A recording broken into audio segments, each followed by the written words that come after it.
The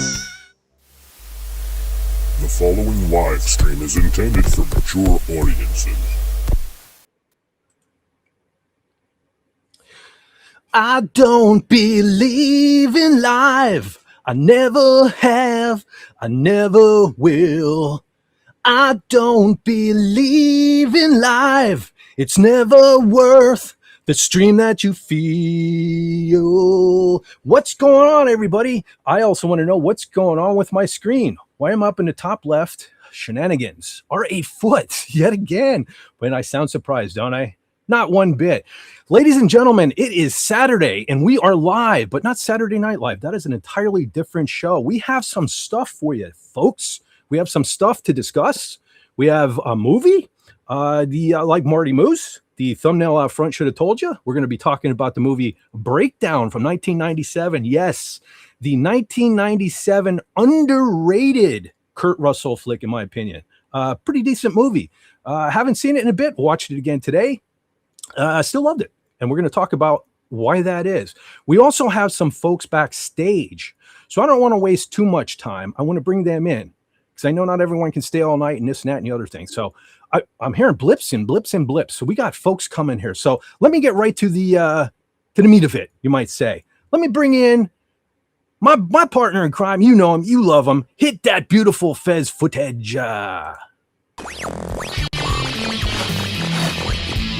and gentlemen, millions watching around the world, let me introduce to you the genius of genealogy, the guru of guitar, John Fez Wendo.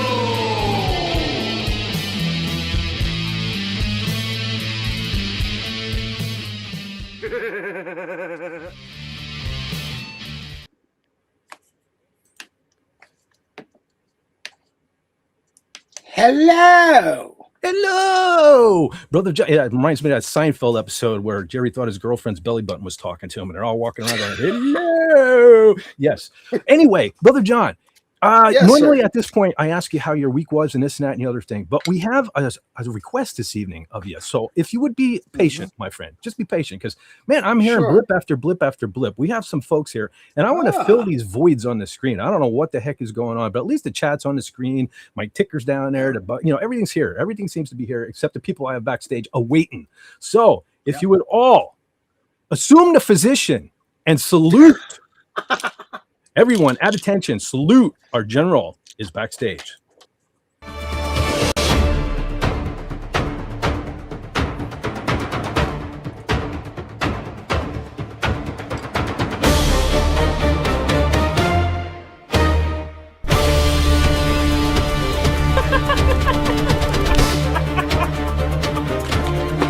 Oh my goodness. There was the laugh that we all adore. There is General Kala. There is General Kala. Stand by. I got to salute you, General. Gotta salute you, General. General Kala, great to have you back with us again this week. Man, you are very happy this week. Lovely That is to a be good here. thing. That is a good thing. Yeah, Okay. it is. Holy crap. Listen, I hope the stream can take it tonight. I've never heard so many blips, especially at the beginning of the stream. Mm. We have so many folks backstage. So if we'll just do like a group, we'll discuss our week and things like that. Let me just bring everybody in instead of having everybody waiting backstage. So I'm just going to go in the order that they are. Okay, come on. Stop disappearing. Work with me. Okay, let's see who else we have. We have our great brother from the Great White North, Canadian Spider-Man in the house. What's going on, my friend? Hi, thanks for having Hey. me, Fed. Hi, thanks. Carla. Yeah, she sent me the Hello. Hi, Fez. Hello. Sent me the invitation. I've been drinking since noon, so I'm boy. more of a liability than an asset. Just You're prepared for FYI. us. Well, there's a disclaimer right from the man himself. All right, stand by, brother. Let's all hang out. Let's bring everybody in. We also have the Padawannabe. The Padawannabe has joined us. Hello. Hello. Hello. Hi, Pat. Hey, man. Hi. All right, let's see who else we got back here. We have, okay, I'm going to save him for last because he's new to the channel, but we have, holy smokes, brother Linrod, early this evening. Rod. We're not second place to prime I rib never tonight. left. This is awesome. Awesome. Wow. All right, my brother. All right, We're doing stand by. fine. Everybody stand by because we have somebody new. I believe this was his first time ever on the channel. Everyone, welcome. JRC 99 US has joined us. Oh, What's going on, my brother? What's Hello going there. on? Hi. I know that people. guy. I guess I better turn my camera on. I'm the only No, actually, Padawannabe has an avatar. But anyway, okay, everybody. I know you guys are making me want to turn my Yeah, camera babe. on. Yeah, babe. Keep the camera on, babe. Oh, that's it. Now it's going off. Get back here. Just to make you laugh. We That's just want to make good. you laugh. His girlfriend said that. His girlfriend put that in the chat the other week. That's why I said that. I don't think Yes. he's my babe. Just so you know. No offense. Okay. So, first of all, It's a mess. It's a mess. I'll turn it on later. okay. Since the order was given, the There you go. order was given. Yeah. Okay, camera's Yeah. on. Now, first of all, first and foremost, I just want to clarify something right here. I just noticed this backstage. You see the red. This is a red 5 shirt, not a Last Jedi. I just wanted to clarify that before I get hate mail and stuff like this. Is not the Last Jedi. Poor color choice, I guess, tonight this evening. But I just wanted to get that out there. Scared for a moment there. Okay, well, I'll tell you what. Since he's new to the channel, let's talk to JRC 99 US really quick. How you doing, buddy? What's going on? Welcome to the show, by the way. I am doing. Oh, thank you. Well, I am doing just great. I am really excited to be here. Been having a pretty good week. In fact, I can tell he's never been here before. No, I can't. He's excited. Kind of. I mean, I feel like I said, I feel like I'm in the opening of the Brady Bunch. It's like, hey, look it over. And Yeah. I can move you up, make you Alice. In chains, though. Is that what That'll work? Chains. Yeah. Anyway, it's good to be here. Good to Carla, it's good have to you. see you, my lady. I haven't seen you in a while. Yeah, you too. Yeah. Yes, I was thinking we're not awesome. talking Star Trek today, but maybe we can for you. Maybe, just maybe. Canadian Yeah, it's great to be here. Spider-Man. Thank you. You are Yeah. welcome. Welcome anytime. Speaking of Canadian Yeah. Spider-Man, the troublemaker himself down there. What's going on, my friend? What is going on? Yeah, I wasn't even there. I was nowhere to be. Yeah, was not even. Where did you go clear. yesterday? Yesterday, I think I was. Or in, the other day? 2 days ago? I was in Vulcan. I went to Vulcan. Yeah. I did a live stream Mhm. from Vulcan, and Anti-Derivative Jill and Scotty joined me, and I went to Vulcan. It was fantastic. Actually, I got this shirt. Do you want to fat? Do Yeah, you want to see this stand shirt? up. Let's see the shirt. So, oh, nice. Ah, you're backwards. Well, Uh-oh. Yes, you are Oh, backward. well, Kind of let like me me. make you bigger. Oh, there we go. Nice. Damn Damn it. I love it. So what you're saying is you There we go. So what you're saying Oh, is you there we went, go. Yeah, I fixed you're it. saying you went to Vulcan. All you got was that lousy shirt, huh? Yeah. Yeah. True. That's awesome. Good job. I like Yeah. it. He's a doctor, Nice. Jim. Mm-hmm. Yeah. That's- in the town of Vulcan, their streetlights have nacelles. I'm not kidding. No way. Yes, they do. Cool. That is sweet. Oh, That The is street that. lamps Tell me have there's a reason to go to nacelles. Canada now. I like it. I like it. Nice. Nice shirt too. Nice ring also, by the way. Nice ring. Always representing. Oh, That's yeah. right.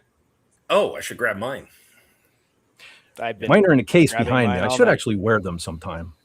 But, Yeah, my Harvey one glows in the dark, so yes, definitely. if you rub it hard enough. Whoa. oh my gosh. Who invited you? I've had It's several. okay, we got That the was ratings. me. Like, since I'm noon. saying that because it was me. I Yes. do it every week. Yes. Okay, brother Linrod, how goes it? How goes it? Well, I'm back here again, and I still can't breathe. Oh, sorry about that. buddy. Sorry Oh. about that. man. You've been fighting a bug. Sorry. He's still fighting that darn bug, right? The darn allergies, man. They don't go away. Oh, jeez. Mhm. The drugs, Yeah. they don't work.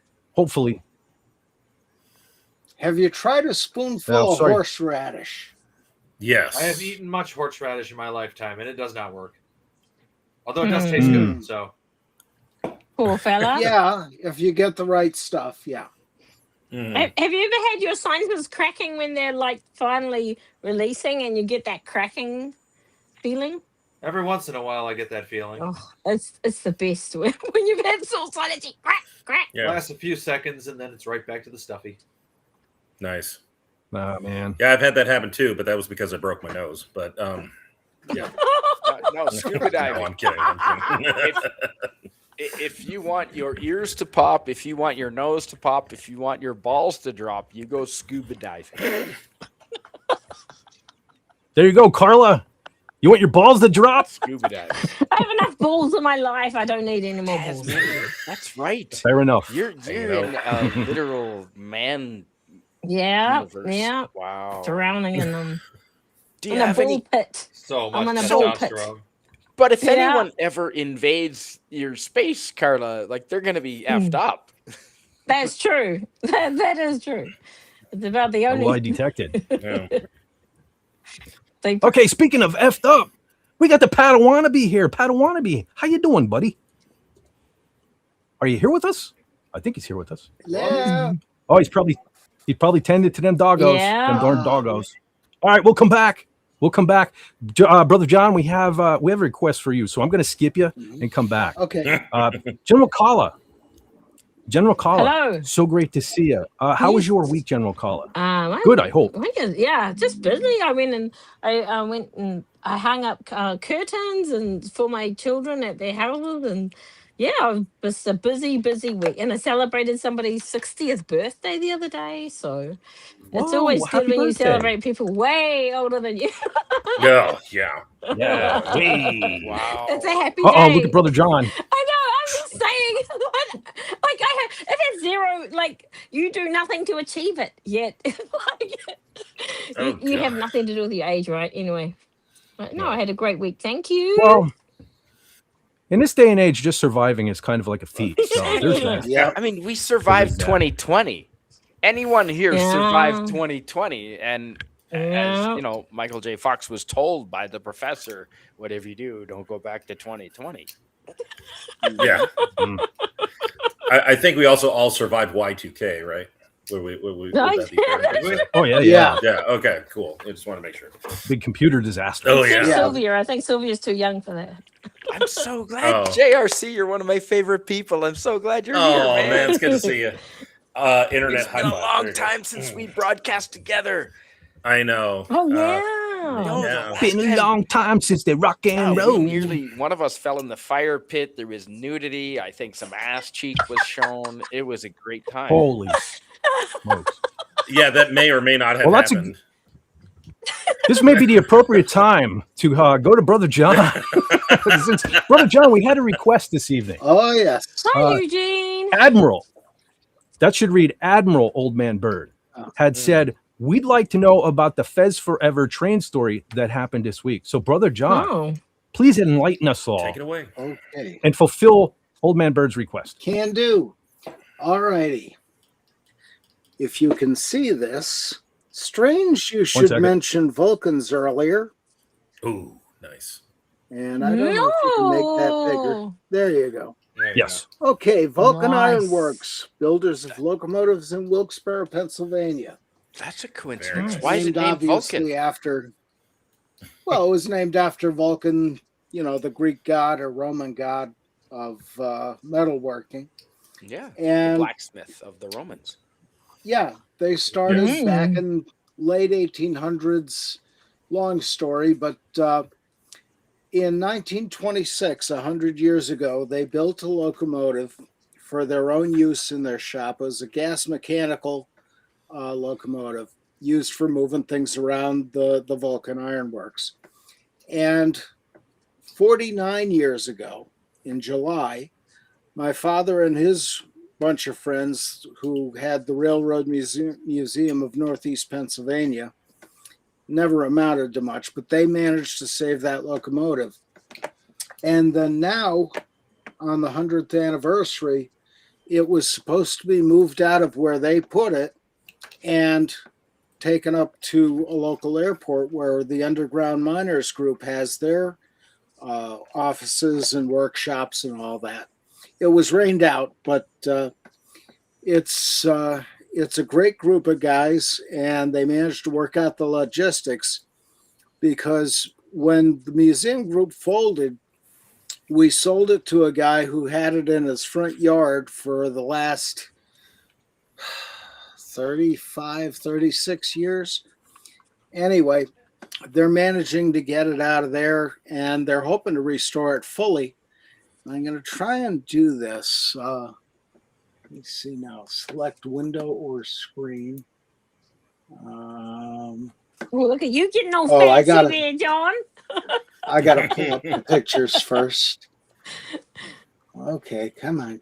We're bringing him into the age of technology, General Yeah. Paul. He'll get there. Slowly He'll get but there. surely. From Okay. 1926. He almost kind of sort of saw the movie this week. Yeah. Oh, really? Yeah. I'm thinking of that sort scene of. from Star Trek 4. Hello, computer. Now, can I? While Brother John is searching. Well, Yeah. I We found have it. another I'm guest. just trying to get these things so they'll more Right. or Well, you're less, trying to share your screen. I'm bringing in a dolphin of the king variety. We Oh, have a king hey. dolphin. nice. Yay! All right. Raymond. Yeah, Show when we and get to tell. the boring guitar section, talk to Raymond. All right. Okay, yeah, we'll try to get on that before Raymond has to leave. Yeah. Okay, we have Sylvia as well. Ooh, Sylvia. Is Sylvia here? One of them. Raymond plays bongos. She's trying to get on. Raymond, I might think plays bongos. We'd like to hear Raymond play bongos. Let me see if I can do this now. Entire screen. Bongos. Or anything Okay, involving let's see bongs, what really. the heck is going on here.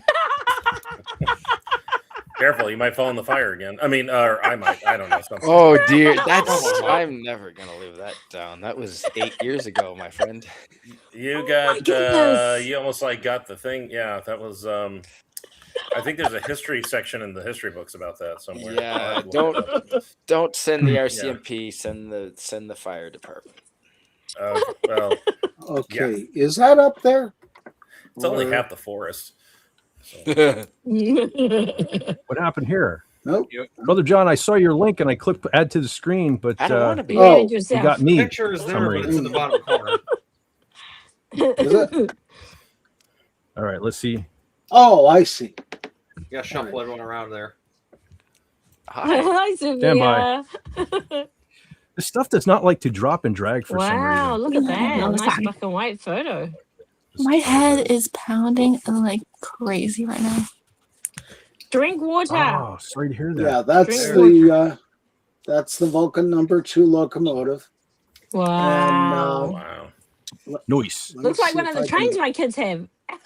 Yeah, but that's Can it in do at front of least the work Vulcan fine? shops, and it was there for, well, it worked for about 30 years and then was left to sit.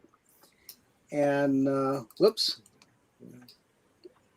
let me see if I can get another one up there. Come on. Nope, that doesn't move that. The panel of babble. There. Yeah. Lemon. Oh, pie. it's up at the top. Okay, stop I was that. thinking of you earlier, All Lemon, right. when I was biking around. Let me see. Raymond, real quick. Raymond's saying that the Restream will not unmute him. I can't either. It's saying no device is detected for your camera or your Maybe mic, I'll so you may have to check. drop out. Yeah, you Come may have to back in. reboot. Well, does he know sign language? Do we know sign language? Oh, I'm not getting a camera either. I know He this. wants to show his guitar. Is anyone from Turkey? I know this. Oh boy. I remember that from high school. Yeah, I remember from little kids too. Can we get horse trots? Is that what we're talking? Get out of. What are we attempting to do, Brother John? Putting up one more picture here. And let me see. I don't know what I did right. Is the problem. Okay. Now I Oh, can Traveling with Do Jacob, I that. recognize you. Hello. get rid of that. Hmm. Do that. I would like to go to Turkey, Constantinople, Istanbul. I know it's going to happen as soon as I start running through the chat. Brother John is going to have Yeah. some success. I know Yeah. it. I have a funny feeling. Yeah. Let's test that theory. Let's go for it. Oh, Hang on. We're almost there. Hanging. That's what she said. All right, real quick. Hail to Lombardi, 1969 in the chat. Hello. Also, lemon pie citrus. Okay, Hi, see, I lemon knew pie. it. I knew it. Yeah. Brother John, you're just trying to make an ass out of me this evening. I know. Here, hold on. Stand by. All right, Ooh, hold on. Fed, what Now I shirt gotta are drop you and drag. wearing? Stand by. All right, there we Okay. go. It's Brother, the one with the gray border is the one I'm looking for. okay. Fourth. I what don't to know tell you, you. Brother John. I can only. Only you can do it, John, because it's your computer. Oh, Yeah, you have to click on that one. Click on it twice. Yeah, you would have to click on that file. Maybe. Yeah, click. Yeah, try okay. click it. Yeah, what Carla said. Easy for me to say. All right. Let me see if I can do this one more time, and then we'll move on. Okay, while we're doing that, I'm going to go back to acknowledging the folks in the chat who are being so traveling with Jacob is here. He says, I heard of Turkey, but never been there. Miskatonic Madman has joined us. Miskatonic Madman in that there chat right there. He is. Did I say lemon pie citrus? I think I did. Yeah. Yeah. But that's worth two. That's worth two because, listen, I love cheesecake, but lemon pie, pretty darn good as well. Okay. Hey John, there. John, if you want to, you can always send the picture to Fet, and he might be able to put it. If you send it in the X chat. Oh no, you're not on X. Email No, it. he's or not. something. Okay. We There got it it. is. We got. I wish I would stop making my ugly mug big. Why does it have to be me all the time? There you go. Yeah. Because you're number one. Ooh, Yeah. wow. That's loading it Nice. up from the scrapyard. Wow. And Wow. the fellow over on the right with the white shirt and bald head, that's my grandfather.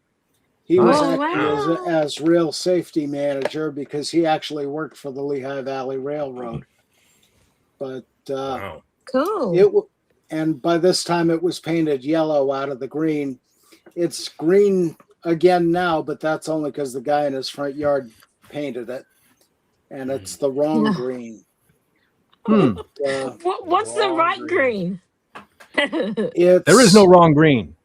It's Yeah. greener than olive drab, but it's not as bright as Fet for Hire green. That's the only way I'm bright. My color. My color. Oh, hi Donna.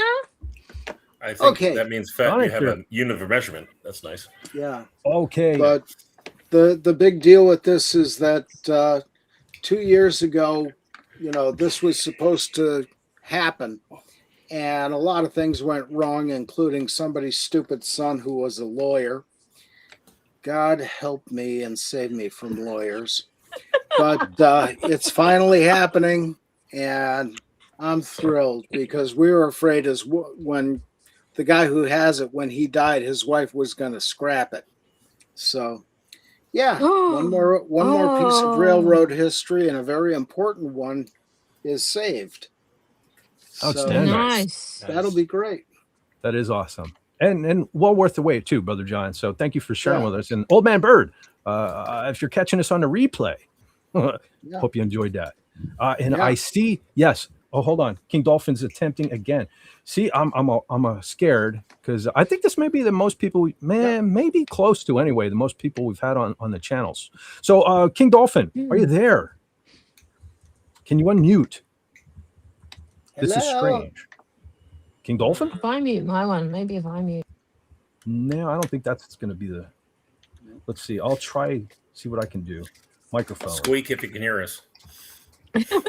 No, still says no devices available. Restream is not liking Brother Raymond this evening. Don't know what the issue Yeah, is. we've all had that. At some stage, we've all been kicked off. It doesn't like It's us. Raymond's turn. Yeah, it's Raymond. It's just Yeah, Raymond's it's turn. Raymond's. All Maybe right, next I'll week, leave him here. hopefully you'll still have your guitar. I think when we all reach that age, we have these issues. Something. You're not wrong. Fault. You Yeah. are not wrong. Yeah, I know. It's geez. Yeah. All right. Well, while Brother Raymond is still trying to work that out, I'm gonna. So I see what time it is. I know why Don is here. Hopefully, Brother Tim, FK. I haven't seen Tim. I haven't seen. Oh yes, he is. He's here. Okay, he's here. Stand by. We're approaching the witching hour. We have a picture to show. I do have it. It is with me. So I will take a run through the chat. I won't get into anything spectacular. So for those new to on the panel here who aren't familiar with the beginning of the show, 9:30 I'm going to pop up the movie of the week on Pop Culture Breakdown. So I'm just going to acknowledge the chat for a little bit, so we don't get talking over it, and I don't have to cut people off. So let's just see who else is here. Yes, Donna Hergenrether, the great Donna Hergenrether, is here in the chat, and I don't mean that sarcastically. I don't mean that. So okay. Oh man, I didn't realize we lost Padawannabe too. Oh, we got some real shenanigans. We're playing Russian roulette. Oh, mine was. I had to switch phones. I left a message on the backstage thing. I don't know how much my phone was burning up. I switched phones initially, but that one can't handle it. So streaming does not like phones. Phones do not like streaming. Is this gonna work? I'm going to blame myself because I'm new here tonight, so that's probably what. Oh, it won't actually. Yeah, we'll all blame. Yeah, we all blame him. Yeah, that's weird. Let's all blame him. Yeah. Or we can just blame General Caller. Works just as. Yeah, I'm the FNG here tonight, so that's for sure. Yeah, but you also have more weaponry than any of us, so. Oh, that is true. That is true. Let's just go back to the old standby. We blame Fez. Oh yeah. Just blame Fez. We always blame Fez. Oh, we have so. Okay. Oh no, he's turned into a chair. Oh, there he is. It's Okay. Padawannabe. There he is. Oh, nice. Hi, Fed. My room's a What's going on, bro? Make me use my camera. Yay. My room's cool. Like hey, how goes it, my friend? I don't think we got to acknowledge you in the introductions and things like that. So no, I heard I was looking for a different chair and stuff, and I was in the house listening, and you say my name, so I start running back out, and you're like, "Well, maybe he's doing something." So I get to turn around. See that? I'm learning. You know what I mean? No dead air. I'm learning. We just move on. We smart. Just go with the flow. Go with the flow. Yeah. But hey, glad you're back with us. Yeah. Glad everything worked out. Make me use my camera. Hooligans. Sorry. That's what cool people do. You're not cool if you don't use your camera. Only the cool kids use their camera. Okay, so now I'm not cool. That's crazy. Well, I forgot to say hi, Sylvia. Your dog takes over our stream. I'm sorry I'm not talking too No, you much. gotta look at it Like this way. my head is pounding, and another time I'm pulled into this relationship drama I'm not involved with.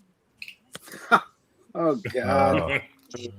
So I'm about to screw old, myself. if you get old, it's easier.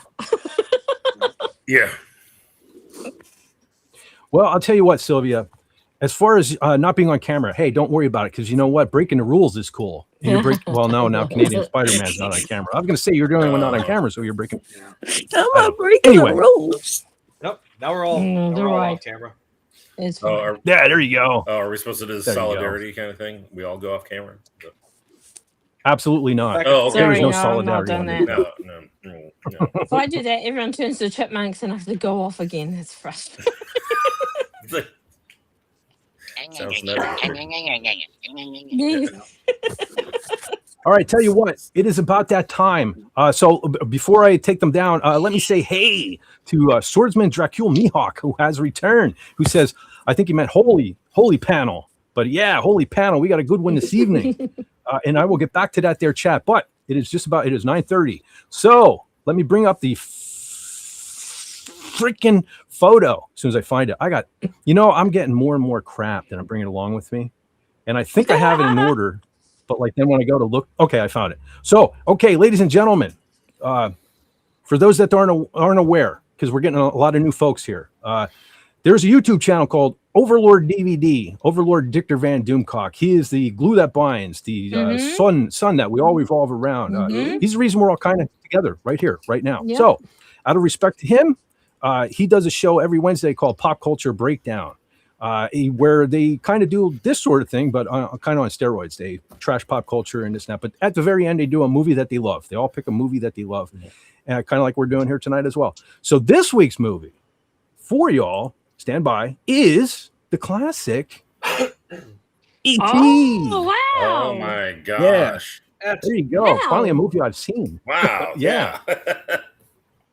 They've really had kind of a streak going of movies like I've never even, not have I not seen, but never even heard of. Here's one here. Yeah, I totally remember going to the movie theater and getting some Reese's Pieces, at the concession stand to sit and enjoy this movie as a little kid. Yes. Yeah, so this is a good one. So there you go, ladies and gentlemen. So if you would be so kind as to go on over there on Wednesday. I almost said Thursday for some reason. If you go over It there is on Thursday Wednesday, for me. It is. You are. Oh, that's you're right. not We are wrong there. speaking across the time zones, aren't we? Yeah. Yeah. Is in the future. Future. Yeah. Mm-hmm. Yeah. I should try to screenshot this because I have the same thing that happened again last week. So, brother SP4H, the fastest gun on YouTube, is going to be a little late this evening. So I'm kind of doing this on my own. Yeah. So trying to be ahead of the game. I put all my links in the note tab here on Restream, and I shite you not. Now that I need them, I was trying to grab Overlord DVD's link. They're all gone. I'm looking at a blank screen, and I have a feeling that just like I'll do it. yeah, if you would be so kind, General Kala. I thought I was ahead of the game, but No shenanigans way. afoot. Somebody's got to snag you. Yeah, always make me look like an ass. So Sorry, you want I mean, Overlord a butt. DVD? Is that the one you want? Yes, if Okay. you would please. If you would pop that in the old chat. Most folks here are aware. Oh, and by the way, too, just because you may be a long time subscriber doesn't mean you're still subscribed, because YouTube is pulling their crap again. So go on over there and make sure you're still subscribed so you don't miss Wednesday's edition of Pop Culture Breakdown, and help enjoy them discussing this class. I think everybody. I mean, if you don't like this movie, there's something wrong with you. Yeah. Let me I've just never say even that. seen it. So you're gonna enjoy the Well, discussion. the original, Lenrod, you wash your mouth. the non walkie-talkie. Fat. This was the first movie I ever saw in the theaters. Was E.T. in 1982? Yes, sir. I That's was pretty 10 cool. years old, and I went with a girl, and I didn't know what to fucking do. Nice. Well, you yawn and stretch. We all know that. Yawn and stretch. Yeah. Yawn and The classic stretch. maneuver. Yes, exactly. I've never heard of I this was movie. 10. And thank you, I General hadn't even Kala. found You're my welcome. penis yet at that point. Yeah, I'm with Len So there you go, Rod. ladies and gentlemen. There's I've never seen if this you all either. would. What, Never seen it. What? Brother John? You've never Oh seen my E.T.? gosh. We need No. the pit. They both need to go in the pit. Okay, Yes. Every I parody, did I've bring the never seen pit the this movie. week. I'll admit something. Okay. I've never Pets. seen it all the way through, so I have to watch it all the way through. I've only seen bits and Oh pieces, yeah. wow, my! that's crazy. brain Well, I was Because one I was when kind this of. came out, so I was 1 year old. Because Well, I thought it was weird last week when Mhm. I suggested this week's movie on this channel breakdown, and like nobody on the panel had ever seen it, and I was like amazed. But E.T., like holy cow, like it was everywhere. Yeah. I wish I could have found. I have E.T. toys somewhere. Hopefully, I can. I find haven't them. seen this in my Babies. adult life. Babies. There was a comedian I liked. His name is Ken Davis, and he did a funny bit in 1992 where he said he hated E.T. because he said, "I'm 45 years old and I'm crying because a prune has died." So, Yeah, well, that's understandable. yeah. I hear that when they did he didn't tell that little girl that she thought he really died. She didn't know it was a puppet or something like that. And Drew Barrymore. So yeah. Drew Barrymore. Yeah, we she talked to would have Drew. been young Oh, enough to not understand that it was a puppet. Yeah. Yeah. Crazy. Was this her first? This wasn't her first movie. No, Firestarter. the Firestarter fire was, one. right? Yeah. Okay. Now Yeah, my first. thoughts. That about was Drew another one Barrymore I never saw. being dirty. Wow, brother John. Well, it looks like we have some movies to discuss down the Firestarter. road. Yeah, that's Yeah. I just don't like Yeah. movies Classic. with kids. You know. Mm. She was one They of can them. be annoying. Drew Barrymore as a child actor is amazing. Honestly, she's so good behind the camera. Even as a young She didn't get adult, I annoying till love she it, was and older. Yeah. I love it. Well, Ever and, after, she comes. ever after. Yeah, she comes from a long line of like Lionel. Yeah. Oh, yeah, Barrymore, exactly. Who played, Yeah. John. Lionel Ethel Barrymore. He played. What was his name from It's a Wonderful Life? The banker, the mean old banker from It's a Wonderful Life. Lionel. Yeah, that was Yeah. Lionel Barrymore and his Yep. sister Ethel Barrymore, Mm-hmm. who is Huh. awesome in the movie Portrait of Jenny, if you've never seen it. Yes. No, we haven't. Wonder why people don't name their kids Ethel anymore. Mm. You never hear the name Ethel anymore. I had a bus driver when I was a kid named Ethel. Wow. When was the last time you saw a kid named George? Oh yeah, the king. Prince George. There's a Prince George. Yeah. Family names. Yeah. All right, ladies and gents, I just want to point out and thank General Collar for popping the link up. There is Overlord DVD, so you can kind of bookmark that or do whatever you do so you can interact with the fellas on Wednesday. And if you haven't seen this in a minute, I got to be honest, I haven't seen it in a long time. I do have the DVD somewhere, but refresh your memory so you can interact with the fellas in the chat live on Wednesday. Yeah, watch a hard There's copy. the Don't movie. watch what they have on streaming. That's what I was going to Why? ask. Oh, Actually. yeah, because they took away their Probably guns all and three. gave them walkie-talkies. It Yeah, all just that sort of looks thing. ridiculous. It makes more questions. It makes more questions. Mm. Like, why are they They're gonna doing keep that? I doing don't- this What does that even un- mean? until we stand up. Until we stand up and fight back, they're going to keep doing that. Some people. Sylvia's popping out. Popping some folks in the mouth. Oh, it's her headache. Yeah. Hope you're feeling better, sorry about Sylvia. that, Sylvia. Relax. Okay, you take Try care. relax. Well, you tried. Hugs. Thanks for popping Hugs. in. Thanks, Take Sylvia. drugs and drink. Yeah. I wanted to pop up. I didn't even think Oh, to bring yeah. a screenshot with me tonight, but Jason Love, Doctor, and Hale, by the way, too. Jason Love, Doctor Who. Oh. He says ET was a Jedi/Force user. Well, you know they're in the same universe, right? Because the ETs were in Revenge of the They're Sith. part of the I Galactic actually have Senate. a screenshot. Yeah. If you look in the Galactic Senate, one of the pods that the representatives are sitting in, there are ETs as a. So nod to that Spielberg. galaxy wasn't that far away and not that long ago. Oh, close enough that the ET got here. Hmm. So there's that. All right, there you go, folks. There's your movie. I'm going to take that down so we can move along. I want to get some things out of the way real quick. We usually do this at the beginning, but of course we're doing everything backwards lately. Yeah. So let me find some things. Not to be a little depressing, but we lost a couple more folks this week, and I'll get this one right out of the way because as a horror fan, probably nobody even knows this fellow but me. But I do. Reggie Bannister from the Phantasm movies. Yeah, we lost him this Jeez. week. So it kind of makes me want to watch some. That's the one with the in the ball, car. right? I had that. Yeah. Yeah, the metal balls. And Angus Scrim. Angus Scrim, the tall man, boy. Incredibly Yeah. So impressive visual effects for having zero budget. Yeah. Yep. For That's how horror starts. Very underrated horror movie. That's Yeah. every single first horror movie. How many are big budget that were just like, oh my god? Yeah. Not many.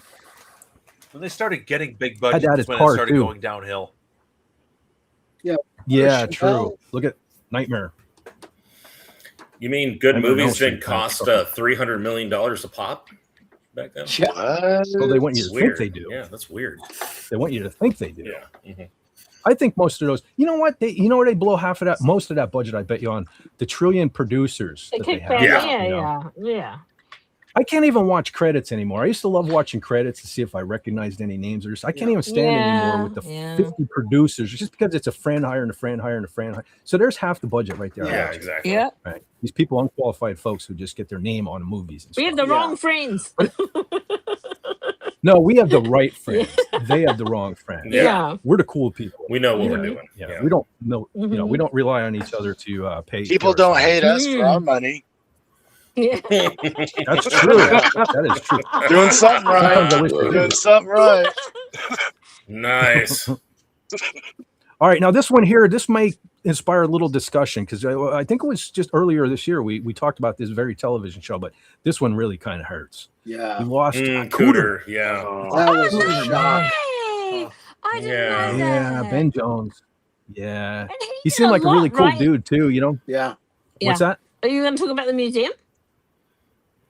Yes, he did have. What was it? Tennessee. I think he had the Cooter's Garage. Yeah. Where he had all kind of memorabilia and merchandise and stuff. That was kind of always a bucket list. He kept the dream Obviously, I'll never alive. get to.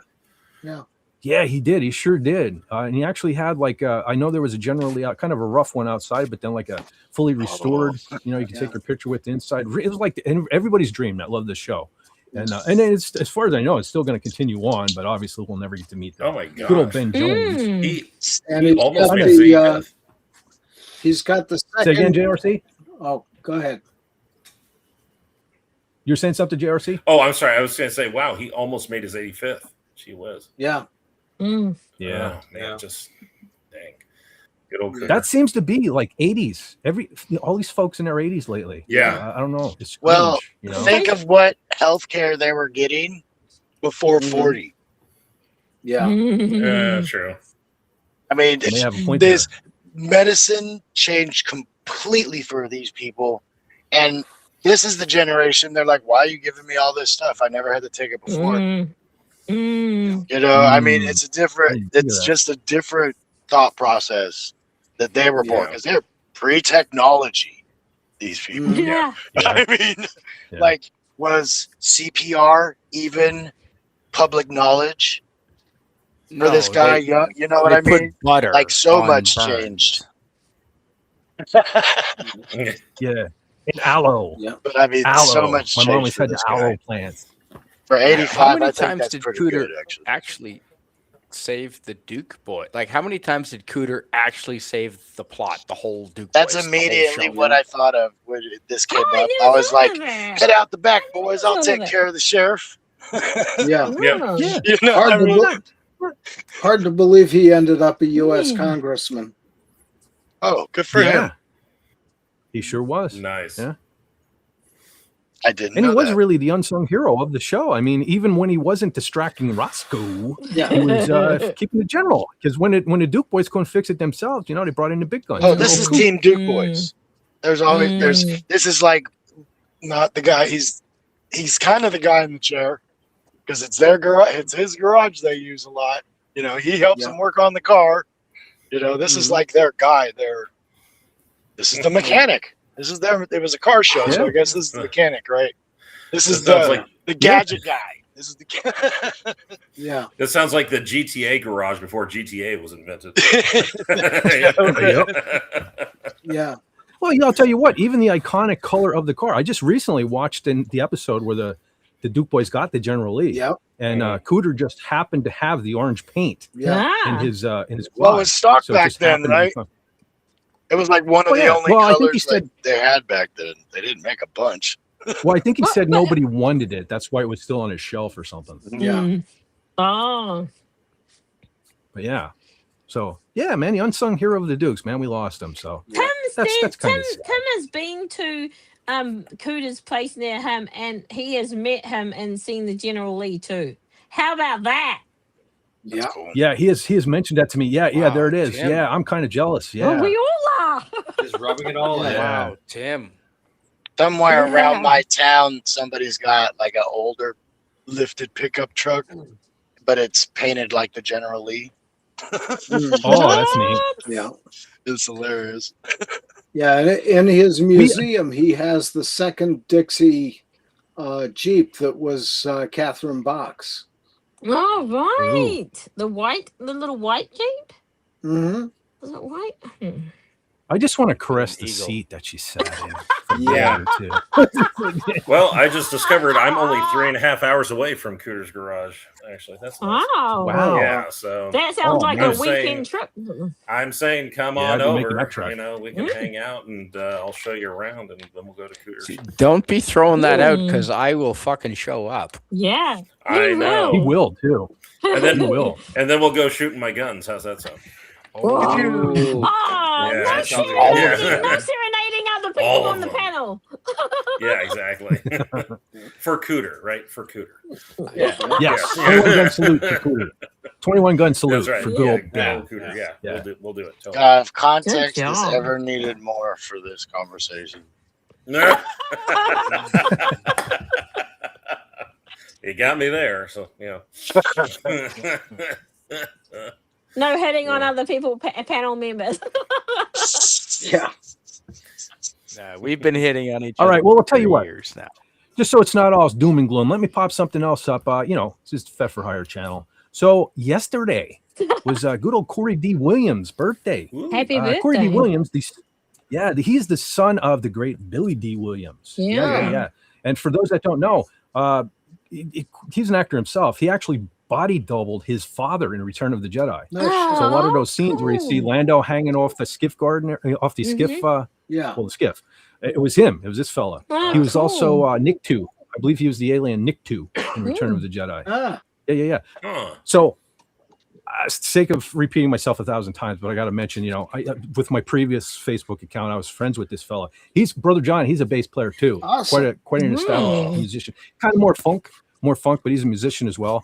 But I always have to tell this story because I wish I would have screenshot this or something back in the day. But in early days of me making memes and graphics and stuff like that, right around the time when Disney, I think right after they did Force Awakens, I made a meme that said where the F is Billy D. Right. Yeah. And I sent it to Corey and he showed it to his dad. Oh, wow. He messages me back and he says, Pops. He calls Billy Pops. I was like, Pops loved it, dude. Pops loved it. So I wish I would screenshot that. Because to this day, listen, I love Lando Calrissian, one of my favorite characters. Yeah, who doesn't? And the fact that Pops liked one of my memes, man, that was awesome. So I wear that like a badge of honor. Great. But anyway, so happy belated birthday to brother Corey, another Corey out there. Yes. We got a lot of Corys in the community. Is this like the Corys? Like Corey Feldman and Corey, the other Corey. No, those are the anti-Corys. Oh yeah. Yes. The anti-Corys. Yeah. Well, at least just Feldman in my book. I never really cared much. Haim didn't rub me the wrong way, but Feldman, you guys seeing I don't know about y'all. Maybe it's just the folks I follow because it's kind of music related, but over on my Twitter X there, every day I'm bombarded with Corey Feldman thinks he's a guitar player singer now. And he did this really crappy guitar solo. This is all stuff from the show he put on not too long ago. That's what all these clips are from. Dude. Okay. Yeah, so. Is it for the Stand By Me tour? Is it the Stand By Me tour? Or is he I not couldn't tell you.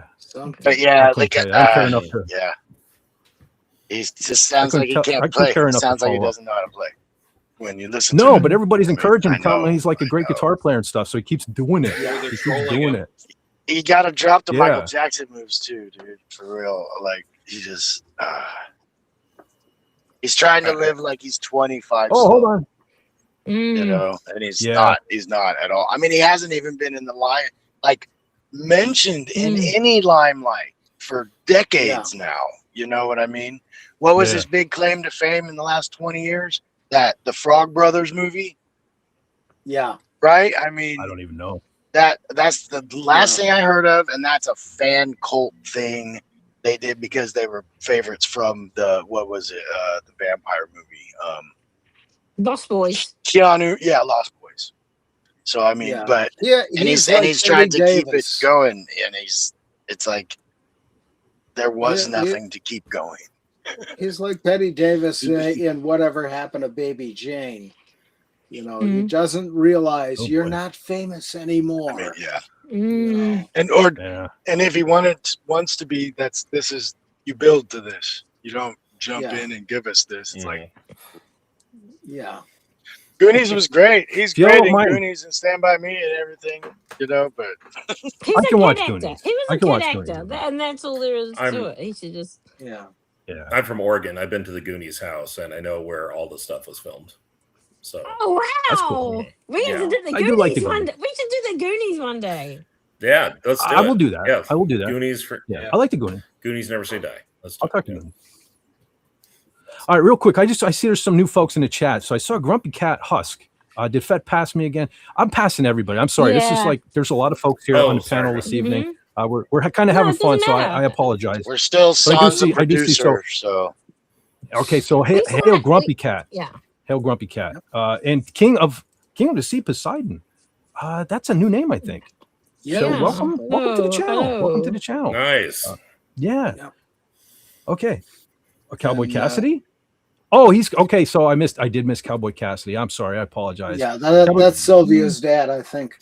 Yeah, I think you're right about that. So okay, so I'm gonna head out. Take care of Sylvia. See you, partner. You too, buddy. Take care of our Sylvia. Yeah, we miss her. So, all right. Yeah, that's pretty cool. Okay, folks. Yandir Cole is in the chat. Take care of Sylvia for us. Absolutely. Oh, we'll take care of her, all right. Oh, the other one. That's a dog. The dog went right in the panel. That's how General Cole takes care of us. Sarge is here. Yeah. Sarge is here. Holy smokes. Yeah. Oh, no, I missed the Sarge. You're kidding. Yeah, Oh, Sarge yes. Yeah, he's been here. Man, if General Call doesn't have me doing push-ups before the stream's over, his Sarge will. But anyway, folks. I greeted him. What? Yeah. Okay. Well, at least, yeah, but I didn't. And it's kind of, I don't know. I always, 10 hut, everybody. The Sarge is in the barracks. Mm-hmm. He says, I thought the unsubscribe thing was a myth until I got unsubscribed from Doomcock. I am now a believer. Mm-hmm. No, I'm telling you, folks. Listen, I went to school. This girl I went to school with texts me at least once or twice a year and tells me like I did not unsubscribe from you, but I am unsubscribed. So I know they're doing it. It's for sure. Yeah. I don't understand. There he is. There he is. He's just in the chat. Hey, Sarge. Okay, so is he still here? Okay. Yeah. Yes. Okay, I can let my gut out now. Thank you, brother Sarge. Thank you, brother Sarge. I always like, man, I feel better when he says at ease. I don't want to have to sit here the whole show sucking my gut in. But thank you, brother Sarge. I'm sitting at ease, so yeah. Okay. All right, that is awesome that the brother Sarge is here. Yeah, we were worried about you there for a minute there, brother Sarge. Nice to see you. Nice to see you back in the chat. We missed you. Oh, speaking of, someone else just popped in the chat. Firefighter Logan. It's not quite as hot here this week. I don't think Fett's going to burst in his flame this week. Yeah. No spontaneous combustion this week. I think we'll be all right. But just in case, it's nice knowing you're there, firefighter. Yeah. Absolutely. All right, so I might as well hit on that since we were talking about YouTube. Have you all seen this? As soon as I find go through all my crap over here. Have you all seen this? Mm-hmm. Of course it is. Yeah. Of course. Whoa. Yeah. And from what I understand, it's legit. Yeah, they're doubling everything next year. So glad I finally gave up on worrying about monetization because you don't want as many monetized streams is what they're doing. What this is tell me you don't want small creators without telling me you don't want small creators. That's what this is. Absolutely. Anybody who's not legitimately serious about it, give your dream up. Yep. Yeah. Although, you could put your little QR code up now instead because that's how you go. And Spidey, nice you thinking, should General find Paula. out how to do that because our friend Canadian Spider-Man is never getting monetized. Yeah. Well, not saying the right things. Spidey, if you want, I can hook you up with this here. So this thing is called the tip jar. A friend of mine told me about this for those of us who break the rules and will never be monetized here on this platform. So this is just something you can scan. You ever listen? No obligation, nothing like that. But you ever want to give Fed a tip or whatever like that, you just scan that thing and send away. And from what I understand too, unlike YouTube, what is it, 20-30% or something they take? I heard something ridiculous of the cut. I think it's 30. I think it's 30. Yeah. I think okay, so 30%. This year, from what I understand, at least to date, tip jar. You send me $1, I get $1. They don't take a cut. So there's that. Yeah. So, cool. actually, this might be the better way to go, honestly. So Yeah. Thank you, Jennifer, for calling. For reminding me. Yeah. Well, you know what? That's a good time for me to do my job too. So, everyone, if you would, whether you're watching live or on the replay, hit that there like button, like, share, subscribe, do all cool YouTube stuff. It helps with the YouTube algorithm, pushes the channel forward. And I'm going to stop right there because we're not ready to end the stream. So I'm not going to tell you to take it sleazy yet. You'll have to watch the I'm going to wait for that. Thanks for joining us, everybody. Good night. Well, see, here's the thing. So JRC, I don't think you've ever been on with this before, but now we have been known to say this early and then 4 hours later still be doing our outro. So this has happened. Yes. This has happened. 12-hour outro. Nice. But I have to go in just over an hour because I have visitors coming later. So okay, well maybe that's a good time. We can talk about our movie before. Okay. So because we watched it. Yeah, we definitely want General Call around for that. So yes, let's do that. It's just about 10 o'clock anyway here. So we'll talk about that there movie. So let me scroll down here and get ready. Because I have it down. And Valentino Spanish Moth is in the chat now. Hail Valentino! Hola Valentino Spanish Moth, and welcome. Yes, Jason Love, just the tip. Yeah, I don't know whether to name it that or not. I don't know. Anyway, it's just funny. Who cares? Yeah. What are they going to do? Demonetize you? Yeah, bastards. I mean, no, they're not going to do that. All right, that's cool. Let me get my act together here and get this movie on the way. Okay, first of all, there will be spoilers here. So I don't know if anyone on the panel cares. If you want to kind of, ditch out for now, I can bring it back or mute or whatever like that. If you don't want to, spoilers. Same with folks in the chat and all that stuff like that. The movie's from 1997. I mean, what's the point of like not talking spoilers? You know what I'm saying? So, and it's still, like I always say, it's still better watching the movie. Just listen to us ramble about why we like it and stuff. Don't let that deter you. Yeah, it's a great movie. Yeah. So, all right, let's get into this thing. So, and the reason I chose this was because last week we did Escape from LA, one of my favorite movies of all time. Honestly, I don't care. I'll that's a hill I die on. I will fight, whatever. All of that. I love it. So this is a great comparison, I thought, to follow up Escape from LA, to have folks, especially when everyone on the panel last week said they never saw this. This is, I think, an underrated movie. I enjoy it. It's a thriller. Okay. So all right, it really is. It really is. Yeah, I enjoy this thing. It should have been bigger, I thought. Although it did kind of well. Well, let me just get into it.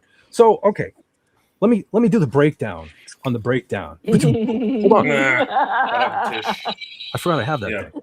Okay, so in the 1997 thriller Breakdown, a couple driving cross country gets stranded in the desert when their new SUV is secretly sabotaged. When a trucker offers the wife a ride to call for help, she is kidnapped, forcing her ordinary husband on a desperate, high-stakes hunt to rescue her. So let me give you a little, let's see. Here's a little box office on the thing. So Breakdown opened at number 1. It actually opened at number 1, which surprised me that nobody heard of this thing. Everybody I'm talking to, like, no, I never heard of it. But anyway, it opened at number 1 in the U.S. box office with $12.3 million on May 2nd, 1997. Made on a production budget of $36 million, the Paramount Pictures release ultimately grossed a total of $50.2 million in the U.S. and Canada. Okay, so here's some random facts and stuff, because we'll talk about what goes on in the movie and stuff as we're looking at the slides. But so some random facts here. Kurt Russell's commute. So Russell was flown by helicopter to and from remote shooting locations daily, so he could sleep at home in Los Angeles with his family. J.T. Walsh's final film.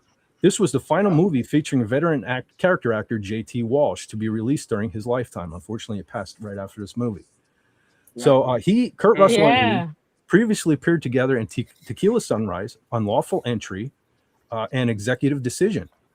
And Backdraft. And Backdraft. Oh, yeah, I totally skipped over that. Yeah. Okay, so actor M.C. Gainey stated that playing the villain Earl was the darkest role of his career and that he later regretted how grim it felt. Let's see. Okay. Oh, yeah, that's that tall fella with the like Spanish-looking guy with the sideburns. Yeah. The rednecky. Yeah. Enfet. Yes. If you look at what came out in 1997, I'm not surprised nobody heard of this movie. Oh, this was up against more monsters, I take it. Just like Escape from LA, right? Like 40. 40 other This year in movies was flooded. This is Independence Day. And Mars Attacks. You can go and, like, if you look at the list, even movies around what this movie made, it's like I'm still know these names, like down in 100. It's insane how many blockbusters came. This is like, forget one movie a month. You would have had to squeeze 2 in every month, and you're still missing a ton. And who can see 2 movies a month all year? True. Yeah, nobody. True. Yeah, again, this was when Hollywood was still putting out great movies, not like today, where you're lucky if you get one good movie a year. So folks had to choose. Yeah. You didn't even have to know what you wanted to see. You just showed up at the theater and go, what looks good? And you'd have like 5 choices. Yeah, it was like me when I was looking for a metal album. I'd be scrolling through looking for the best album cover. Same thing with the posters, outside the thing. So I introduced my 7 and 4-year-old to commercials a couple of days ago. Wow. Commercial. Yeah. So they're like, wow, you can't skip ahead. And like, no, you can't. So, nice. Oh, real time. Real television. Yeah. Yo. You have to tell your kids about how back in the day we actually had to get up and go change the channel. Remember that? Yeah. Oh, yeah. Jeez. Yeah. We lived live all the time. Yep. And at least we had steady supply of coat hangers to keep us entertained as well. Indeed. I'm talking about for the TV antenna. Come on. Yeah. The rabbit ear. Rabbit ear. Yeah, the rabbit. Yeah, exactly.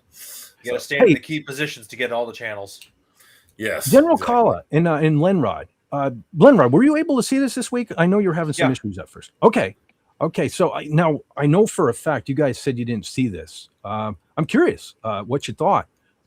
Whichever one. Well, I'll tell you what. Ladies first. General Kala, since you can only stay for a while anyway. What did you think of this in your first viewing? I watched it with Padawannabe and Pop, and had any of us seen it, Pad? No. Wow. No, yeah, it was so freaky. We were like, "Oh my gosh!" But 97, I mean, yeah, those are my prime college years. This is not a movie I'm going to see. We were like, "Oh, that's the guy who regretted doing that character because it was a dark character and he was really awful. It was so stressful. I couldn't it was. I was like, you're on the edge of your seat the whole time, and you're wondering who's good, who's bad, and some people trick you, like you're fooled by a couple of characters, and you're like, it messes with your head so much. And I love the name of the movie as well, Breakdown, because like he breaks down, but he almost has a breakdown sort of thing as well. It's so clever. Double entendre. Oh my gosh! They didn't actually have to say the name of the title in the movie. Yeah. Well, General Kala was amazing. Yeah, General Kala, I want to hit on something you mentioned there. I loved Jack Noseworthy's character in this, the kid. Okay. Yeah. When we first meet him, he's kind of playing like a, can we say retarded? He's kind of playing like he is. Like mentally challenged. Slow person. Slow. He was a slow person. Yeah. And even him. So Kurt Russell's Soze does. So Kurt Russell's character is talking to him and tell him how his wife disappeared, and Noseworthy's characters tell him like, I saw she got in a truck and this, that, and the other thing. Just so Jack Russell's like, contact the police for me, and the kid says, no, they're the ones that are in on it. So he's already putting in Kurt Russell's head, don't trust anybody, especially the police. So like, don't go to the police. So he has him like even doubting the police in this movie. So that was pretty cool. I want to call shenanigans immediately on that photo you just showed us. Okay. Guy jumps out of a truck like that. There's no way he's complimenting the Jeep Cherokee. Yeah. Well, that's a nice ride you got there. That's the red one. It's so funny. Well, the Jeep was brand new back then, No, it was very popular. I just remember 5 years after it came out, and everybody's like, oh, geez. Well, what it was to them, to these redneck fellas, was a sign of money. It was a brand new Jeep. Yes, exactly. Because he even comments on that one time. He walks around the truck here in this scene, and he says, "You went all out. You got the leather, the CD, like you got money." So right away, I mean, it was the truck, it was the Jeep that put them on the radar. There's a phrase that was tossed around in the '90s: "Die yuppie scum." Anybody remember that? I remember those bumper stickers. Yeah, I remember those bumper stickers. Yeah. I think that was this guy was a yuppie. It's a yuppie mobile. That's what this car was. This car was part of the problem, and then they noticed the Massachusetts plates, and they're out in the middle of nowhere. So the guy's got a polo shirt and pants. He's tucked in the middle of the desert. Yeah. Yeah, the opposite of Snake Plissken. That's why I went with this. Exactly. Yeah. Hey, Fat. Yes. Real quick, Canadian Cat and Wolf folks are heading to bed. Okay. Good night. Yeah. Hold on. Yeah, I even see Great Invader is in the chat. Yeah, the Donut King. So you've seen this movie. I get the reference. Yes, the Donut King. So I hope you stick around for the rest of the movie. But yeah, I want to say goodnight to Douglas Oberg as well. Douglas Oberg has seen the movie. He saw it in the theater. Okay, that's freaking awesome. All right. So Douglas Oberg has seen it. I want to say goodnight to Canadian Cat. Who else did you say is leaving us, Brother John? Wolf folks. Okay, Wolf Volks. Man, I didn't even see Wolf in the chat. I apologize for that. You know how it goes when we're talking about these movies. It's hard. Yeah, it's hard to. No, I did say that to them. I said that you can't really read the chat when you're doing the slideshow. Yeah, you folks know I can't do two things at once. You know what I'm saying? So all right. I'm on the chat and I answer people in the chat, so it's fine. Okay, yes. So if you get a good night from General Kala, it's even better than get one from me. So good night, folks, and thanks for popping in, especially you regulars like that. We really appreciate you here. But Okay. All right. Back to the movie. Okay. So I need to see. What does it say on the dumb bag? Okay, 90,000 or 90,000 donuts. Oh, it's some contest they're doing. Mm-hmm. Yeah. Okay.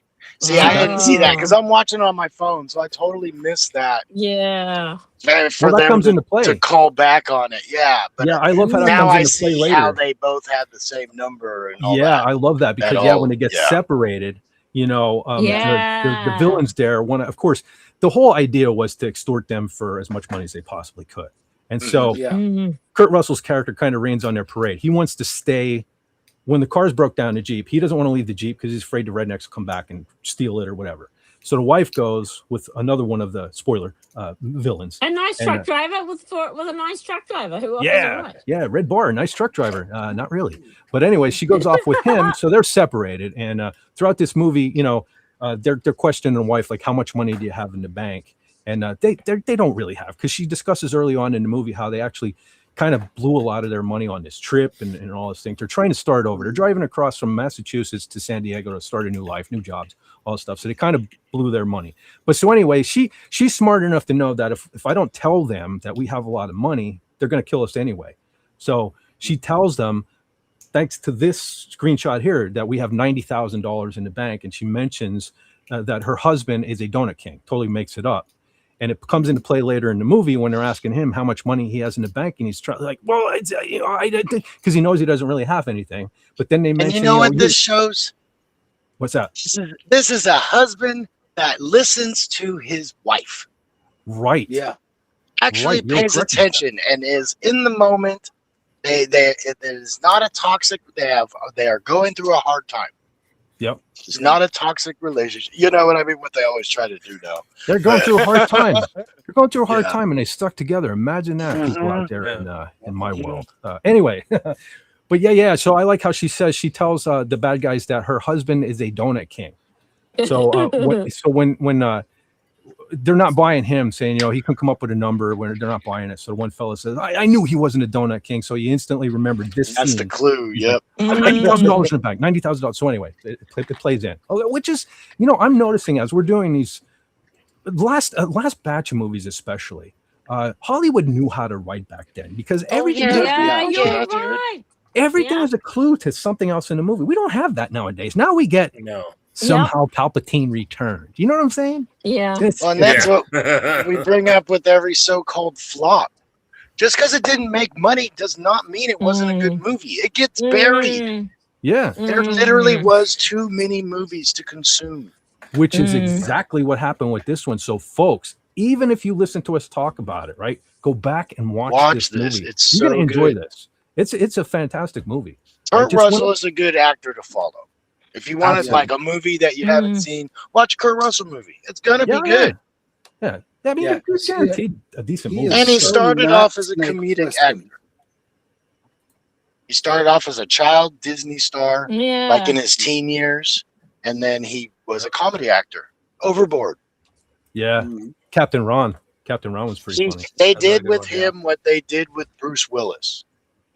Snake. You're gonna have a comedy guy play an action role? What? It's never gonna work. It works. Yeah, it did. Yeah, because they bring that little bit of lightness that you need when it's so serious. All right, General College, did you have anything else you wanted to say about this, or? Oh no! I just really enjoyed it. It was a bit scary, but at least I was watching it with Pat and Pop, and no, I really enjoyed it. It was. And like, because it's nice because they balance it. Like, wow, that's a really healthy relationship that they have, and so and you know, these days you'd never see that, especially white couple, and the guy is good, and he would be trying to find her so that he can prove his innocence.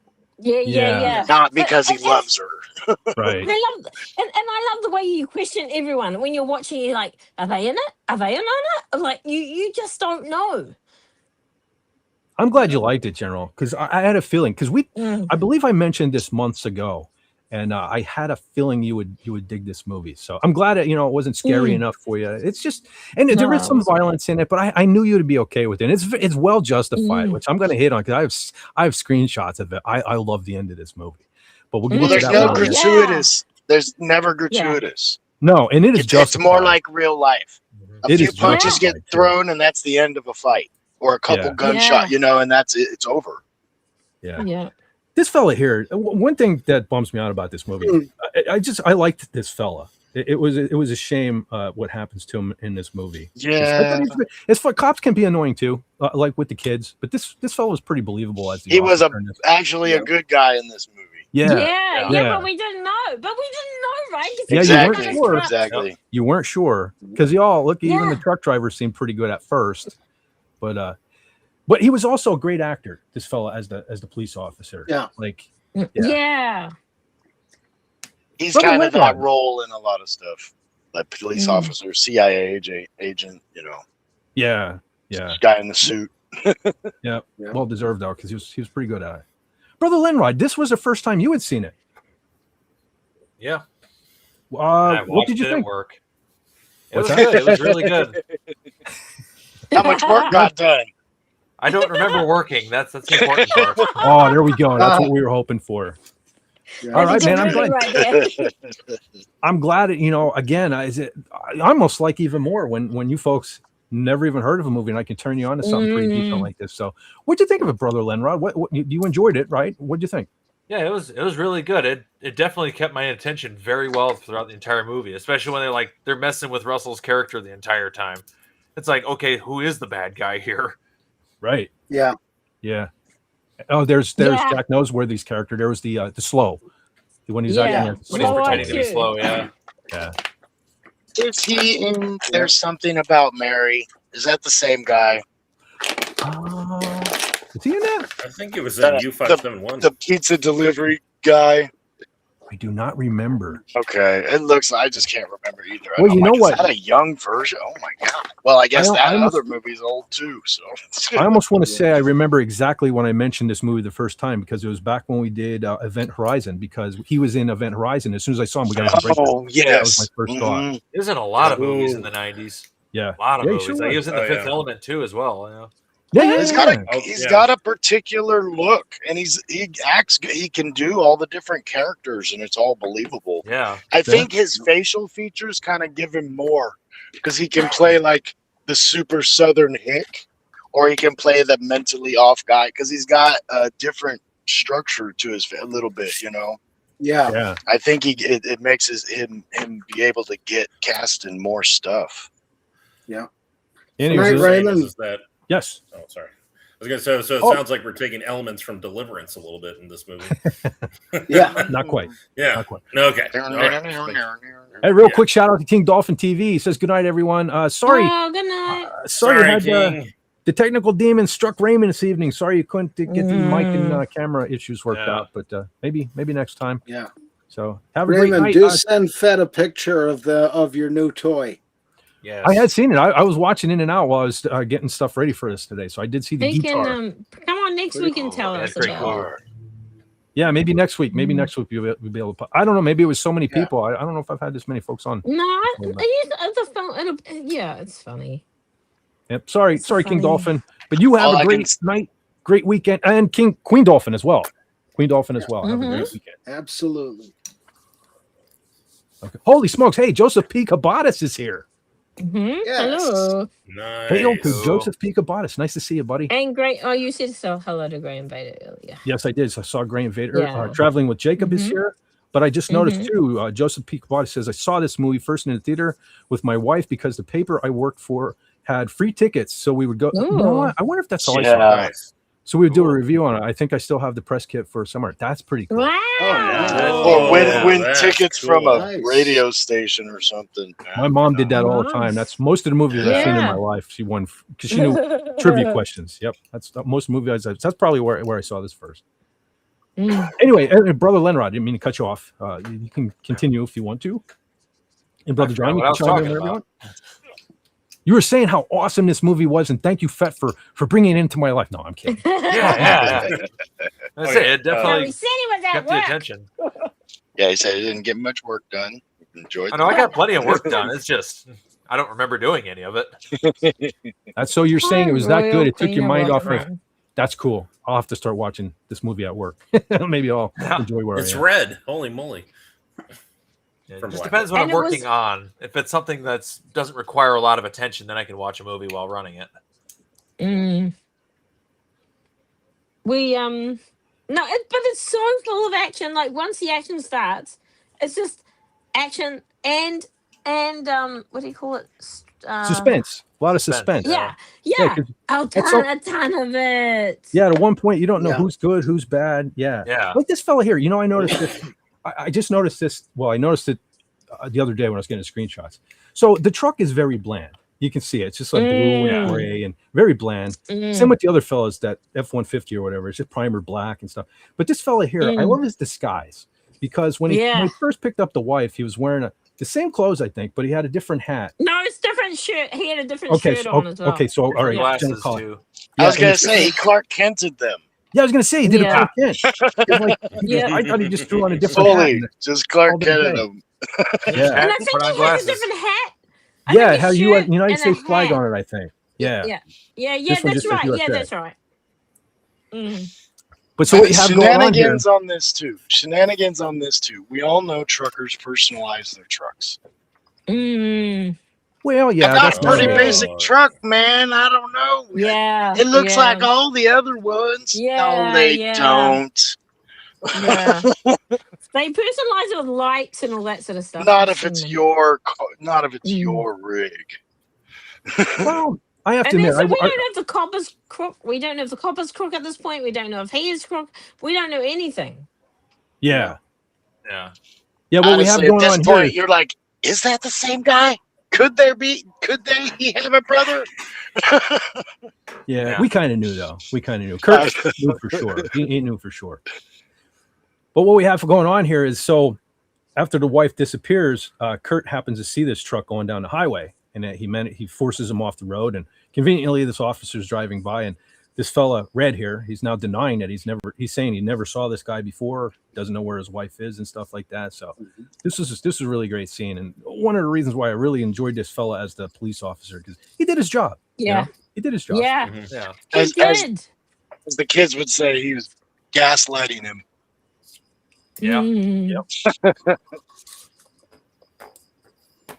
Yeah, he searched the truck and find any evidence of a struggle or anything like that, so he had to let the truck driver go. And of course, Jeff there, Kurt Russell, his character is a little kind of irate. You know, he's kind of worked up, and so he almost was the one that went to jail because he's kind of flipping his lid a little bit. But which the cop's dialogue was like super believable throughout this entire scene. Like this is just regular actual officer communication.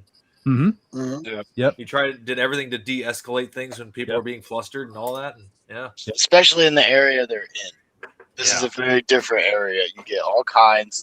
The conflict level is super high immediately. Yeah, well, he said right in this movie, like he's seen, a million times, like women trying to get away from their husbands, gay guys, getting rid of gay guys out, and he's seen it all out in the highway. So anything could have happened. Perfect place to abandon someone and just disappear. Yep. When's the last time you saw her? At a diner in the desert? She said she went to the bathroom. Yeah. And just hits his hitch on a truck. Yeah, are you sure she didn't leave you? It's kind of turned on him then, so yeah. And I like that the cop didn't, and this isn't what would have happened back then. This was more realistic. Like he runs away from him and gets in the truck cab to look for stuff. And the cop doesn't just go up and yank him out. He's not ripping through the truck. He's not causing damage. The cop just realizes, yes, this guy is freaking out. So let him look, and he's not doing anything. So let him. Yeah, he knew he was just trying to find evidence of his wife, maybe a piece of clothing or something. Anything, yeah. Just to prove. Because they're not forcing any. It's all, like you said, that it's very believable dialogue. Because they're not forcing an extra thing where you're going, okay, they didn't need to go there. It's tight. Yeah, no fat on this. Yeah. Even though it's I guess an artistic style, because there are some scenes where there's very little dialogue, just noise. You'll see the car. This is the part where he breaks down. This is the part where he breaks down when he's like getting those pieces of paper. He's becoming what do you call it? Oh, the receipts. Paranoid. I bet you ordered something. Paranoid. Kurt's getting so frustrated at this point. He gets kind of aggravated. He's grasping for straws. He's like, hi, Eugene. Hey, old man Bird, what's going on, buddy? Hey there. Oh. Okay, man. Glad you could join us. 14 minutes into the stream is when Fez tells us about his train story. Holy smokes, look at that. General Collett taking care of the timestamps even. Yeah. That's dedication. But hey, speaking of, Royal Queen of Rock and Roll. I love the name. Yeah. Hey, I'm glad you saw that. I thought that was awesome. Yeah, welcome to the channel. My first kid is 2, my second child is 3, and the last one is 5. Yeah. That's freaking sweet. Nice. All right, thanks for popping in. If you haven't nice seen tight this movie, group. yeah, faux show. Don't watch this movie with those kids. Too young. Hi, SP4H is here. Okay, yeah, he is. There he is. I was freaking out. Thank you for coming. Yeah. Stress level dropped. Oh, Green Fader says I see Funyuns. Yeah. Yeah, I sure do. I see Fritos, Funyuns, Cheetos, Lay's. Yeah. And those were not the small bags. There was no such thing as the small bag back then. Those are actually bigger than any grab bag we have now. You're not wrong. Yeah, the grab bags they have now are smaller than our old half-size bags. And they're half as full as they used to be. Yeah. Well, John, they settle during shipment, right? They settle during shipment. Yeah. The bags get smaller and the prices go up. That's how it works. We know how. Yeah. On the road. I don't like people stealing and the stuff that's going on these days. But when somebody goes into a store and fills up the container with the same product and buys it, I'm like, I don't know, man. It kind of, I get it. Yo, I think I totally forgot to write it down, but from what I understand, this phone booth too, they actually found that on old Route 66, and they were able to buy that phone booth for like $1 or something like that to bring it to the set using this thing, which is funny because now it's awesome. Yeah, it's so dated now. Kids are probably like, "Why does that box say phone?" And that is what I was getting, like Route 66 vibes, because we were describing to Carla, which is weird because she lives in a place you would think there's lots of space. But it was like, no, this was real back then. Like you're traveling for 6 hours. Yeah. Hopefully there's a rest stop. Yeah. Yeah. You kind of stop, I mean, you took, when you're out in this area, like anybody who's done the Vegas Drive knows, doesn't matter what direction you come from, even still, it's like hours of nothing. I said it's not possible. So bring toilet paper. To come past you. But you'll drive for an hour. Whoa, we've seen 2 cars. Yeah, because no one drives on this stupid road.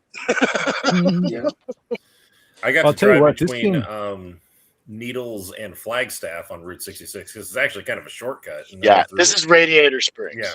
Is where Yeah. Go to Oatman, Arizona. That's where it's like a real Wild West town out there. It's really cool looking. Or if anybody knows the drive, like Southern California through Arizona. Yep. Drive. Whoa, there's dinosaurs out here. Drive. Yeah. This scene kind of gets to me here too, where he realizes, what's that deputy even says, like 100,000 folks a year or something go missing, and he's just like, looking, praying to God his wife isn't going to be one of the faces on that wall. This also, we had people missing. As Americans, we had to affirm this to Carla. This was every post office. Yeah. This was every government building. Jeez, remember when they were on milk could have cartons? had the missing, the milk cartons milk too. cartons at one time. But just this was a legit thing, and never a good thing. Like just the most horrible feeling you could have. Yeah. Yeah. I mean, could you They imagine? used to have wanted posters in the post office also. Yeah. Top 10. They got rid of that over the privacy concerns, if you can believe that. I think Dog the Bounty Hunter had a lot to do with people started going out. They're like, we can catch them. I think the one that was like definitely heart sinking is when you saw those posters of missing kids or people, and you see the date of when they go missing, and they were stated for like years, so long ago. And like, oh geez, you just have to feel like the worst has happened. Yeah, exactly. Yeah. Okay, great movie. This movie's so good. Oh my god, I'm glad we got to watch it. Yeah. We gotta turn it around. Guaranteed that truck will never run again without a new transmission. Yeah. Brother John knows all about it. Transmission. I drove through less than 2 feet of water a couple of years ago, and it rusted my transmission immediately. You know, I bet he didn't even put it in four-wheel drive. No, but the intake. If the intake was high on the roof, you know how they put the engine intake. Yeah. If it was up high, his car would have made it. But Carla, I live in Pennsylvania. Almost every Jeep has that intake on the roof around here, General Carla. Yeah. Those are some of the things you're hearing buzzing past here when you get. This is America. This is America. We make four-wheel drive trucks with radials. Yeah. Yes. Oh, that was a shot too. Seeing the donuts floating in the river. Good symbol right there. Yeah. That's good packaging, though. Yeah. Honestly, to go through all that and the air hasn't even come out. This was well shot too, because these rapids. Now, obviously, you know, they probably had divers standing by, and I'm sure it was in like a less treacherous stretch of the rapids. But they probably had somebody floating behind him close by. Yeah, that was really Kurt Russell in there. This was well shot. This here rapid scene. I enjoyed it. He did free CGI. There's like nothing. Yeah. There's no CGI. I don't even think they needed to do like backdrop paintings in this at all. I think it was all real all the time. Yeah, look it to me. Yeah. Like on set. I don't even know if I could have I don't know. I didn't look into it that much, but that gas station that they're shooting at, that easily could just have been a abandoned gas station they found. And shot it, you know. I don't even know if they built it. That's true. Yeah, it's actually still there with that same tree in front of it. Wow, that's pretty cool.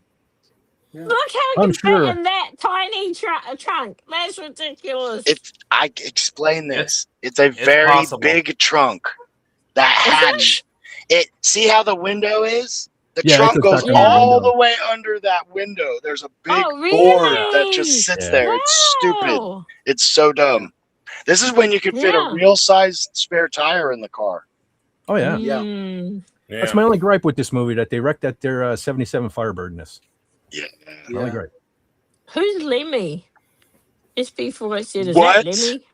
Oh, Killmister. No. Motorhead. Evil Lemmy, not real Lemmy. Evil Lemmy. I only accept that phrase because she's Kiwi. And who is Lemmy? What? Donna's going to bed.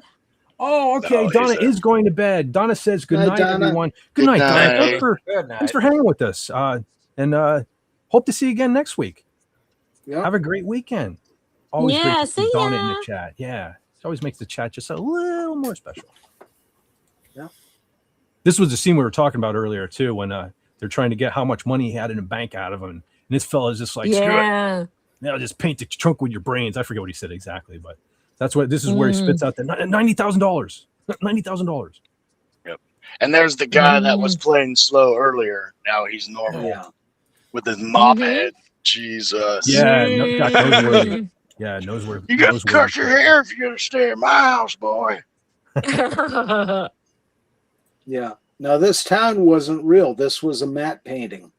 Oh, really? So they did have something. Okay, so they did have something. That's interesting. That's freaking fantastic. Yeah, that is well done. I want to see the camera just to these guys left of these guys just looking at a picture. Yeah. They're just doing the art view, you know. They just got their fingers on their chin. Yeah, I never noticed brush now. Great brushwork. Wow, he's got his angles down. Who did this? This is great. I never even thought of this until seeing the screenshot, but all I'm saying is you'll never find a bigger hive of scum and villainy. Yeah. Most Isley. I just wanted to get some power converters. And this was cool when they finally get a hold of him, and they're telling him like, you see that bank down there? You're gonna go down there, and you're gonna take out all $90,000. And this is where you get, so up until now, Red Bar was, he's the truck driver fella, whatever. Here's where we find out he's the mastermind. Yeah. And let's see. I like how No glasses now. Oh yeah. The Clark Kent. He's no longer disguised.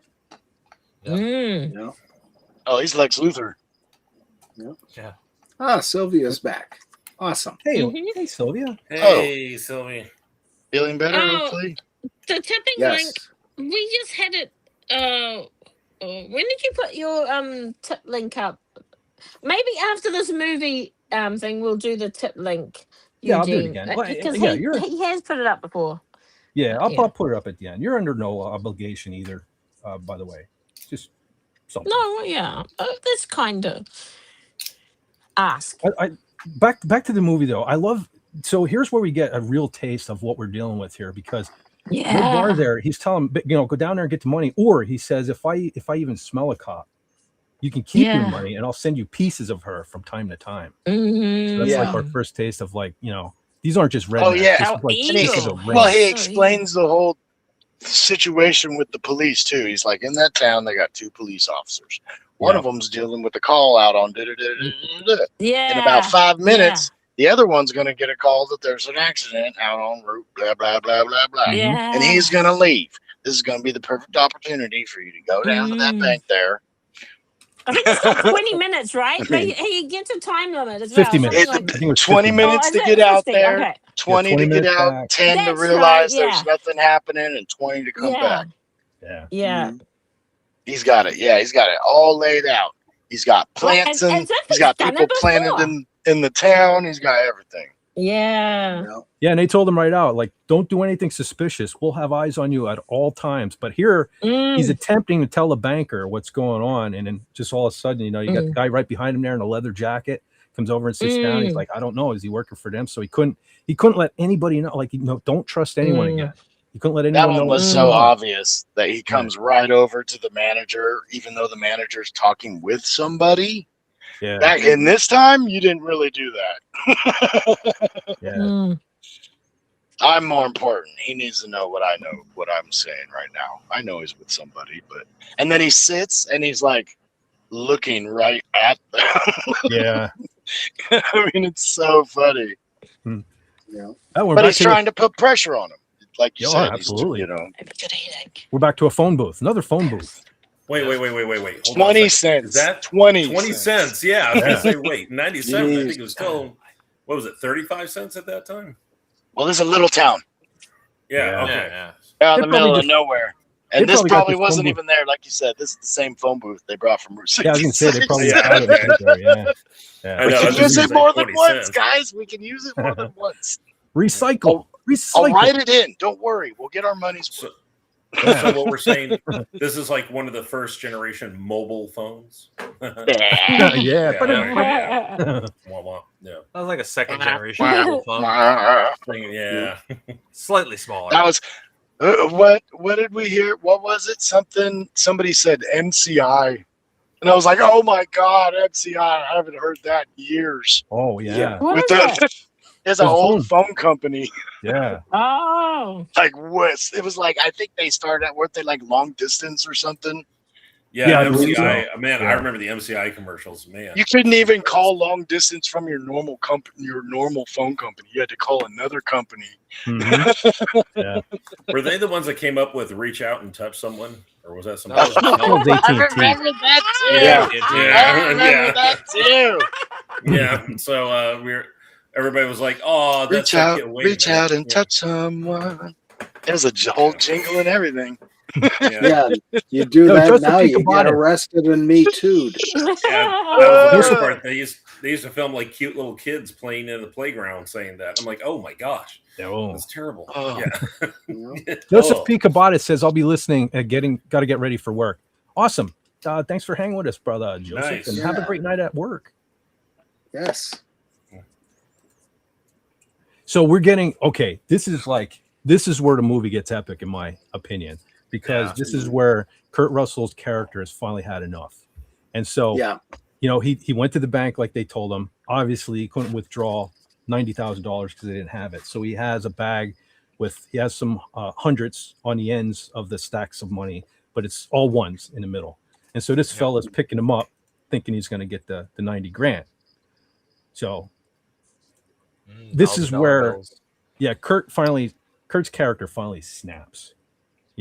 Jeff has had enough at this point. And I love, to me, because this is the fella that it started with. This is the fella that pulled out in front of him. This is the fella that sabotaged his car at the gas station. So it's great that he's finally starting to be the ass-kicking Kurt Russell with this fella. Yeah. And I love, too, because when he first got in the truck, the fella there told Kurt Russell to turn around. He duct taped his hands and everything like that. And Kurt was, what did he steal? He stole like a letter opener from something from the bank, I think, that he used to. Yeah, that's right. Yeah. And that was great when he finally jumps this guy and he duct tapes this fella to the headrest. He duct tapes his neck to the headrest and stuff. And I love this scene because this dude's like, tell him to stop, and it's like slamming on the brakes so it chokes the guy. He's like, "You sure you want me to stop? I'll make this motherfucker stop on a dime," or whatever he said. It was so crazy, this scene. I'm like, this is Death Wish. Yeah, kind of. He's like torturing this dude in his car. Yeah. You know what I mean? Yeah. And I was like, whoa. Well, he had it coming, though, man. He had it coming. He screwed his wife, man, right? I just don't know if he's going fast enough for that to matter. He had to put that tape on real tight and stuff. I get it. I like the idea. I watched Formula One. I get it. There's G-forces happening. I know. It's movie magic. Because this scene right here, like the fella cuts the duct tape, but then he just yanks the headrest off. He's a meathead. There's a lot of weight up there. It goes. There you go. Andy's here. Holy smokes! Hey, Andy. Masterson, the great Andy Masterson says Kurt Russell is awesome. No lie detected. I effing love Kurt Russell. Andy. Brother Andy. Yeah, that truck's a monster. Jeez, dude, that's a mean truck. Yeah, and here we still don't know if that guy's a good guy or a bad guy. The police officer. The cop. Yeah. This is where we finally learn if he is a good guy or bad guy. It turns out he's a good guy. I still say that truck was on the Snake set somewhere. It's possible. You never know. That'd be cool. Yeah, because this was only a year later. Probably still in the vehicle pool out there in Hollywood. Director's like, God, we need a couple of extra cars. Kurt's like, I know where we can get some. Yeah. I always hated this scene. He doesn't die. I just think I think it hit his lung. Yeah, that's in my mind. Yeah, he didn't. For him to be down from such a small shot. Yeah. Because I think we looked at, I was like, that's a small gun. It's got to be like a 22. There's no way it's like a normal. Yeah, well, it was just one that Evil Lemmy could stuff in his boot. Evil Lemmy. Yeah. That's good. Yep, I'm glad. But yeah, that whole thing there. I was like, he should still be able to talk. That's what made me think, it got his lung. So he's like in bad shape. Didn't want to see the cop die because he was good guy. Don't want to see the guys die. Yeah, Kurt did radio in to the deputy, tell him officer down, so that he knew that police. Send the ambulance. The ambulance was coming, but of course he had to move on. Because of course he wants to save his wife, and so he gets to. Fortunately, he finds good old Red here at the truck stop, and you can see he jumped in the old spare tire compartment, and the tables have turned here because good old Red's on his way home. Mm-hmm. And Kurt hitches a ride. Is it always funny that the kid always sees the weirdest things from the back seat in movies? It's like, whoa, there's a guy there. Did you see that? Quit making stuff up, Junior. Oh, you're talking when the car drove by and the little kid saw him underneath. That's always how it is in movies. Like somebody will be hanging off the back of something and a kid happens to see. It's like, what? Yeah, Kurt Russell looked terrified too. He's like, don't say anything to your mom. Exactly. Yeah. I'm trying to catch the bad guys. Shh. Whoa, Mom, they must be filming a movie out here. Weird. Holy guy under a truck. No. Yeah. So this right here. So this is in Red JT Walsh's character, the head bad guy. This is in his barn. And so up in the rafters there, you can see all these boxes of cameras, cell phones, clothes, all this stuff. So you know this is all the lives that these assholes destroyed doing this shit too. So So General Kala, the violence that you were witnessing at this point in the thing was totally justified. You know. And look at what they're doing. They're stockpiling like merchant. They're not even interested in getting rid of it. No. Yeah. They're just torturing the people for their money. Yep, exactly. And Andy says if you ever do Tequila Sunrise, he wants to be on. Cool. Oh, very nice. Okay. I don't know that write movie either. Wait. Me neither. I don't know. That one I don't think I know either. So that's good night, Queen. That will. Who's that? What is that? Royal Queen. Royal Queen is leaving. The Queen is going to. Oh yeah. Okay. Anyways, I'm going to sleep. Have a good night, Royal Queen. You too, man. Or man, I gotta stop calling you ladies. Man. I keep forgetting there are women here. You have a great weekend and you rock on. Okay. Good night, dude. Right now. Yeah. Tequila Sunrise. Making a note. Noted. Not the drink. No, the movie. It is. It is noted, brother Andy. We'll have to make that happen. Are we saying we should all have a Tequila Sunrise to watch Tequila Sunrise? Ooh, interesting cast. Yeah. Hey, Mel Gibson, Michelle Pfeiffer, and Kurt Russell. Wow. Oh, I wouldn't mind seeing some Michelle Pfeiffer for sure. Yeah. I mean, who doesn't, right? So we're approaching the end of the flick here, and this was just so the bad guys there. Oh, this is so good. Are just having breakfast after a long night of criminality with Red has his wife make dinner in here. And what gets me in this is, at least the way I take this, is she wasn't aware of how these fellas were making their money, because she was Never totally looked surprised. in the barn. Yeah, once she had to go. Well, I think I have a screenshot, but so right here, he's, my wife is locked in a hole in your barn. Somebody go out there and get her out. And then, like, of course the wife's not believing it, and these fellas are, how do we get out of here? But I love this payoff. So they make the wife, Kurt Russell makes the wife go down and unlock the freezer that they stuffed his wife in. Fortunately, she's still alive. I love that too, man. The wife's going down the steps. He looks at JT Walsh and says, "Man, you better hope she's still alive." And so, the wife goes down and unlocks it. And she's like, "What is this?" She didn't have a clue that her husband was like this monster. So this was like a moment of awakening for her as well. And I love too when but it's pretty short-lived. It is short-lived, and it's because of her. That's different. That's a protection thing. Yeah, he's trying to get his wife back. I'd go a little farther too. You'd break down? Are you saying you'd break down? Yes, I'd break down a lot. Just break dance. Yeah, I love too because when the wife comes out, he tells them to get down in a hole, and JT Walsh knocks him down. He turns around, he didn't even get to finish his sentence. He's like, "You better remember this, fella, wherever you go." And he just says, "You fucking!" Kurt kicks him right in the face down the steps and stuff. Yeah, that was great. That was awesome. Yeah.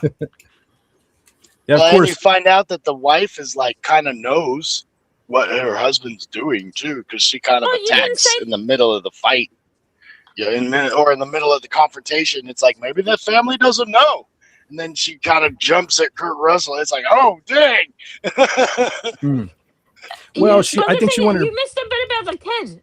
You didn't, about the what? You didn't the kid, because that was that. You don't have to shoot. You don't have to do it. You don't have to do it. You don't have to do what the father says, son. Yeah, like, you don't have to be like him. The kid comes in with a big shotgun. Yep. I didn't want to get the screenshot because I wasn't sure how YouTube would have felt about that. Yeah, that's fair enough. But that was a good. But that was that's why I was saying that was short-lived, because the wife is like, "What? You've been doing this? You've been doing this?" The kid comes in with a big shotgun, aiming it at Kurt Russell, and Kurt Russell saying, "Nothing's gonna happen. Calm down." And then the wife is like, "Shoot him!" But I mean, you have to realize too. I mean, Kurt Russell's being all irrational and stuff. She doesn't know. This could be some madman. Because he's making these claims, but they weren't justified until he made them go out in the garage and find out that the wife was really down there. Because I mean, what woman's really going to want to believe that over some stranger? You know, who's pointing a gun at Really, them? you got a hostage in your house and you don't know? Yeah. That's a great way to begin with the wife and you. How deep is your denial pool? I mean, So throughout all that chaos, they're just muffled screams. I don't know why they're coming from the basement. I don't know. it was a big barn. It was a big barn. Deserts make weird noises. Yeah. But so throughout all that chaos too, Jack knows where these characters managed to escape, and then he comes back and lets the people out of the hole, and so we can have that final chase scene. Of course, they all come after Kurt Russell and his wife escape in this truck that was parked outside of that mobile home there. And of course, we get the car chase between them all, one by one. You know, they're all kind of meeting their end, and some of the stunt driving here was pretty great too. I mean, having that truck almost jackknife. That was some pretty slick driving going on there. Well, you can see the trailer wheels are kind of turned, which is standard. You don't want real jackknifing to occur, but that's no. I see it. I didn't know Custom that. set of wheels. Yep. Darn it! I ruined the movie magic. Movie magic. You don't notice that in the movie. So is that not normal? Do they? No. Is that No, not, they do not do that. No. That's a safety thing. You I can't didn't notice that. control a fishtail with a semi. Exactly. We haven't put the 10,000 hours in for that. Nobody's done I that. can. I mean, you could believe in it, but I believe. Oh in yeah, it. yeah, but not to do it. Exactly. Okay, we need to do this. I can't believe people can do what they can do in cars. You know what I mean? So. Well, darn it! I ruined the movie magic, folks. The last 10 seconds did not happen. I'm breaking up the neuralizer. So Okay, trust me. you saw this. We just watched 2 Snake Plissken movies. This is not ruining any movie magic right here. Fair enough. Fair enough. No, this is what I love. I love these kind of movies where you have like the final battle, and especially if it's a car chase, it always makes it a lot of fun. Lots of fun. So, And this was pretty, man, the way the good old Red Barter meets his demise. So he has him pinned up against the railing of a bridge here, and he just keeps ramming that poor truck. Oh, that's right. Just trying to kill Kurt and his wife here. And as a matter of fact, she gets pinned under the dash. And, so Red gets so zealous there and stuff. The truck actually goes up over the other truck and dangles from the side of the bridge. And a fight ensues inside this truck. As you can see here, they're basically fighting to the death, falling in and out of this truck, climbing around a thing with their death looming. Somebody's going to fall. You know that. The suspense level was on like 1 million here. Of course, you got the truck creaking and groaning and everything, and girders bending and bowing, everything ready to fall. Yep. And of course. And the noises. Yeah, it's one of the things that the sound effects were great here at this part. It added to the you didn't know at any moment what was going to go, because both trucks were still kind of so damaged together. They're kind of interlocked and everything. One truck goes over, falls. It's going to drag the other one, and the wife's still pinned in there. I love this scene too because so he had JT Walsh's character had a chain hanging from the side of the truck, and he manages to unhook it. Yes. He's smashing Kurt Russell's hands with it, but Kurt manages to get the upper hand. No joke. Grabs a hold of the chain, and this is the moment where this fella knew, oh shit, I'm done. I'm done. It's time to die. That was the Alan Rickman close-up. Unfortunately, one of my only slides that got screwed up tonight, I saw it earlier in the presentation here, was when he fell down into the creek. But so Kurt manages to get her out of the truck. She was pinned in, and this was great too because you see a hand then. Oh, it's glorious. Yeah, so I mentioned how the two trucks were kind of pinned together, and so you see a hand then come into the old Chevy work truck there and put the truck into gear, which kind of knocks them both loose. Yeah, which causes the truck to fall down and smash. I mean, if there's any grill, man. Yeah, he got the grill. The next shot is like a whole lot of blood going down the river. I'm like, I love that. This was the Casey Jones moment in Teenage Mutant Ninja Turtles. Oops.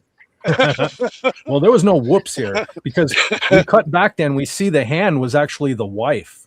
Oh yeah, Because no, Yes. exactly. she was like, Yeah. I'm not having it. Because if you remember, so he fell, but he wasn't dead yet because he turned his head, which He what was caused her. moving. Got a lot She's of like, broken F bones. this. Yeah. Yeah, this was her. Do This it. was her. Yeah, this Yeah. was her F this moment. Do it. She made sure this guy was splattered, not coming back after them. He was.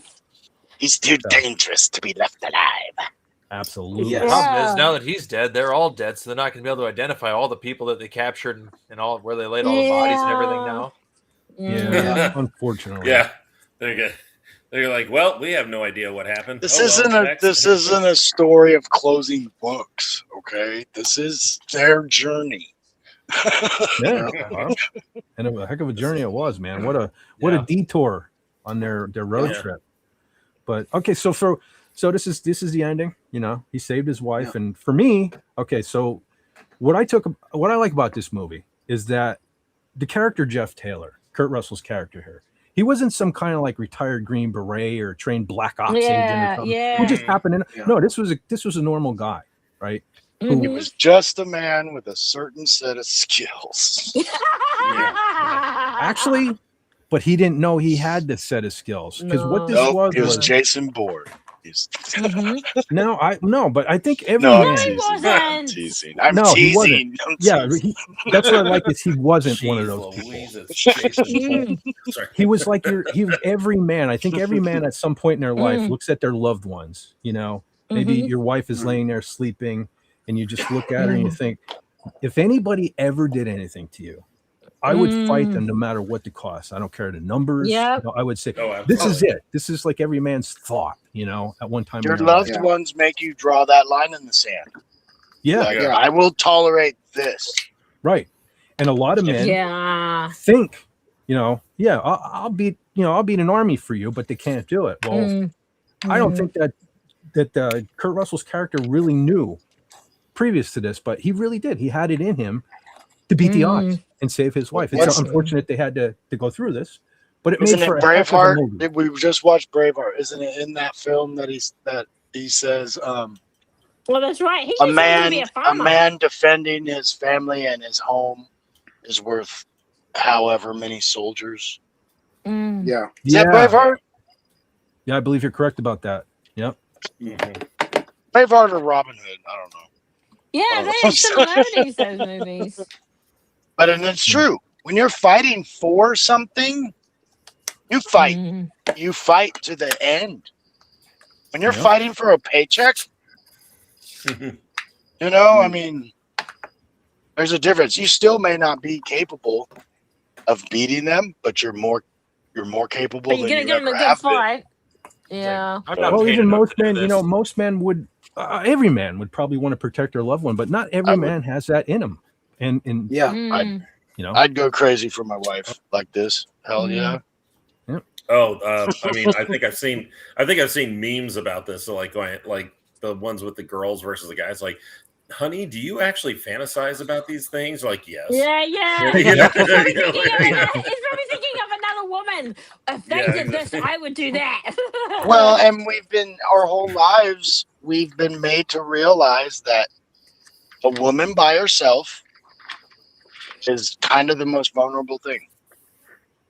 Like, I don't understand. They won't admit it, though. Well, I don't understand what it's like as a man to walk around and walk past really anybody and possibly fear for my life.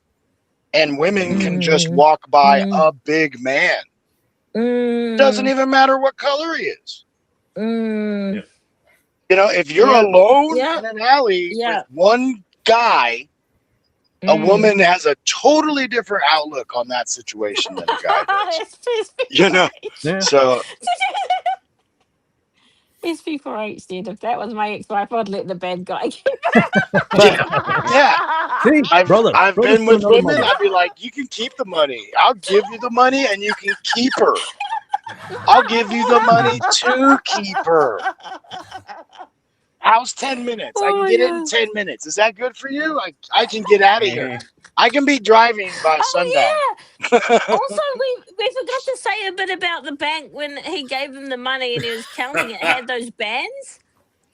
Yeah, I didn't know. Yeah. When he grabbed him finally- at first, I was like, "What did he grab those for?" I did not understand it. And then when they show the payoff, how he put the hundreds on the outside with stacks of ones, and then banded them up with the $10,000 or however much it was supposed to be, I was like, that's pretty damn smart. Yeah. But he was in business or something, right? So going into the bank was probably the most familiar thing for Kurt Russell's character. That's true. That is true. He's like, okay, I know how this works. But we were all like, there's no way he's getting 90 grand wired. No way. Yeah. No, it's not 90 grand. It was either 90 grand or 90,000 donuts, as it said on the back. That's $1 a donut. Oh my god! I couldn't even buy a snowboard on my credit card without him checking on me. You know what I mean? All right. Well, I'll tell you what. I'm glad we chose this movie, or I did. Yeah. But and I'm glad that y'all liked it. I mean, does anybody have any closing statements or anything you'd like to say about the movie other than just watch the darn thing? For so many folks. Yeah, I was impressed that Kurt Russell did most of his own stunts, and J.T. Walsh has always been a little bit of a weird thing with me because he's the spitting image of my late Uncle John. Wow. Oh wow. Kind of weird to see him up on the screen, but you know, usually I don't like movies that start out and go through what appears to be a hopeless situation.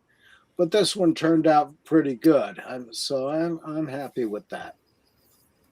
Fair enough. All right, hey, did we lose? Did we lose Lenrod? No, I'm still here. Uh-oh. Wow, I'm not seeing there he everything is. backstage. All right. Oh, there he is. Okay. Sweet. All right. Scroll down. No. All right. With that, folks, like I said, I don't know what else to say other than check it out. If you've never seen it, it's a good movie. I think you're in for a treat. Especially if you like Kurt Russell. I mean, it's a must see. It's a must see. And, for me, and if you're looking for movies that you haven't seen, go to 1997. Look at the top. Yeah. Look at the top 100. True. All of them. All of them. Too many bangers back in the day. That was a problem. Too many. The good thing about it is, though, is like this. It's a shame you folks didn't see it back then, but I'm glad I could turn it because it's basically a new movie for y'all. Yeah. So that's pretty I cool. can't I'm wait to see jealous. it. I almost wish I could have seen it for the first time. This is a movie. It's like so many movies we've watched now. Oh, it's a flop. It was a box office disaster. And it's like, doesn't mean it's bad. Exactly. We are in the generation of bad content right now. Doesn't mean what It came did out make then. a profit. It can make a profit, but they're looking. They want to. This movie, they're probably what do you think? Maybe 30 million. They're hoping for. Yeah, most Like likely. opening weekend. They're not hoping for huge numbers, and I bet they really tried hard to figure out how that you said they were number one in the box office when they came out. They tried really hard to position themselves. August. What's August? What is that August release? Nothing. No holiday. It's too late after Christmas. It's too far after 4th of July. It's too far before October. So they picked that pocket right there. Because I swear to you, if you look up the movies in 1997, you'll be blown away. Some bangers. Not even any 90s. Probably any 90s. Yeah, I say pick any year from like 85 to 2005. And probably the top 100 films are all worth watching. Yeah. Oh, sure. Like I mean, compared to today's movies, exactly. I mean, if somebody said something was like bad or it was a flop, it wasn't necessarily because the movie sucked. It just wasn't. It was like in comparison to something bigger or something, more popular. And really families tended to kind of schedule their movie outings. Like if we're gonna go, if everybody's coming into town for Thanksgiving, we're all gonna go see a movie. You're probably not gonna see a movie 6 weeks before Thanksgiving. Mhm. Just because it I cost. You know what I mean? Yeah, Well, true. are you taking you or are you taking a family of 4? And you're looking at Oh, taking I'm 10 taking me. people on Thanksgiving. You know what I like? Well, That's kind of what Yeah. I'm looking at. Like if I was going out, I took my wife and my wife's daughters and their boyfriends to Harry Potter. We spent like $120 on tickets. It's like, Wow. Yeah, see, back Jesus, in the dude. 90s, it was still less than $5 to get into a theater. Yeah. You know, Mm. I mean, The when I was hit, 90s. when I Oh, was hit theater in hopping. the 80s, it was a Oh. $1.25 for the matinee, and you could theater hop all day long. Yep. Yep. Hit the Oh, look, matinee. your Matinee is wasn't here. just the first showing of the day. It was like Yep. till like 2:00 in the afternoon. Yeah, Oh, and you geez. could stay beyond that and see the movie 3 more times if you liked it. Oh yeah, drop us off at open. We're coming home at 12:30. Last movie starts at 11:25. Yeah, exactly. Yeah, we got some trouble Okay, in the I chat have to now, go. man. Illegally Yeah, Born has yeah, popped in. Oh. Holy yeah. smokes. Hi. Awesome. Hello. General says she's got to leave. Is that what I heard? Yeah, I got visitors coming over, so I better do that. Okay, Get ready for General that. But Kala. thanks for having me. Yeah. Well, And I'm a have you visit. got a movie for next week or not? Oh, I'm still, Brother John. Have you decided on a specific thing, or should we just Oh, talk? yeah, talk go to each with Clue. Okay, because Brother John has been Oh, wanting to Clue. do Clue, and I have like, okay. so this will be my turn to kind of sit back and kind of learn. I've seen bits and pieces of it, but my Clue growing up was The Private Eyes. Remember a couple of months back there we did the Yeah.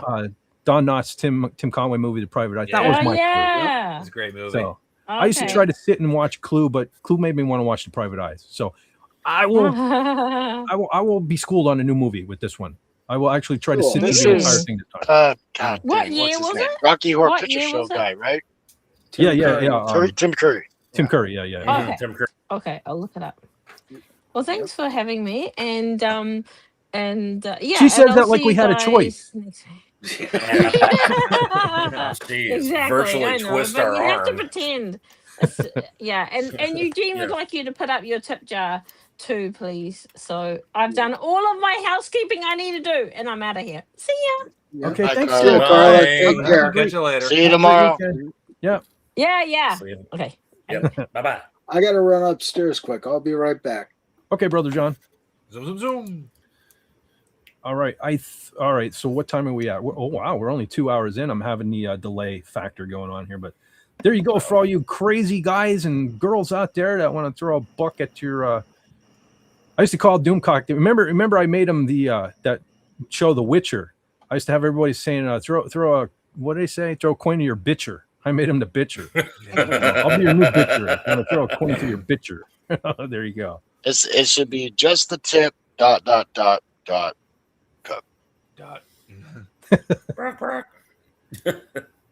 Okay, where'd I pull my chat? Two All right, two good. tips, one cup. Whoa! Oh, Hey. boy. All right, let's see. I should have done this while General Kala was here, but I kind of wanted to, well, in a way, toot my own horn, but not so much, because I was kind of joking around. But so here's kind of an update on Escape from LA. And again, anyone who has not seen that movie or didn't think it was great back in the day, right? Rewatch it today. I think you'll be pleasantly surprised how good it is, right? It was just, again, another one of those movies that was up against a bunch of juggernauts back in the day, I think. But so yes, this tweet here, now Mr. Imholt here, we do follow each other on Twitter. So I kind of think I was responsible for him watching Escape from LA. I kind of sort of started some stuff last week. So, and that's great because I don't even care.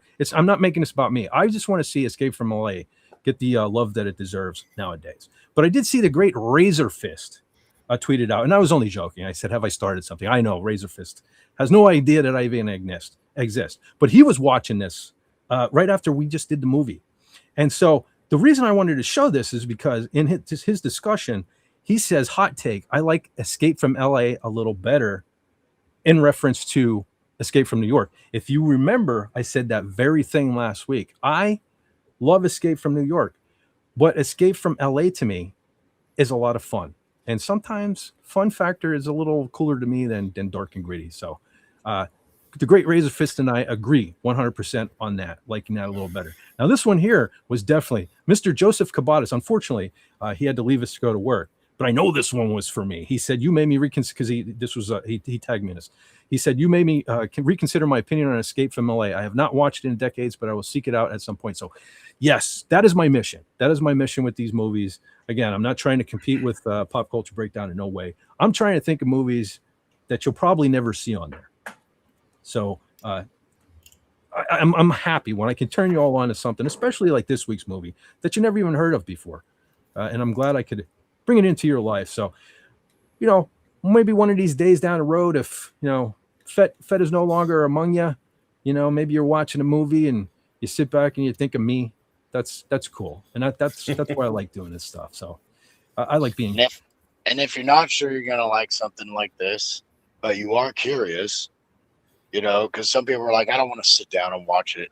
I encourage people to put it on your phone, put some headphones in, do your laundry or your dishes, something that you can kind of have it off to the side, just be listening to. And it always makes me curious. Does it make you stop working? Because then it's good. Well, Lenrod forgot he was working. I forgot he was working, though. See, he was paying attention to the film, though. He remembered the film. He did not remember what he was doing. Yeah. So there you go. And that's just like driving down the street to your favorite song. You're like, did I just run all those red lights? No. So this film was Jack noteworthy. Noteworthy. Ooh. Yeah, I know. Get Okay, off Brother the John has stage. returned. Yes, sir. Okay, speaking of grub, I forgot to show this last week, but this is, if you haven't been watching the channel in a while, we've gone nuts over cheesecake. So I happened to see a meme and I had to correct it. Yeah. There you go. Bottom right. Yeah, that's me. Every day. This is what cheesecake can do. Hey, here's a recommendation. I guarantee. So if you're kind of down on Escape from LA, watch it while you're eating some cheesecake. Yeah. There you go. Well, that makes sense. Well, I mean, it would definitely be good for Escape from New York. I mean, New York cheesecake as well. So. Yeah, there you go. And there you go. Watch them back to back. Make like a binge session. Here's another one I forgot to show last week. Somebody posted this on the Twitter X, right? Them things on urinals, right? Surveillance. See, I was put my hand over those, right? Because you don't know what's in there, right? So I said new fear unlock. Yeah, so just do you really think they have urine-proof technology? Well, it's kind of they claim it's a sensor. I guess it's supposed to be a sensor, hands-free flush, but I don't know. Yeah. Right. So, fellas, It never work anyway. Yeah, that's true. But maybe because it's not really a sensor, Lenrod. Yeah. Just I don't know. I've used those and they'll randomly flush for no reason, and I'm like, well, maybe somebody's pranking me or something. Maybe they were changing the film.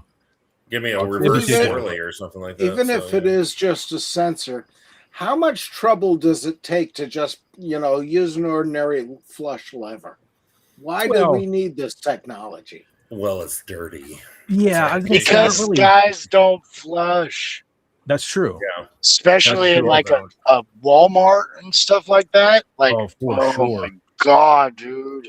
Walmart restrooms are one of the most filthy, disgusting places on it. Like, I mean, even like your favorite bar. I mean, I like doing stuff like that, but it's like, God, some of the bathrooms are just like, gross, 100%. Yeah. Well, and again, Brother John, see, that's why, it's not that I'm too lazy to reach up and touch a handle. I just don't like touching things in a men's room in general. Grab a paper towel when you walk in. There's that. Yeah. Because there's no guarantee that's cleaner on the wall. So, yeah. No. Yeah. Yeah. All right, let's get that out of there. Let's talk All about right, thank you. Yes. It's a shame. I should have waited. I should have done this while General Call was still here. So, could be just a rumor at this point, but Bloody Disgusting did put this out there that John Carpenter, a cinema luminary, the Academy Museum will honor horror master John Carpenter with the Luminary Award at their 6th annual gala on October 17th. The award honors an artist whose singular contributions have expanded the creative possibilities of filmmaking. I think that is long overdue because, again, going back to last week's discussion, not only is he a great director, great writer, nobody gives him the credit for his sounds, his scores, the soundtrack. Yeah. Right? Mm-hmm. It's such a big part of his films. So I just think they're not aware because not everybody does that. It seems like it's an unheard of thing. You know what I mean? Yeah, it could be. Yeah. But I mean, it's like having a musician. It's like, well, they actually play all the instruments, but they have to hire a band to go on tour. No, not John Carpenter, man. This is the Lenrod of film directors. He does it all. Yeah. Yeah. He just doesn't trust it with anybody else.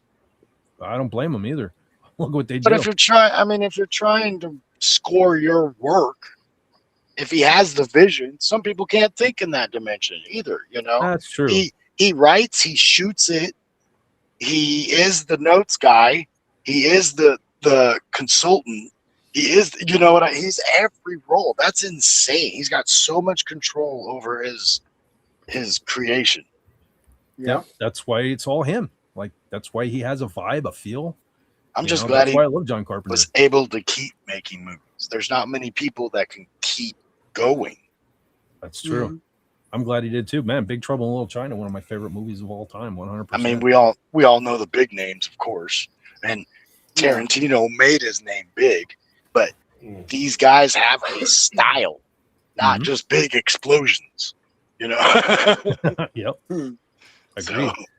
This is sort of John Carpenter related because Rob Zombie kind of destroyed his franchise Halloween there, but we did mention a while back good old Tyler Mane, who played Michael Myers in the 2 Rob Zombie films, breast cancer, I believe it was, he developed. So I just wanted to say I noticed he's completed his chemotherapy and he's moving on to the radiation. So good vibes. We're coming up on Halloween season. So I just thought, good vibes. Let's all think good thoughts for Tyler Mane, because I'm not a huge fan of the Rob Zombie movies, but Tyler was pretty good as Michael Myers. So I'll give him that. And speaking of which, and prayers for anybody out there who has cancer.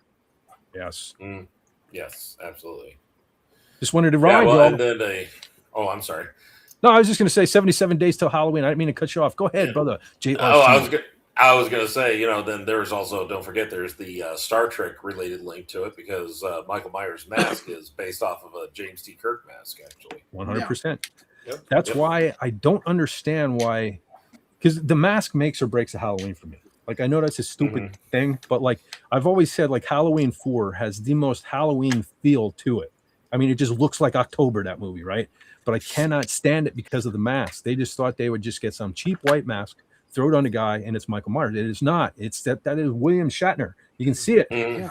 People here on YouTube to this day take a Captain Kirk, what was they call him, a death mask or whatever, and they convert it into the Michael Myers mask. So Hollywood, you clearly just don't want to pay the 25% royalty to the Shat or something. That's not the guy who played Austin Powers. No. The serial, I don't know if I can say that on YouTube. The serial unaliver in the Halloween movies. Michael. Consistent. He's consistent. Yeah. He has the most manly serial unaliver name in history. Michael Audrey Myers. I don't know why he's Audrey. First ballot. No wonder he was killing people. His parents named him Audrey. Yeah, you name it. Listen, folks, you name your boy Audrey. He might go berserk. Just saying. He's putting that out there. Well, as also his initial spells. Yeah. His also his initial spells ma'am, so we got to be careful with that too. Ooh. Yeah. Okay, there is that. Yeah. Yikes. I love All right, so I guess I'll bring this up. Has anyone here seen the trailer for Ahsoka season 2? Nope. I haven't seen the trailer, but I have watched the first season. Yeah, I saw the first season too. Yeah. It's not Ahsoka. That's all. That's all. Well, yeah, okay. So not the I one saw know. season 1. Not the one I know. Ahsoka no, I prefer the cartoon too. Clone Wars characters ever. There was so much wasted potential with Ahsoka. I mean, if you remember, guys, if you guys remember what Doomcock would talk about, the rumors was that Ahsoka was supposed to be the great reset for Star Wars, or at least Mhm. That was a reset, all right. Yeah, but it was a reset and made it worse. So that's exactly. So When you push the reset, why didn't the power come back on? yeah, it's like you press this reset button to your busted NES, and it doesn't really start the game. It just keeps getting worse. Why'd the power light turn yellow? Isn't it supposed to be red? Yeah, exactly. Did we just get red ringed? Yeah, exactly. Oh my gosh, had that to happen. Well, I have seen season 1 of Ahsoka. Yeah, there were some good things about it. I have a lot of gripes with it. But one of my biggest things here is what I really enjoyed about season 1 was the Ray Stevenson character. Like, this fella that they're bringing in better be good. That's all I can say, because he's what made it for me. Because again, I've said this a million times, but I remember when they were talking about either doing a movie or doing a live action Ahsoka on my Facebook page. I made the comment that obviously Ashley Eckstein should play her, the voice of Ahsoka. I got so much crap. People were calling me a racist and all this stuff because Ahsoka is a woman of color character, and I'm like, how do you get that?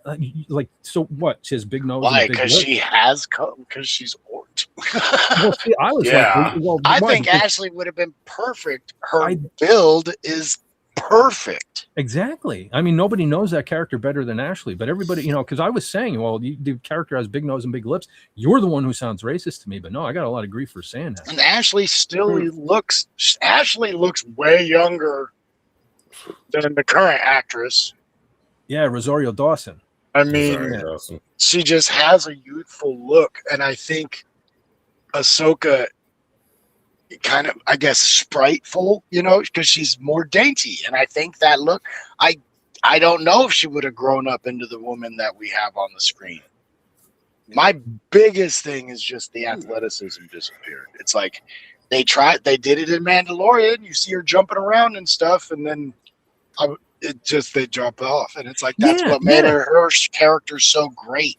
It's like she's so athletic, she's able to keep up with Anakin because she's so athletic. I don't know what happened. You made a good point there, because in the Mandalorian, I will give Rosario Dawson props where it's deserved. She even had Ahsoka's walk down. Ahsoka has like this kind of light, bouncy walk, and she even had it. Good in Mandalorian. From what happened? Well, look at Boba Fett kicked ass in the Mandalorian. One of my favorite episodes of the Mandalorian is the tragedy where Boba Fett got his armor back. Why couldn't we have that as the series?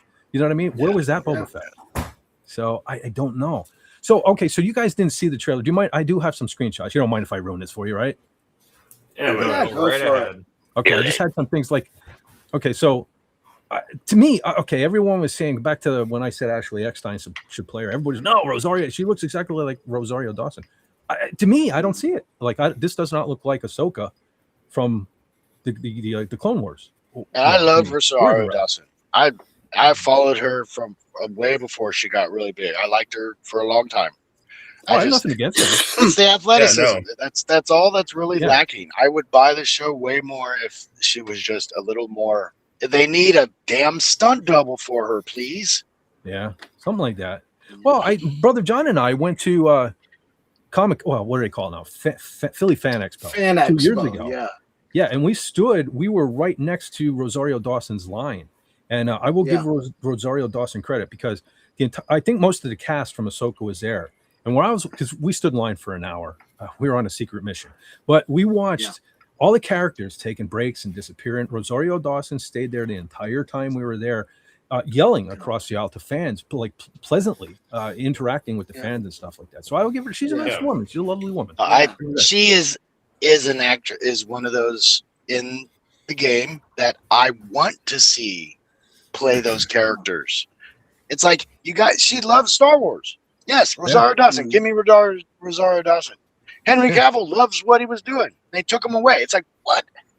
Yeah. It's like, she is the one. She's like, I haven't read the comics, but I will.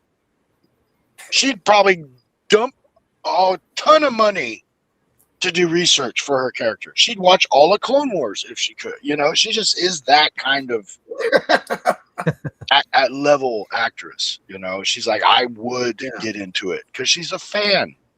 Yeah. Well, she needs to take more control over like you were saying, the physical portion of the role. And yeah, but she's working for Disney, man. Yeah, I was gonna. Yeah, there is a line in Hollywood where because and it's been going on for decades. Because I still say that's why they wouldn't let Kane Hodder play Jason in Freddy versus Jason, because Jason wouldn't have allowed some of that. I mean, excuse me, Kane Hodder wouldn't have allowed Jason to do some of the things. Freddy made him look like a little bitch in that. And so anyway, my point being, I guess you can only open your mouth up so many times, no matter how big a star you are, until you're replaceable. How much ad-libbing can you do? They're not writing for that kind of, it's a different writing style than we're used to.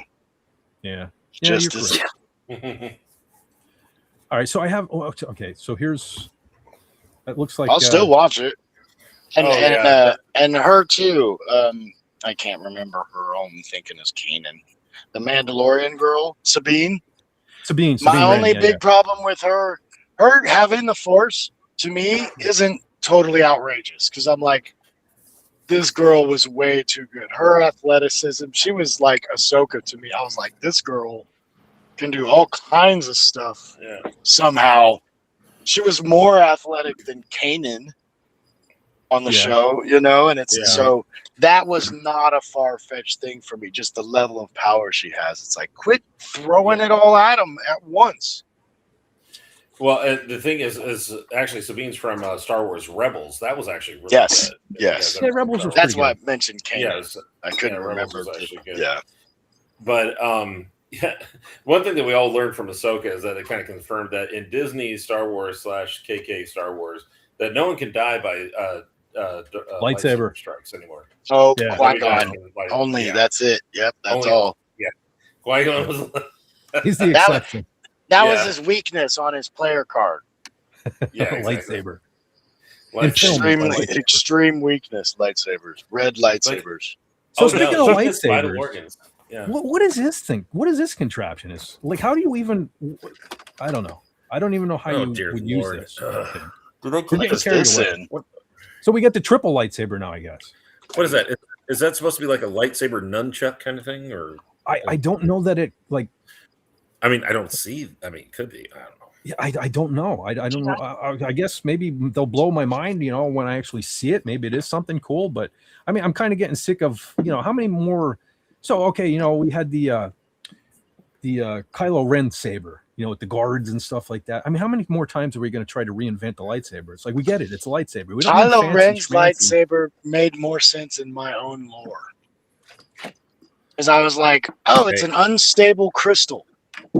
So he has to vent it, or it's gonna, because his blade is crackling, and I'm getting all this from, what was that game, Force Unleashed? Because you had unstable crystals in that game, and they kind of were lightning effect on them.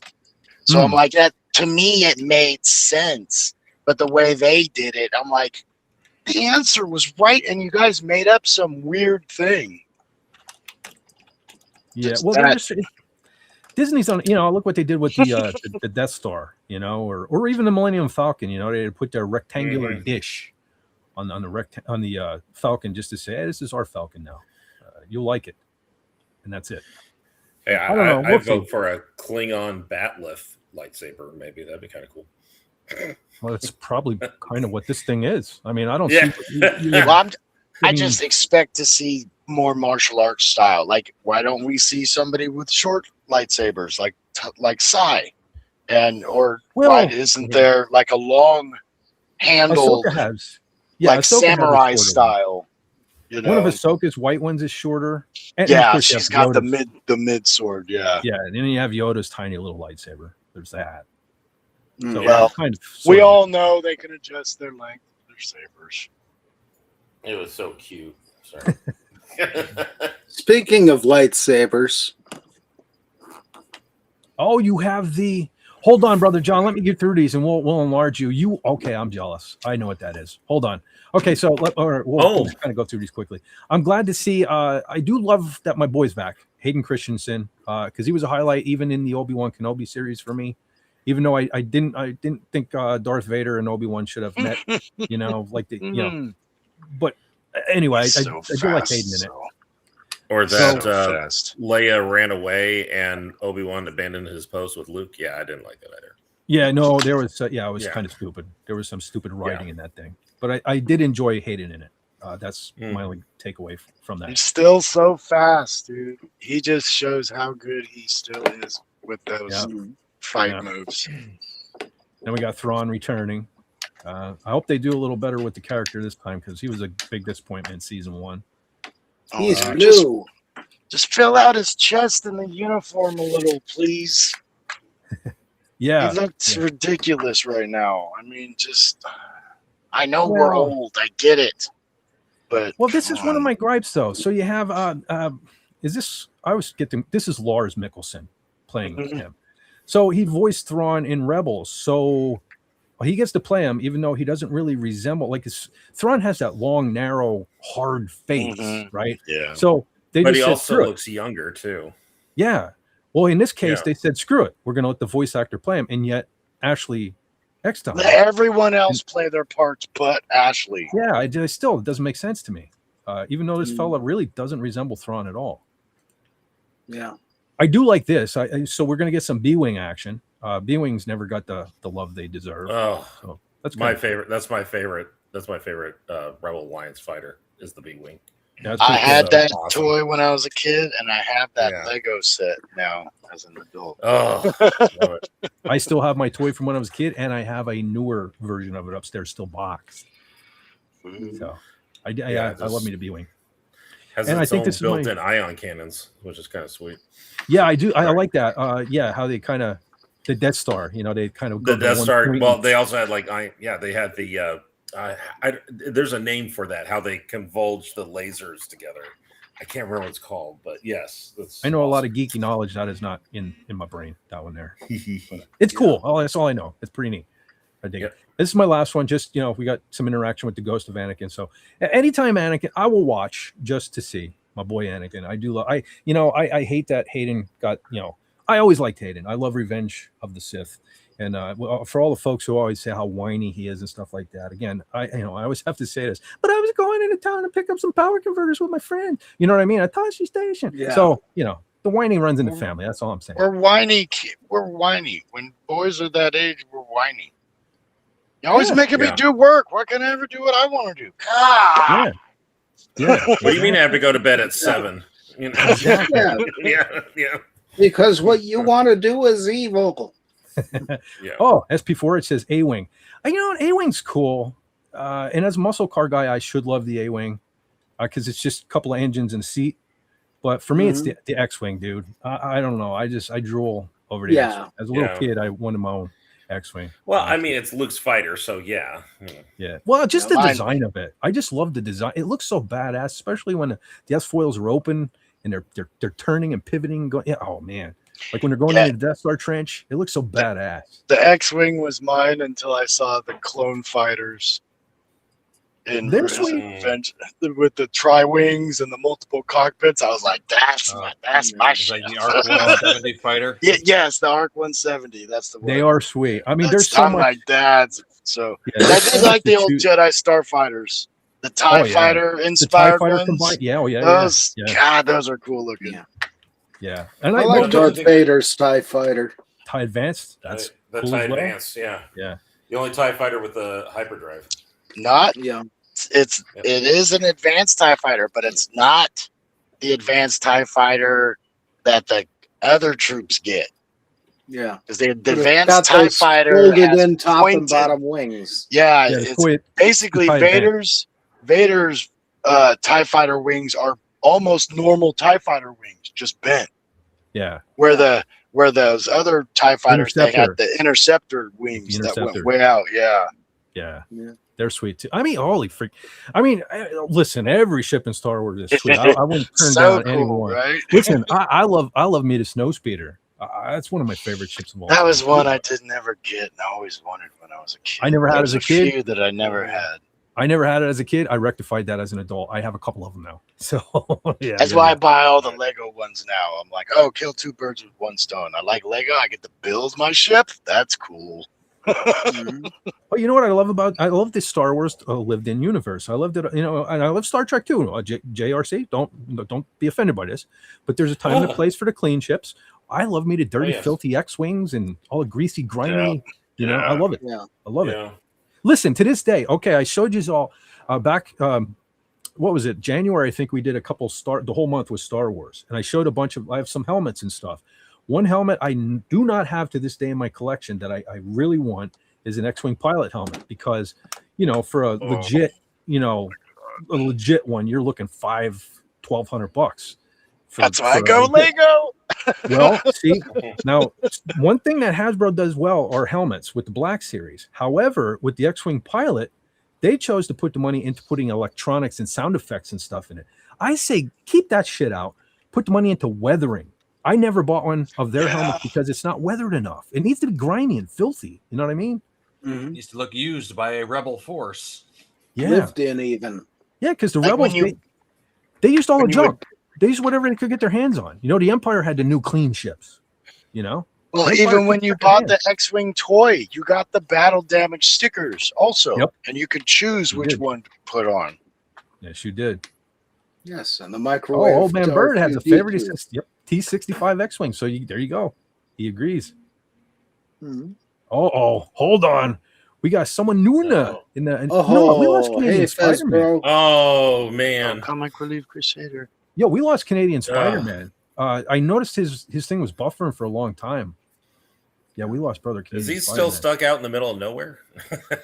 I think he got the move done, didn't he? I think he got the move done. Yeah, he finally got to his destination. So there's maybe it's just internet, or maybe the drinking. Maybe he finally passed out. He did admit he was hitting pretty hard earlier. So maybe he fell into his bonfire again. I don't know. Oh, hopefully not. We don't need any more of that smoke down here.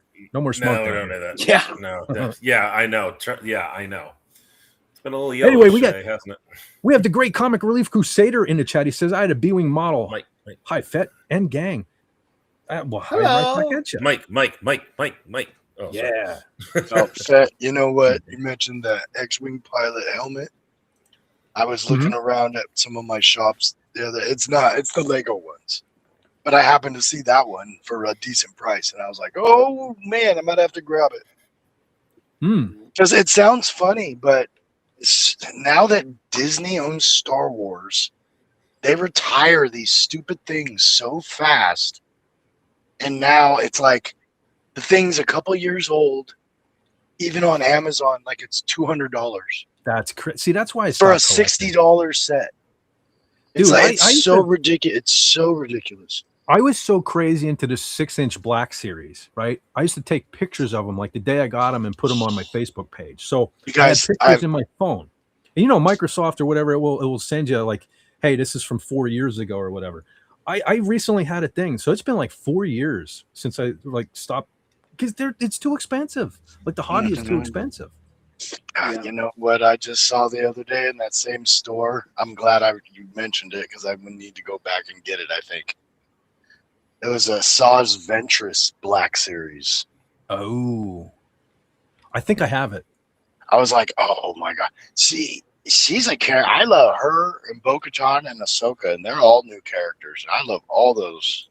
I love a lot of the things. Listen, the Clone Wars was great. You're not going to get any argument out of me. I have been on a mission. One of the reasons I started live streaming, well, one of the million, but I've been beating folks over the head that haven't watched the Clone Wars. I'm telling everyone, like, you're missing out. You're missing some great Star Wars. I get it. You don't like the cartoons, whatever. It is what it is. The stories are the stories. Listen, the Clone Wars is a million times better than the Disney crap. Just saying. Yeah. So you're cutting your nose off to spite your face. Is that the saying or whatever? You're missing out. That's all I'm saying. You're missing out. And they fought to keep the Clone Wars going because it got canceled a couple different times. Yes.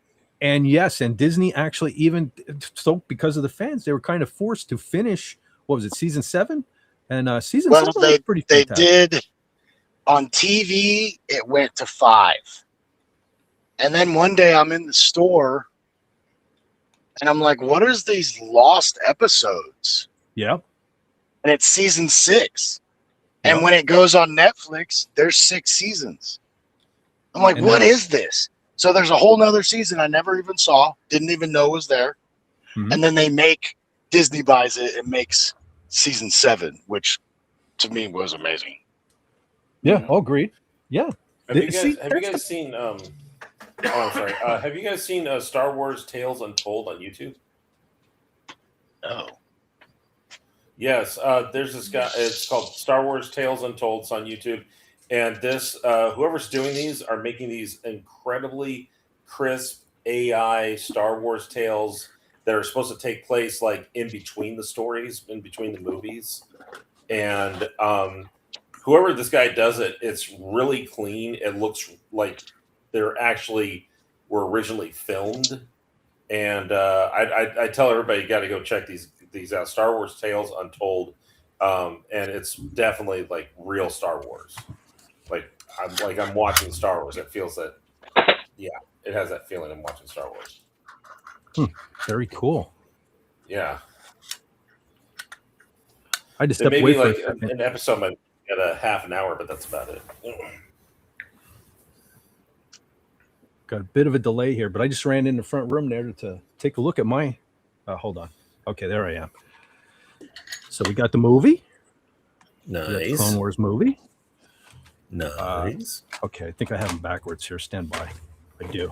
Man, I got so much crap here. What is this? Okay, season 1. Awesome. Season 1. Season 2. Or excuse you me, got that was them back- individually like that? Whoa, nice. Yeah, this is season 2. I'm sorry. Oh yeah. I got these things when they were new. This is not like a purchase back, now where you can buy them all for. Yeah. Yeah. I'm not trying to make my screen go down. 4. Like that. Yeah, I don't joke around when I tell you I dig these, man. I paid full price for these things. Yeah. Yeah. 5. Cool. And there's the Lost missions right there. Yep, there you go. Definitely worth a watch, folks. I'm serious. You're missing out. So you were talking helmets, so I had to show you what I have because I can't do the helmets. But these are what I ended up Nice. grabbing. We got Rex, Mando, Oh Nova, Vader. Oh wow. Cool. This one, this was like the first one they did, and I looked it up online. This was the cheapest set they ever made. It was $40, and it's like $260 or something now. It's so dumb. Oh, Biker Scout. That's nice. Yeah. They released this. They released the black TIE Fighter helmet, which is like $500 now. Yeah, that's and they insane, released man. a Stormtrooper helmet, which is like $300, and they were $60 sets, and it's like scalping's gotten stupid. Yeah. It's so dumb. It's so dumb. Wow. For sure. Yeah. It's a shame. I miss collecting stuff, but I ain't made out of money. I really want to get if I can try and find like a action figure of Cara Dune for not ridiculous. Oh, I have a 6-inch upstairs that I totally regret when Brother John and I were right there with Gina Carano. I should have had her sign it. I have it upstairs. Yeah. I have a little one right in the front room too. Now that you say that, I had to. I do want a Gina Carano one, but I had to get. I don't know where it is right now. I had to get Bill Burr in The Mandalorian. Oh, I had to get his figure. I was like, I have to get that. If I can ever get him to sign it, I want him to say, I wasn't a Stormtrooper asshole. Oh my God, so good. Yeah, I don't think I ever got his. I think I stopped collecting once they got to him. I only get ones that I want that are like out of, it's like, oh, I like that one. I try to stay away from them though, most of the time. Like you said, too expensive. Oh yes, Brother John, totally forgot. We got kind of riffing on Star Wars here. You have sort of a Star Wars related prop in your possession there. Yes, I do. Tell us what you got. This is an old Speed Graphics camera. What was it? Graflex made these. And I remember you telling me that the original lightsaber was made out of part of this. And if I can get this to... Is he going to show us Luke's lightsaber? Essentially, I think it's a different model, but it's the same thing basically. That's basically Vader's saber. Yeah, Anakin's Yep. saber. Yep. Yep. And these brackets come off, so you could potentially make a lightsaber out of this. Again, I'm not sure it's the same model that was used because they did do changes over the years. But yeah, I'm going to clean this up and see if I can sell it. And, you know, if I can make $1 or $2 or 1,000, that would be nice. That's another thing. I've always wanted those lightsabers, so it's like I give up. They're too expensive again. There's blueprints for Legos online, so I'm just going to buy the instructions and build them myself. I have 3. Who did it? Was it Force Effects?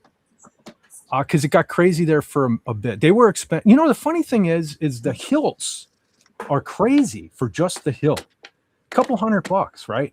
But I was able to grab a Luke's, A New Hope, Luke's Return of the Jedi, and Darth Vader's. No, not A New Hope. Empire. Luke's Empire, Luke's Return of the Jedi, and Darth Vader's Empire. FYE, one of our local music stores at one time, just had them with the blades and everything. You know, and they did all it. Now, I never took them out of the box. I did show them in the boxes here on the channel before, but maybe one of these days, because I don't know. It sucks being a mint in box collector because I do want to enjoy them at some point. I've never actually held them in my hand, and they look sweet because that Anakin / Luke Skywalker, the original kind of the Graflex, what John was speaking of here. That's my dream lightsaber. Is that with a green blade? Man, that's the Jedi Fett lightsaber of choice right there. I would love to have that in my collection. But I do have a few lightsabers. Yeah. Or what are you doing, Brother John? Are you disassembling? Trying to make a lightsaber now. I'm just fiddling around with certain parts of it because this thing flips out into a viewer that's neat. That you put on the back of it, and you look through that frame. That's the tracking on the X-wing. Yeah. It looks like it. You put once you've focused, you put on this part, and the film is inside this little bit here, and you pull the slide out. The film is facing outward, and then take your shot and put this back in, and that protects it till you develop it. There's a few other odds and ends. I haven't played with the thing in years. This was my father's. But just seeing what's there and if anything opens up on it. You know, that's pretty cool too, because a fellow that I work with, Brother John, he is a fan of yours. He tells me all the time, that Fez guy makes me laugh. He just was talking about vintage cameras just maybe 2 weeks ago. Oh, wow. And I was telling him you have one, so I will have to make note of the timestamp and tell him tomorrow at work that he needs to go back and check out your camera. Yeah, 2 hours 43. Yeah, it's available. I'll clean it up first. It's got a lot of dust on it. And I don't know how to open up this side because this flips down with a bellows on it for focusing. But once I figure that out, should be all right. And I'll repair the little bit of leather right there that's pulled up. But yeah, that'll be cool. Let me see. CalArt synchronized rangefinder. Yeah. Got 2 of them there. Wow. You know, Brother John, before you part ways with that, though, you need to make I totally see a video for your channel. You know, you need to put a flash bulb in there, have it explode, and then take it away from your face with your face all black. You remember, like back in the old yeah, blackface Brother John. Yeah. Watch me get killed for that one. Comic says he used to restore those. Really? Whoa. We must Really, talk, Mike? my Fez brother. Yeah. That's fantastic. Yeah, I'm thinking this is a 60s model, but because they made these up until 1973, and the name changed slightly here and there. But Graflex or Graflite or what have you. It's all variations on the same animal. But yeah, we'll have to talk, man. That's cool. I like this question here by Old Man Bird. I'm just noticing he says, I was going to ask what Star Wars character people identify with, but well, hold on. You might be surprised with my answer too, but that's a good question for the panel. Do you all have a character in Star Wars that you associate with more than any other? The medical droid from The Empire Strikes Back. Of course you do, Brother John. Like I wouldn't have expected anything else. Seriously, is that your legit? You know what? You know what the mouth area is made of? Is an old microphone. Oh yeah, and I thought that was so cool. Yeah. No, I know that. Lenrod, do you have a particular Star Wars character that you like more than any other? Aside of Carrie Fisher in the metal bikini, we all relate to that one. But you beat me to it. Jeez. Sorry. Yeah. Well, you know what? Have you, Brother JRC, have you ever seen our technical difficulties? Because we're approaching that hour, so I might as well just pop it up. Have you ever seen our technical issue graphic here? Yeah. Oh, there's writing on it too. Yeah. Now I have. Wow. Okay. Well, there you go. There you go. Well, okay. I am no longer a technical difficulties virgin, I guess. So, yeah. I figure I'll take that down before we all become babbling idiots, just drooling over the photo all night. Sorry, Brother Linrod. What were you about to say? Have a Star Wars character you relate to? Yeah. The interrogation droid. Okay, Dr. Ball.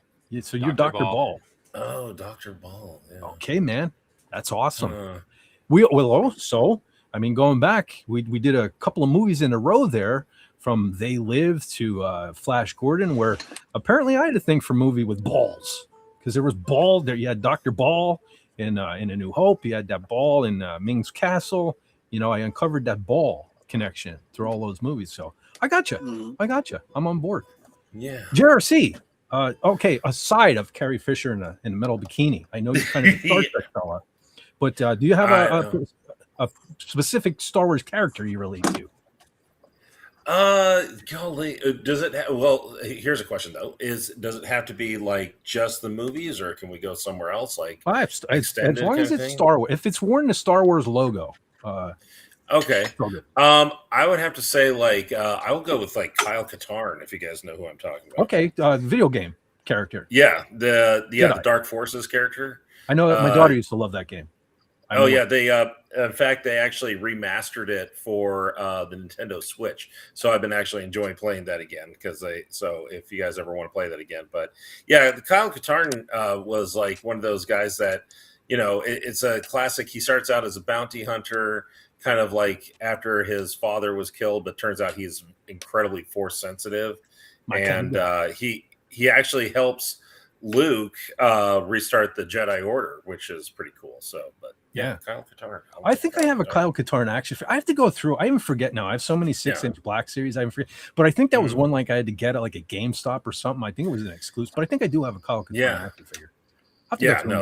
So yeah, definitely. All right, Padawannabe.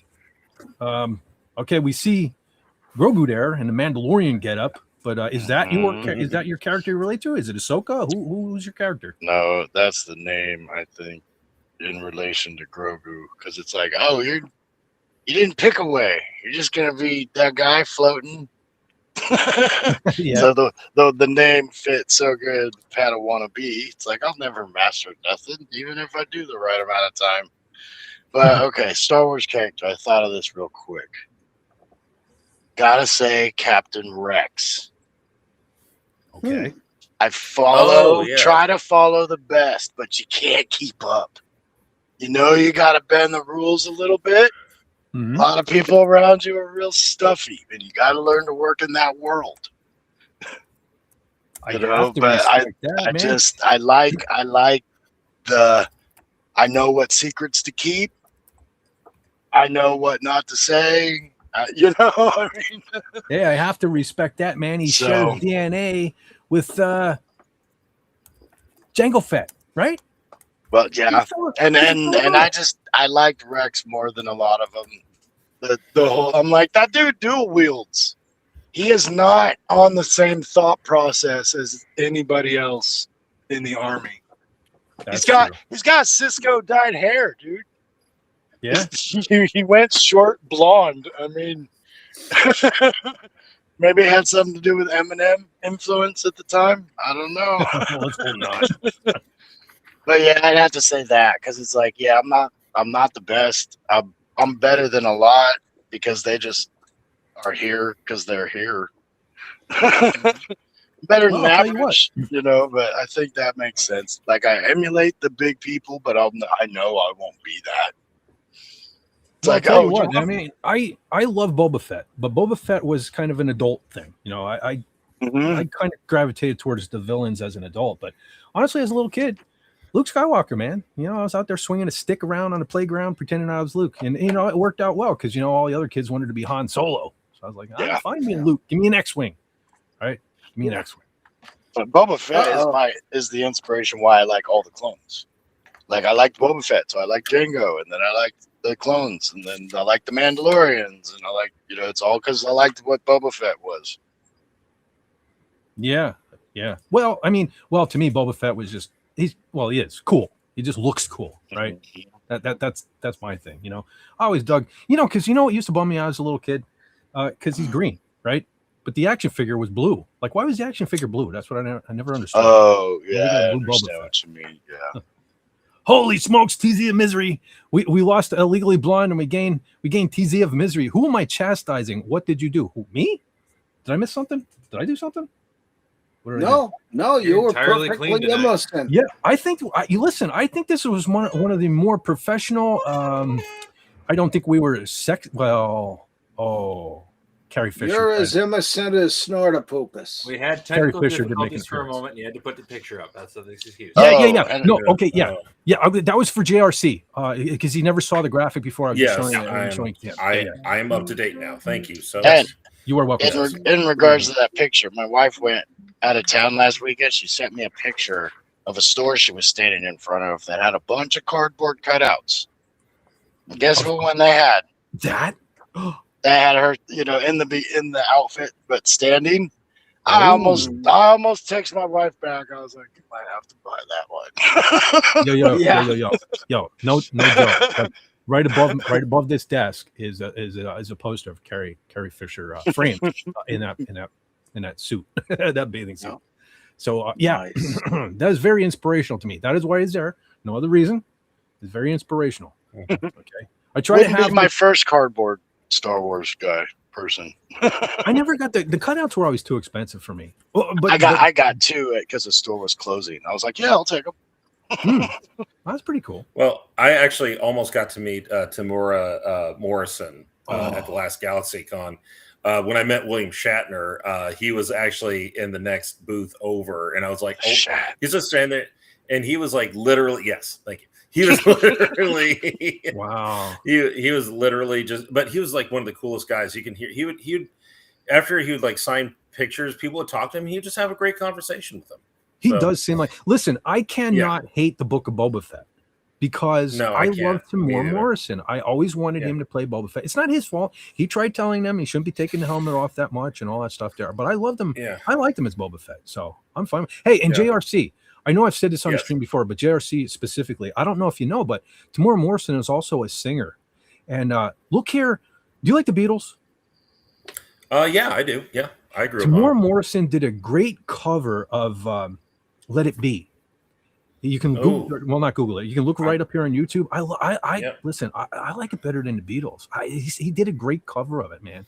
Him and acoustic guitar and stuff. Yeah. Treat yourself to that. Yeah, and also one cool thing that I completely forgot about, and they are still on sale. If you guys ever wanted Han Solo's DL-44, in real life, they still make it. You can get it in a 22 long rifle. And last I checked, it's up there in about kind of the mid to high 900s, but you can actually get a DL-44 that's chambered in 22. So, and it really fires and it's legal.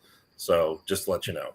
Wow. Yeah, that's Hans pistol is always that's a bucket list, like a legit. Yeah, I have toy exactly. ones, Yeah. but Yeah, exactly. But yeah, but thanks. I will definitely look that up when I get a chance.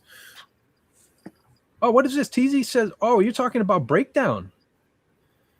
Oh yeah, the Breakdown guy, Yes. tall, blue eyes, was on Lex.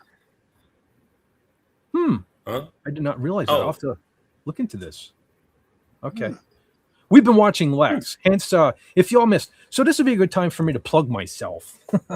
So I put out a short this week. Yes, that was pun intended. We won't go there. Yeah. Okay. Yeah, All pun right. intended. Yes. Anyway. So earlier this Continue. week, I debuted it last week. I haven't made a Dictor Van Doomcock graphic in a while, but I did. So TZ and I have been watching Lex, the sci-fi show Lex, and so I got inspired and I made some of the PCB folks Lex. So I did a short this week. So if you kind of animated and did that thing, so if you missed that short, go on and check that out. Also, I made a video actually, well, last night, but I made the cardinal sin. Rest in peace, Gil. I made the cardinal sin of scheduling this for 10 o'clock this morning. I finally did a video. I've been saying for 3 weeks, whatever it is now. I got to get my button gear, make a video. So I didn't want to wait. I didn't want to get up early. So I scheduled it for a 10 o'clock release, whatever you want to call it here on YouTube. Every time I schedule a video, it never gets any views. I'm assuming nobody got a notification because that's how YouTube, that's how they do me, right?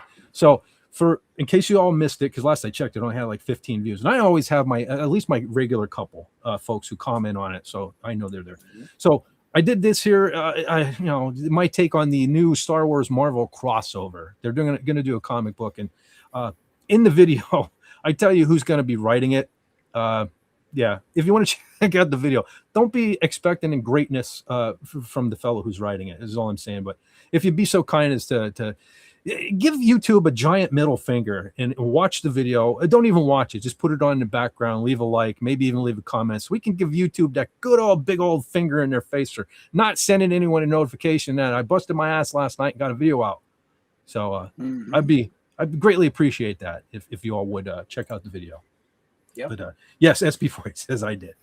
Yes, you commented. Yes, you were there. You were there. Did you though? Oh, he did. Okay. No, go ahead. Yeah. I'm done plugging myself. Okay, there we go. All right, so now we are back to FET Unplugged. So yay.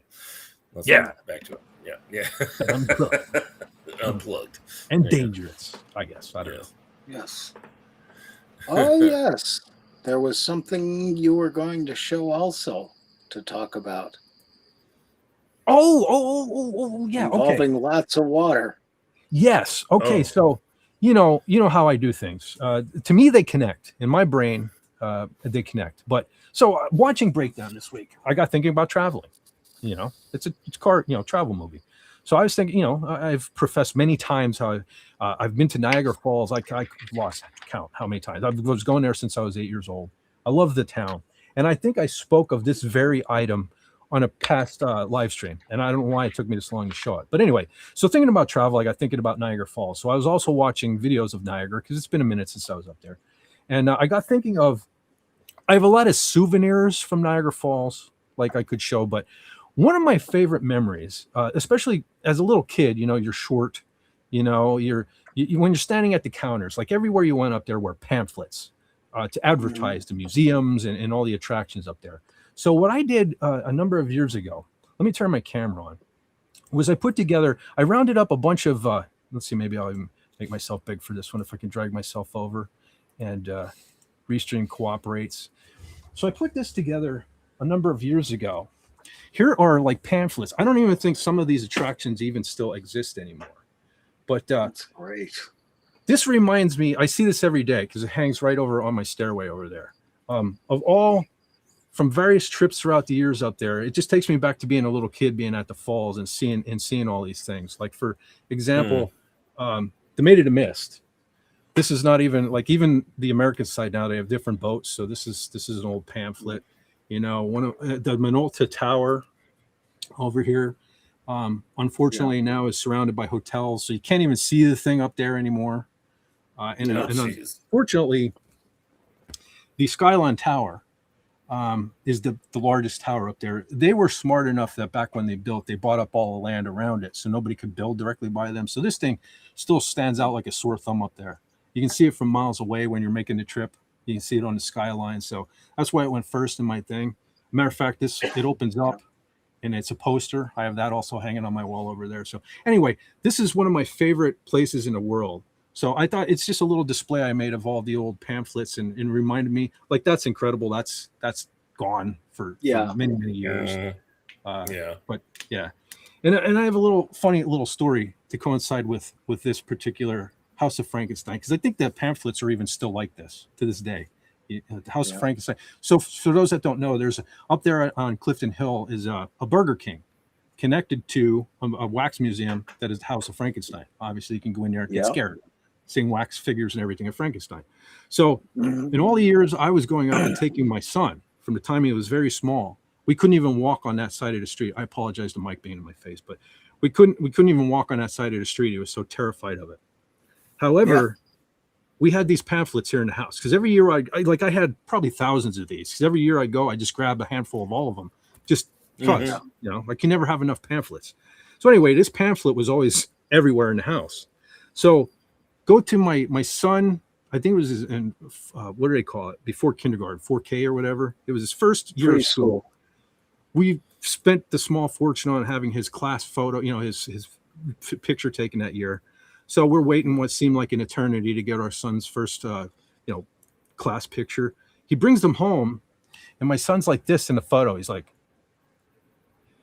and my wife at the time freaks out, like, what is that face? What are you doing? What are you doing? And he says, well, I was doing the House of Frankenstein face.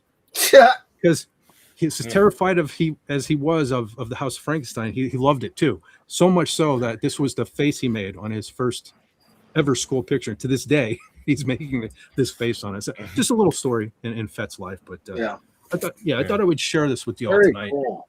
Yeah, see if I can get it like even. Yeah. So anyway. Oh, Ripley's Believe It or Not. Nice. That is actually still up there. It has moved location. They have a fancier building now, but that is still up there. My wife's uncle was featured in a Ripley's Believe It or Not flyer, actually, at one time. Good. So that's neat. Awesome. Well, I remember the one wax museum had a second story window, and there was a soldier in it, a dummy, but it was lit, I think, with red. And it just looked so cool. And that always inspired me about, towers and cupolas. I just love that. That's neat. Yeah. This here is still up there too. The Guinness Book of World Records is still same location from when I was a little kid. And I can't remember this fella's name, but this is the world's tallest man. Robert Wadlow. Wadlow. Yeah, that's it. That is right. Yeah, and he was a DeMolay and also a Freemason. Oh, very cool, brother. They have a reproduction of his Masonic ring. I think it's at the Grand Lodge of whatever state he came from, Iowa or Ohio. I'm not sure. Like that. But it's this museum, to this day, there's a statue of him in there where you can walk up steps to the back and look out through his eyes as if he were the world's tallest man. No, I never met him. Oh, wow. But the one year I was there, and I can't remember her name either. She was a black woman, but she was the world's tallest woman at the time. I did meet her. She was at this museum. So I did meet her. Oh, that's cool. Wow. Maybe late 80s, something like that. So, yeah. Yeah. So, anyway, thought I'd share that with y'all. Just brings back good memories. Yeah. Another thing that I see every day of my life as I'm coming down the steps, if I'm miserable, I look up and I see this and I'm like, I wish I was there. But anyway, at least I know it's still there. The Niagara Falls still exists and it's part of my world. Well, here's something for you from Niagara Falls, Fett. Okay, hold on. I will try to enlarge you. Oh, I see the skyline already. Let's see if I can drop and drag. Stand by. Nice. Oh, an ashtray. That's for the for your paper clips, but it's very glass. Cool. And it's funny. This is from I think 1976 or 77 or 78, somewhere in that range. But I found this the other day when I was looking through stuff, and I thought of you right away. That's what I was looking for. Because the stream started. I thought about grabbing it as well. No, so Fett doesn't. I'm not a little thief, but apparently at some point I kind of 5-fingered one of the old Skylon ashtrays I do have here from back in the day.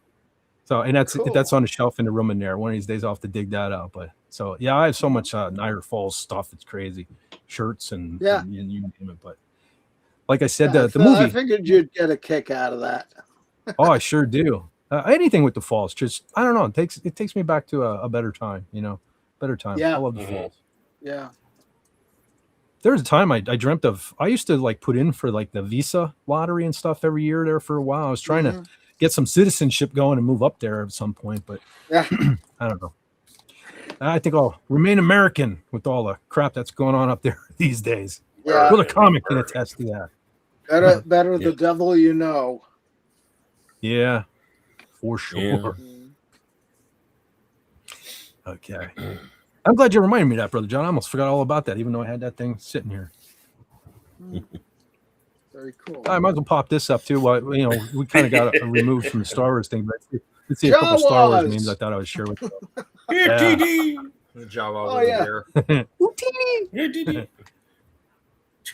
Okay, well, I thought this one was pretty funny too, because I couldn't put my finger on what that Obama museum looked like, but it kind of looks like one of the things in Return of the Jedi. It reminded me of the original Tower of Terror back at Disneyland. Yeah. It does look like a Tower of Terror. Yeah, indeed. I don't know. Yeah. Yeah, I don't know what they were thinking. That wasn't it's not very inviting looking for sure. I heard It's there's very a port of similar hell to in the the North basement. Korean guard towers. Yes. Definitely. Yeah, I don't know. Not friendly. Not friendly at all. Today's the day. What the heck is this? I don't even know what this is. Picnic. Oh, shoot. I even forgot I had these. Brother John, these are more of like a Pennsylvania thing, Yep. but I saw this one and I thought of you. So I figured I should. Yeah, definitely. Highway to Hell. Yeah, Yeah, definitely. Route 6 is right over there. Yeah. And this one here I never thought about this until now, but Brother John, Yeah. isn't it funny how the government owns all the deer you hunt, but not when one totals your vehicle? Yeah. Yeah. Yeah. Ain't Yeah. that the Huh. truth? Huh. Yeah. Why don't you pay for the damage there? Yeah. Government. Yeah, so now all the deers need to get insurance, right? Yeah. Yes. Well, Hey, that's I have to have it. that's the thing. They're on my highway. If you have a deer run out in front of you, hit the car coming the other way because he's got insurance. Words of wisdom, Brother John. There you Yep. go. Words of wisdom. See, that's why I have them. That's why I have them here every week. See? Oh, I'll tell you what. Shoot, crap. We're having That such and a I'm good time. just I'm always adorable. That too. Chicks dig the fez, man. Fezzes are cool. Fezzes are cool. Okay. Unfortunately, TZ, you're awake for the segment now, but you actually you actually just got to work. So I apologize. This isn't so JRC. It's not really boring. So TZ thinks that guitar music, some of it we tend to get boring. So I put this disclaimer up so on the replay she can skip over it. Oh, But so I don't have much in the way. This is more like a music segment. copy. But just in case, sometimes you have me, Brother John, Brother Lenrod, we're all guitar players here. It usually devolves into some guitar sort of talk. Oh, So so just it's a jam kind of- session, pretty much. pretty much. Okay, Pretty there- much. yeah, And that's see, it cool. would be. Yeah, it would be better worded as like the jam session or something, but just as a Yeah. disclaimer specifically for TZ, we'd call it the boring guitar segment. But it's music related. Okay, so Now, the first thing I have, Brother John, I totally forgot about this, but Brother John brought it up. So I will Brother Lenrod, you might be able to contribute here too. I don't know. If you do, okay. Let me pop this up. Brother John mentioned this right before we went live. Yep. So I'm not real experienced with Richie Blackmore and all. So Brother John, I will let you speak. Well, Richie Blackmore, after many, many years of a feud with Ian Gillan, that basically caused the band to split twice. And, Blackmore went off and did Rainbow and then Blackmore's Night with his wife, who is gorgeous and a very talented lady. After all these years of that feud, 33 years since these two played together, and along with Ian Pace and Roger Glover, and God rest his soul, John Lord. 2 nights ago, Richie Blackmore got up on stage with Deep Purple again and played one song with them. Now, Richie was known for flashy solos and very strange scales he used, and just his staccato playing was amazing. But his solo in this, he was playing Smoke on the Water. It was kind of lackluster, and Richie's going through some health problems. But I think the really important part of this is him and Ian Gillan actually smiling at each other and saying kind words. I think they've realized they're old enough, they need to put the past behind them and value the friends they have. I think that's beautiful. Mm-hmm. You know? And of course, you know, Richie playing with these guys is just amazing to see. And of course, again, I'm not very experienced. I don't have a deep knowledge of Deep Purple and all, but I mean, every kid, probably no matter what decade it was, Smoke on the Water. Yep. We all are like, yeah, we can play that one. That's probably one of the first riffs. So hail and thank you to Richie Blackmore for inventing that riff. Yeah. Nice. So, good luck to all of them. Good to see some Bad Blood getting water. What do they say? Water under the bridge, whatever. Yeah. Because, you know, so many folks go out. We're losing so many great ones these days, you know. And like, to me, to this day, it kind of bothers me that Eddie Van Halen and Sammy Hagar never kind of made amends and stuff, you know, before Eddie's passing and stuff. So this is nice to see. It is nice to see. So thank you, Brother John, for reminding. No problem. No problem. I do and there's lots of videos of it on YouTube. So yes, or even Twitter. It's all my Twitter feed has been nothing but this concert. So okay, something else too. I want to hit on that. Okay, so I've said many a time how Dee Snider was a hero of mine, and he's kind of let me down over the last decade or so with some of his political stance and stuff. But this is one case where I'm kind of in Dee's corner. No disrespect, I love Ozzy Osbourne. Not a big fan of his wife Sharon. She seems like a blood-sucking vampire. But yeah, that's the word. I don't know about Kelly. Kelly, I don't know. She seems kind of like the apple didn't fall too far from Mama's tree. But so what we have going on here is, long story short, so a public feud erupted in August this month, 2026, when Twisted Sister frontman Dee Snider claimed on social media that the late Ozzy Osbourne did not write his own lyrics, pointing instead to Geezer Butler, Bob Daisley, and Lemmy Kilmister from Motorhead's fame. So Lemmy's been kind of like a running thing on the show this evening. I also want to point out, it's not mentioned here, but Jakey Lee, by the way, my boy Jake, never got the credit he deserves for writing a lot of stuff on Bark at the Moon. So anyway, so Ozzy's daughter Kelly Osbourne fiercely fired back on Instagram, calling Snider's comments spectacularly classless and a bid for relevance. Well, now hold on a second. And that's not exactly accurate either, because everybody knows Twisted Sister. You may not like them, but I Want to Rock, and we're not going to take it. So I mean, Twisted Sister is still pretty relevant even to this day. So that's kind of a baseless, sort of thing. So anyway, Snider posted on X that Ozzy always had bass players write his lyrics and guitar players, and credited Geezer Butler, Bob Daisley, and Lemmy Kilmister. Sharon's dad, she said Snider also criticized Ozzy's wife and manager, stating Sharon doesn't like to share regarding behind the scenes credits. So apparently Dee, after the backlash, Dee kind of walked it back, which again, that Dee, come on, stop being so soft in your old age. It's funny, he has a backbone when it comes to let's just say the president, but not when it comes to Sharon. But from what I understand, Sharon's a little more vicious than the current president too, from what I understand. But so very much. The thing of it is here is I love Ozzy, right? Mm-hmm. Ozzy was great. He was a decent singer, but for me, again, for the trillionth time, it was all about the guitar players. Okay, it was the guitar players that he had in his corner. So the fact that he never gave Jakey Lee the credit for, arguably one of his bigger albums, and in my opinion, my favorite Ozzy Osbourne album. I don't think that's what they say, all killer, no filler in my book. I love every song on Mark. I can't say that about, I love Randy Rhoads. God love him. I love Randy Rhoads. Probably the more iconic solos and stuff came from Randy, but really there's a lot of stuff on the first two Ozzy albums I can skip over, or I can't say that about Bark at the Moon. So anyway, we all kind of know the stories about Ozzy back in the day, where he was so kind of jilted from getting fired from Black Sabbath. He was on record telling folks, like this is my band now. When I was in Black Sabbath, they screwed me. Now it's my turn to screw you.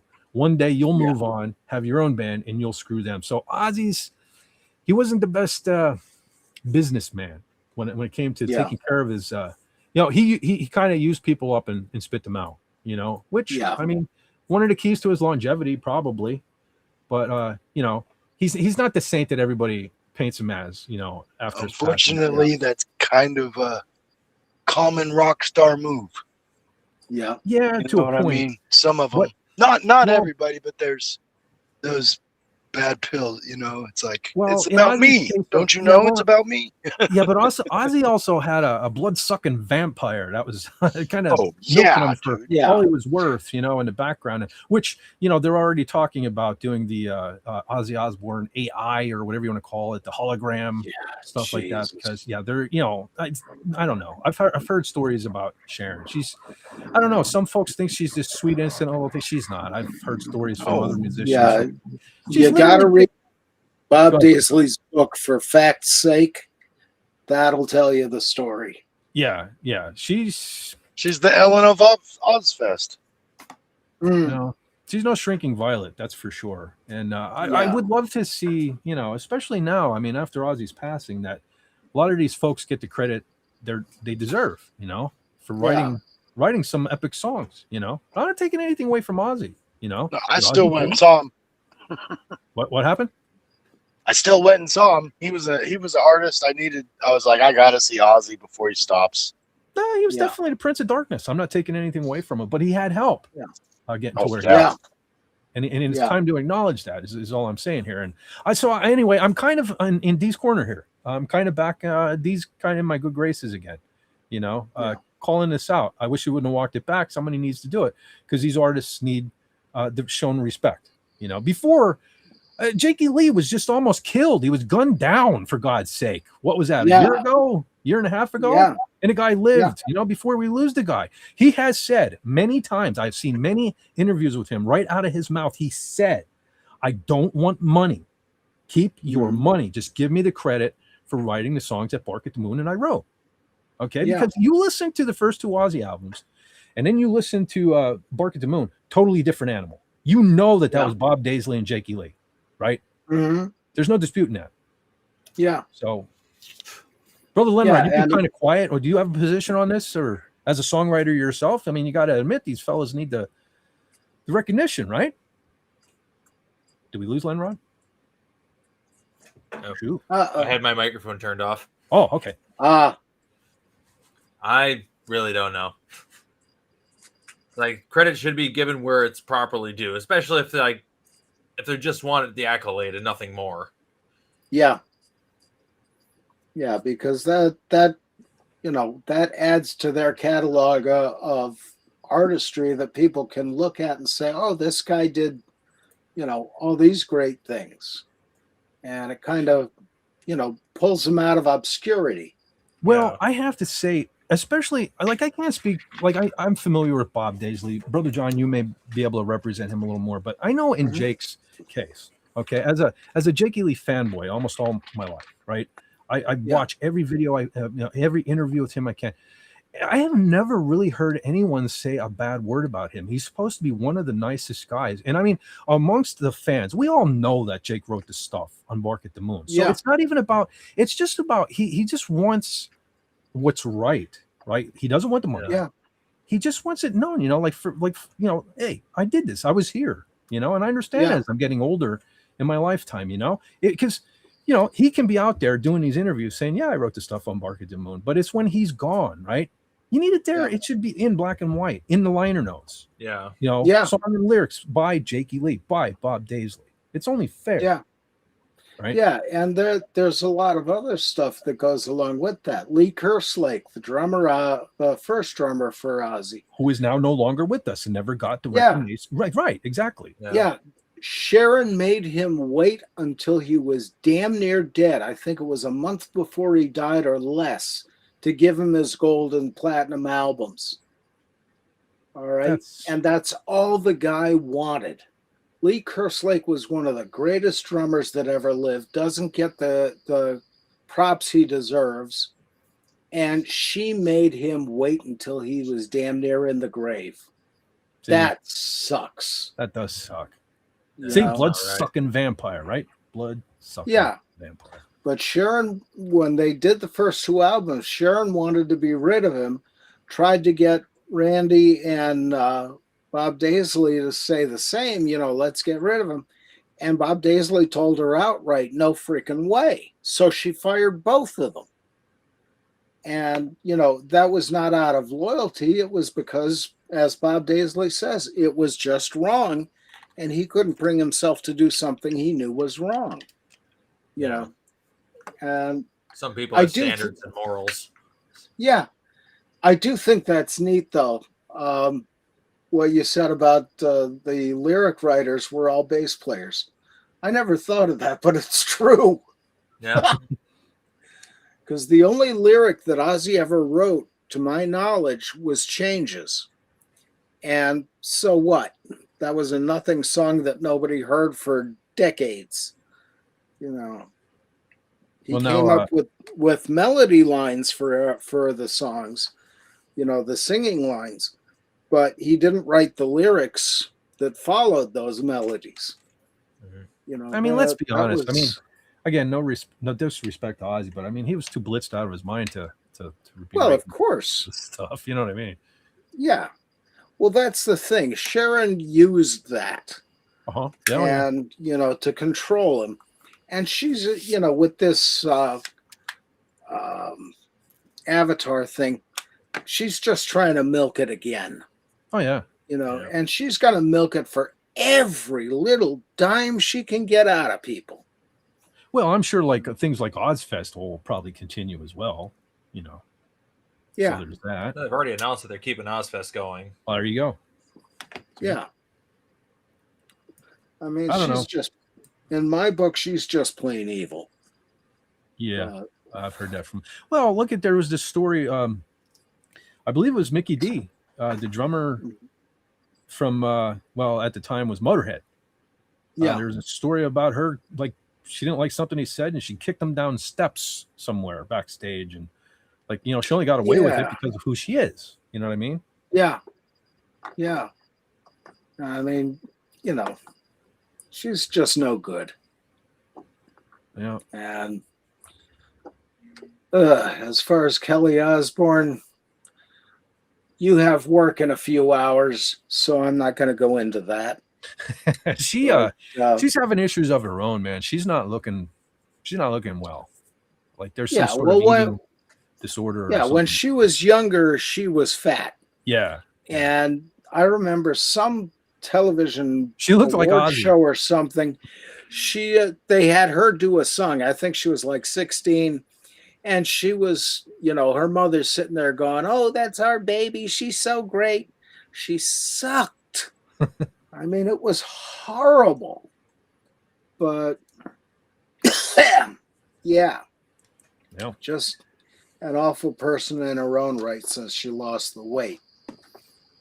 Well, hopefully Jack's no better, because none of them will allow Bob Daisley to release the tapes he has of the songs being written for Blizzard of Oz and Diary of a Madman, and he has yet. When you realize that that's another way that they can get more money out of Ozzy's lifeless body, that may happen. I don't know, but I would love to hear them, but that's one of those things. That's Randy and Lee Kerslake and Bob Daisley.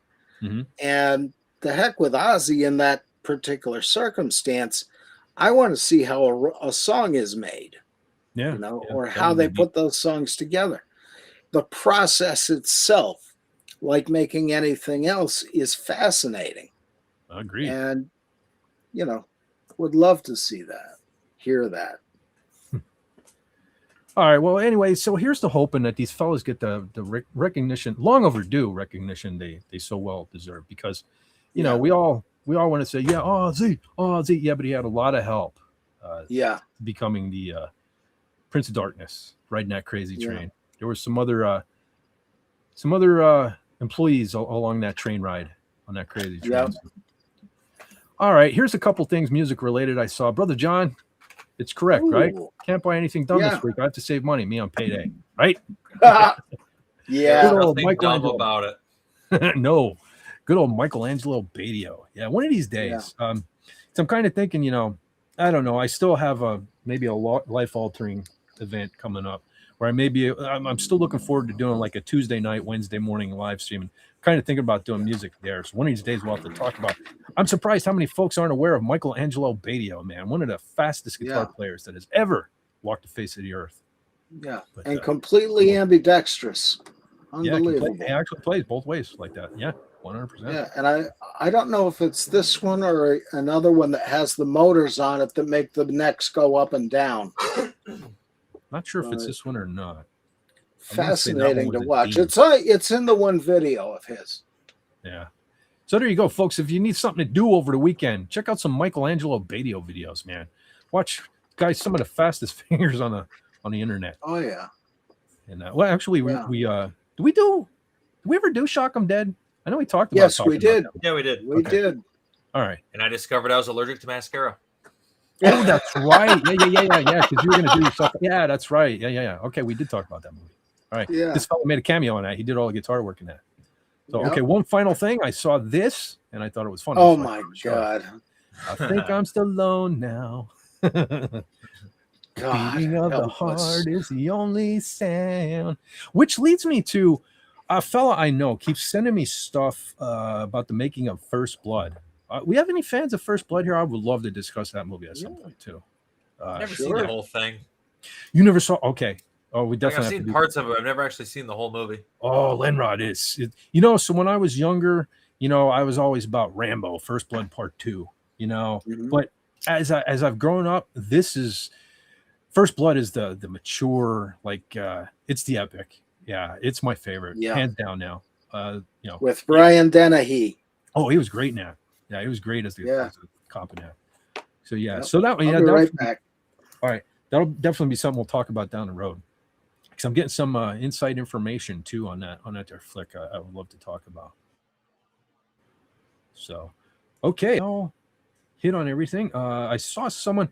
I think it was. Okay, Joe Lamont, who was here, by the way. Sorry, again, riffing on these pictures and everything. I totally was oblivious that Joe Lamont Sama was here in the chat, but he said, "Oops, got to do stuff." Yep, unfortunately, we all do at some an X-wing guitar. I never thought about it that way. It did look like an X-wing, didn't it? Maybe that's why I like that guitar. That's Anyway. just guitars. I saw a Staryu guitar at MGC. Did I ever show my Star? Yeah, I showed my Star Wars guitars, didn't I? Yeah, I'm pretty sure I did. At least one for sure. I know I showed the Slave Leia one. I do have a Boba Fett one. I don't remember if I showed that one or not. But I do have a Boba Fett guitar. TZ says, Lenrod, you need mascara for sensitive eyes. Clearly. Yeah, one of these days we'll have to redo the movie because I think that was kind of before we made it like a thing. Like we didn't I know there's no I don't remember ever making a Shock 'em Dead thumbnail because Like it was kind of planned, but it was kind of not planned at the same time. yeah, I don't know if we could get General Collar to watch that one though. I don't think General Collar would be able to watch that one. Maybe. Still working on her for Halloween though. The John Carpenter Halloween. I would love to discuss that one, especially around Halloween. Yep. But I am leaning towards. I still have saved though. I'm thinking at least close to Halloween doing Abbott and Costello meet Frankenstein. What were you saying, Padawannabe? Yes. I don't think Carl is watching Rambo.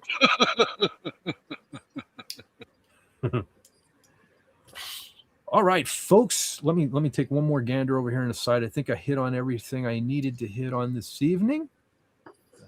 Looks that way. All right. So, brother SP4H, if you would be so kind to start grabbing links, that would be greatly appreciated since we lost our general. And I'm scared to open another tab because we hit the 3.5 hour mark, and this is where everything goes south here on Restream, at least on my end. Well, you're doing pretty good so far. I mean, usually it starts at 3 hours, and we're a half hour into it. Never say that out loud, brother Lenrod. Never say that out loud. They take that as a challenge, I believe. I really do believe. Let's see if my note. Now, this is going to be funny. They're back. So my links are back in the notes. The same thing happened this week. When we did the movie of the week, all my notes disappeared. I had Overlord DVD's link. So I couldn't grab it. But now they're back. Well, I mean, I need more links at the end of the show. So I guess that's cool. But, it'd been nice if they'd been there all along. Anyhow, let me take a look at the chat real quick. Make sure, because I think, let's see. Oh, we still have 12 people watching. So that's pretty cool. Yeah. Oh, let's see. And M. Cabatas just came in. Yeah, M. Cabatas is here. Says, hail, everyone. And we say hail right back at you. Yo. It's cool seeing a lot of the Doomcock crowd making their way here. It's been a while, but people are learning about us. Let's see. General Call. Oh, I hope we didn't say anything. We shouldn't have. I see General Call is still in the chat. See that, Brother John? Uh-oh. Always watching. We're Always okay. watching. Yeah. We gotta, we think we're, I always tell you, when a cat's away, the mice will play sort of thing. Nope. See? No. The Batman is always listening. She knows all. So you got to watch your P's and Q's. So, okay. All right. Let's see. Hold on. Let's see. Yeah. Things are freezing. Oh, you are welcome, M. Cabatas. Thank you for stopping by. We greatly appreciate it. And if you didn't catch the rest of it, a lot of folks, surprisingly to me, but not surprisingly when you think about all the movies that went up against back in 1997, but we did a pretty, I think this movie, I don't know what they are. I don't like to call them a review. It's just our take on a movie or things like that. I think we had a pretty good one again this evening. So if you haven't seen the movie Breakdown, the Kurt Russell flick, we talked about it here earlier. You can always catch this on the replay. And I like to remind everyone, I don't know why Doomcocks don't. I don't know if he intentionally privates his or what goes on there. But I know for me, if you go onto my main page, right, and you scroll down to where it says, videos, shorts, there's one that says live. If you click on that, you can catch past live streams because, the jokes or whatever, the me being an idiot is still just as funny a day or two later. So you can go back and, it is watch hours for the channel. Nice big middle finger to YouTube for not sending notifications out for when I'm going live or when I put up a video. So you can do that. That'd be greatly appreciated. I also have a playlist just for live streams alone. When this is done, I will pop this into that so you can relive some of your favorite Fez moments and Carla moments. And even though he hasn't been here for a couple of weeks, Lenny, the dog, because we all, one thing I learned this year is everybody loves Brother Fez, Carla, and Lenny the dog more than me. So if you need your fill of those three, you can go back and then watch those there. So, all right, folks, let's start with the Padawan. We'll start from the bottom and work our way up. Not that he's on the bottom of anybody's list because he's freaking awesome, but Brother Padawannabe, what you got going on? Anything you want to tell us about? Any plans coming up? I'm not sure if I'll be able to make it tomorrow. I'm gonna try. I might have to put some work in, but Pacific 414 is showing Brendan Fraser's movie Pressure. Okay. So, and he's inviting other members to be part of the panel. So that's why I'm trying to see if I can make it. But cool. It's about the D-Day landings. Very cool. So I guess Ike. Yeah, Eisenhower. Yeah. So I'm interested. He does good work. So and I want to see him back in the business. Yeah. So, but yeah, I'll plug that tomorrow. He'll be doing that. I think it's at 3. I don't remember, but he's got the post on his channel. So, okay. But what he does is he's got the commentary on YouTube, and then you go to Cosme, and he's got a room Cosme. He doesn't actually show it on his channel; just the commentaries on the channel. Right. That's cool setup. There you go, folks. There is the link to Pacific 414, so you can go on over and find out exactly what time that's out, and maybe catch our brother Padawannabe over there as well. So very cool. And again, Padawannabe, thank you. I thought we were just filling in for when General Kala was absent, but man, we're glad to have you as part of the Fed Force here. Well, now that I've been watching the movies with her, it's like I'm sure there'll be some time when I won't be able to make it. But if we're watching stuff, especially in our group, we just watched it. I might as well talk about it. So very cool. Always welcome here, my friend. Always Thank welcome. All right. JRC 99 US. First of all, thank you for stopping by this evening. Glad to have you. You're welcome here anytime too. Well, thank you very much. Oh, and I forgot to show you my credentials for the club. So there we go. Very cool. Very nice. Yeah. So thank you. It was great to be here. I'm very honored to be here and having more friends online, which is, doesn't mean I don't know where my friends are in real life. Where are they?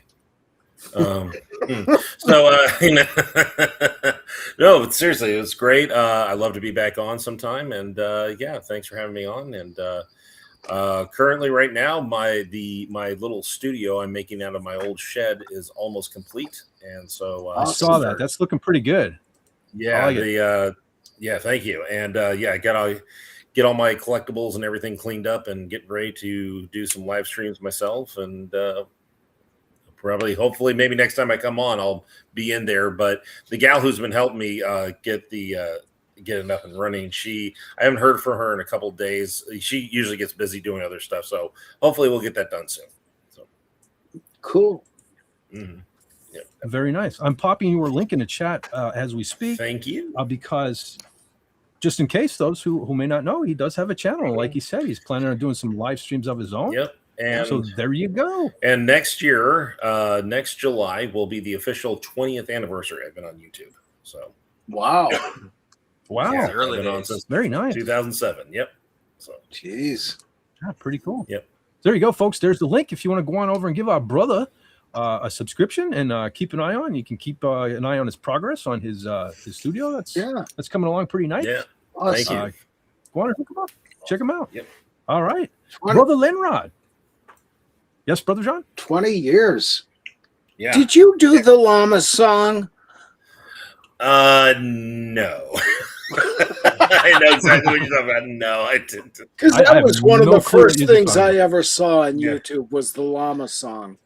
Maybe I did. Hey, Charlie. No, it wasn't do that. Charlie the Unicorn. That's a classic. We're going to Candy Mountain, Charlie. You get it, Charlie? Yeah. They stole my liver. I'm jealous. The thing I've said this a million times, but like this is just my channel. Yeah. I think I like.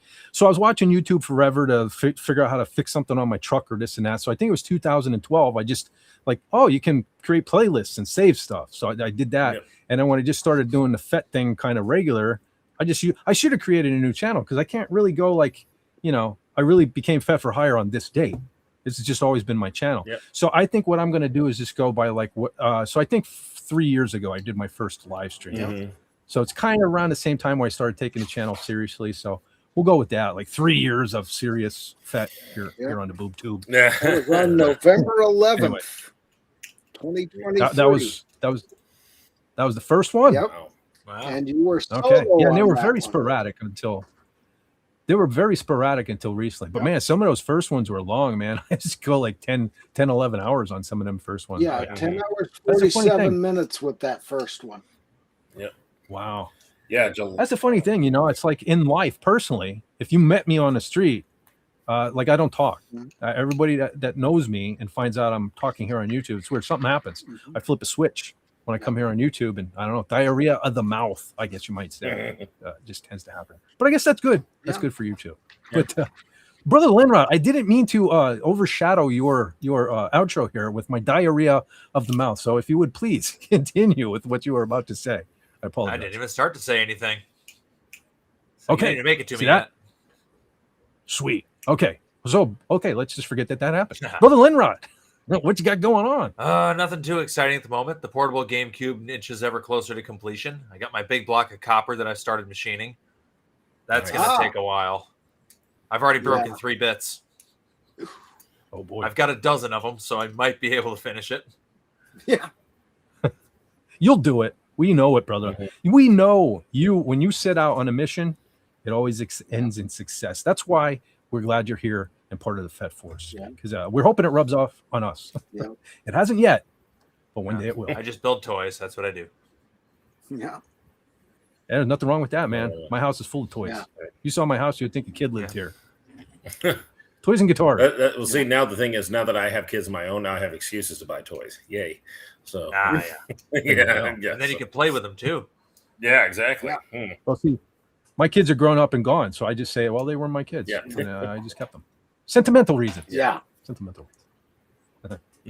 All right, brother Leonard, I'm sure you're working on some tunes too. So, like I always say, man, you ever want to like pop anything up here or anything like that? You're completely welcome to do Always so. have material floating around.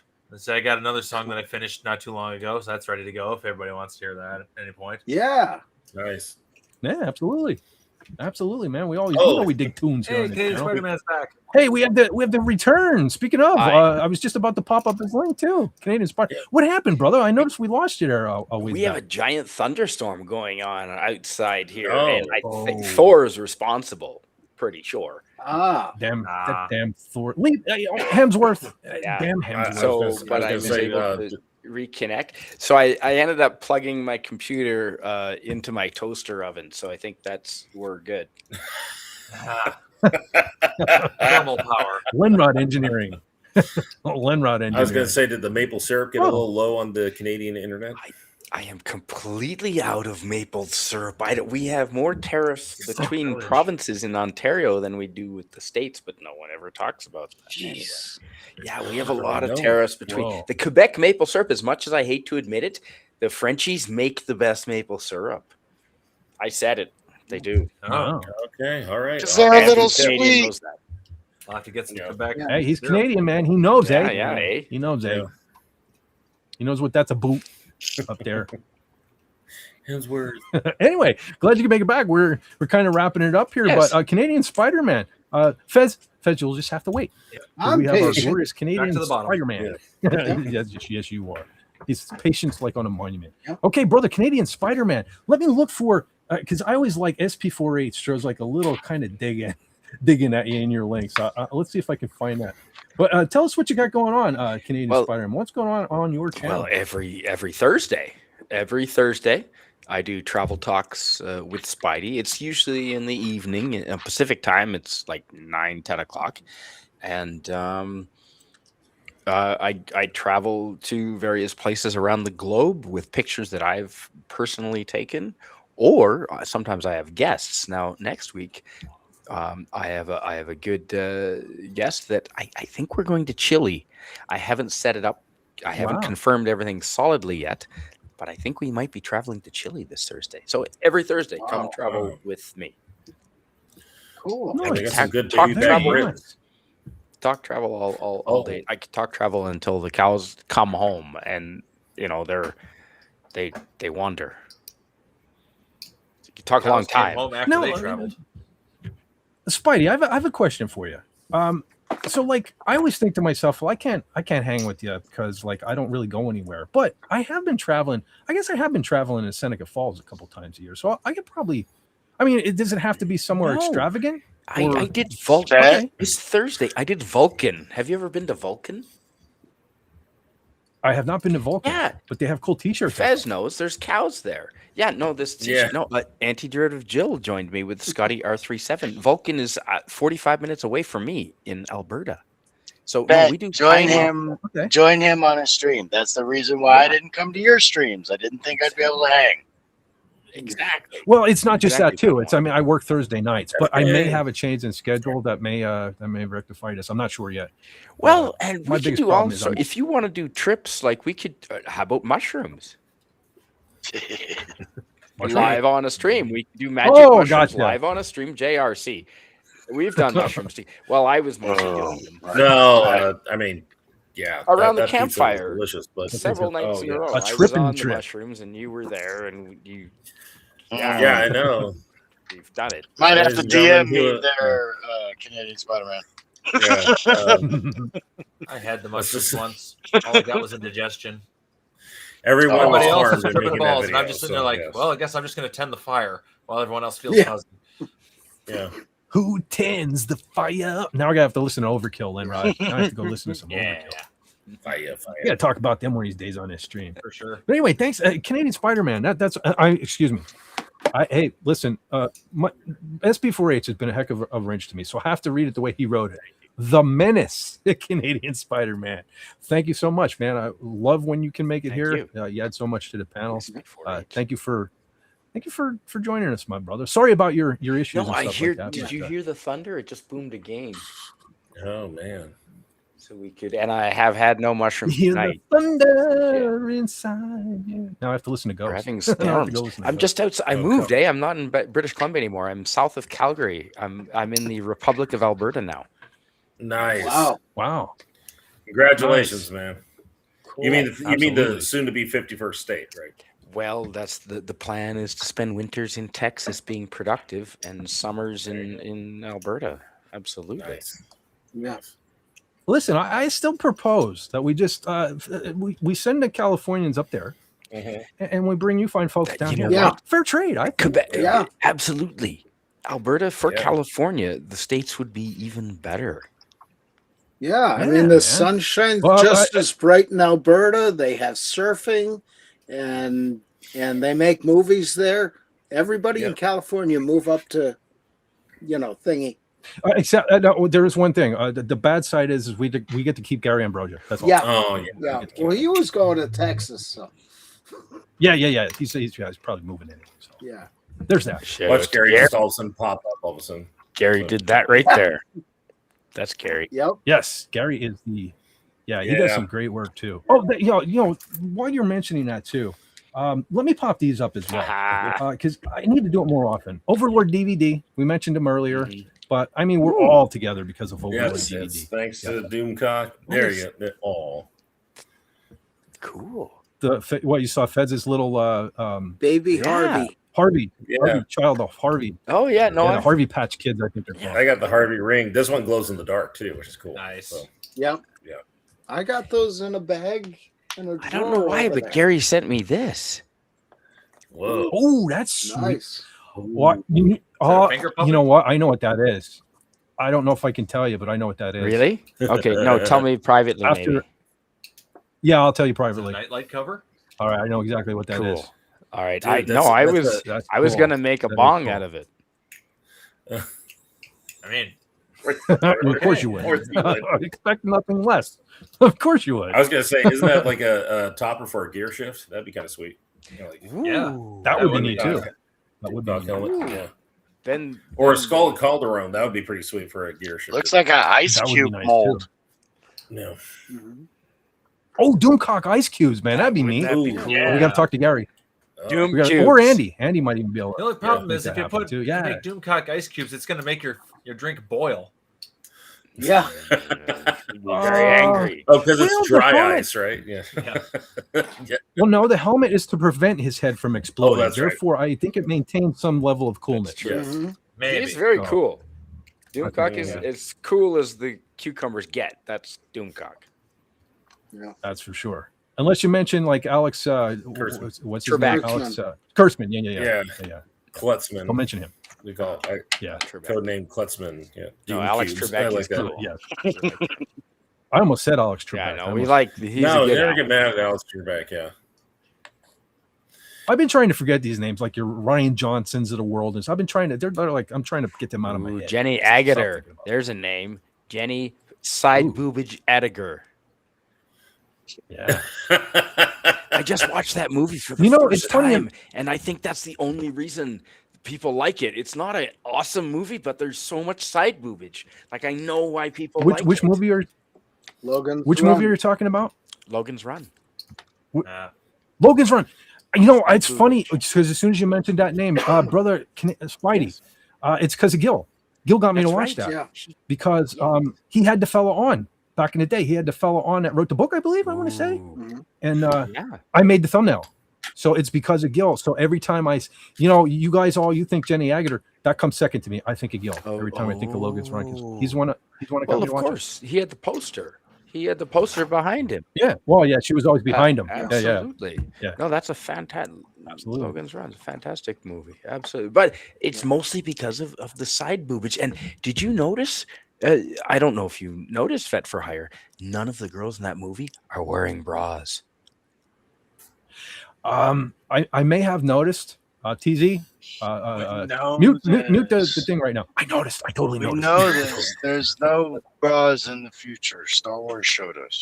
Well, George Lucas made that Yeah. apparent. He clearly said there are no bras in space. But isn't Logan's And yet, isn't you know, so- Logan's run on Earth?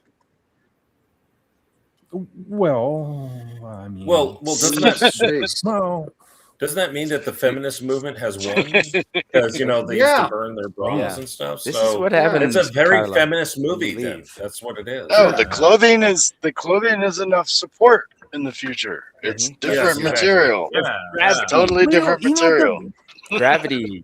Well, can I say something though? I mean, it was great. I mean, George Lucas had an 18-year-old Carrie Fisher all kind of bopping around all there on set, but isn't the metal bikini sort of kind of a bra? You said And it's metal. Wouldn't that bikini. even You said support better? bikini. It changes it. It's not It's different. underwear anymore. Well, it's still but okay, It's but outerwear. underwear, it's still kind of it's cups. Outerwear doesn't support. Underwear supports. It's outerwear's just over the top. Listen, you're forcing me to bring this back up, and I'm only doing it to TZ. I'm only doing it to educate the Padawan be here right now. Either way, but look, that is supportive, my friend. That is very supportive. Just saying. I support it. I'm supporting it right now. I support it as well. I support it. Well, supported as in backed, but I'm supporting it in my pants. Yes. Tent pole, shove wing. See, Carla, this is what happens when you leave us. This is what happens. Yep, Carla. it's all Carla's fault. See, it's all This Carla's is why I fault. can't sleep on my stomach. This picture makes me feel kind of funny. No lie detected. All right, let me pop this up too. We were talking about Gary, our brother Gary. He's been putting out some fantastic videos lately. So, and please make sure you're still subscribed to brother Gary. Yeah, because he puts out some quality. Unlike this channel, he puts out some quality content. So make sure you're still subscribed to him. My understanding of that picture that you just put up, it just makes me feel that Carrie knows what we would need. Yeah, she's very. She's very astute. She's very aware. She also used to smoke Marlboro Reds too. Well, she always professed how much she hated having to wear that and stuff like that. But listen, that made her an icon of the 80s. Yeah. I mean, that did a lot And for her. I was talking to somebody about this the other day. It's like, okay, she may not have liked wearing it, and you could do the getting sexualized, but I cannot tell you how many people at any given con or nerd fest want to wear this costume. Yeah.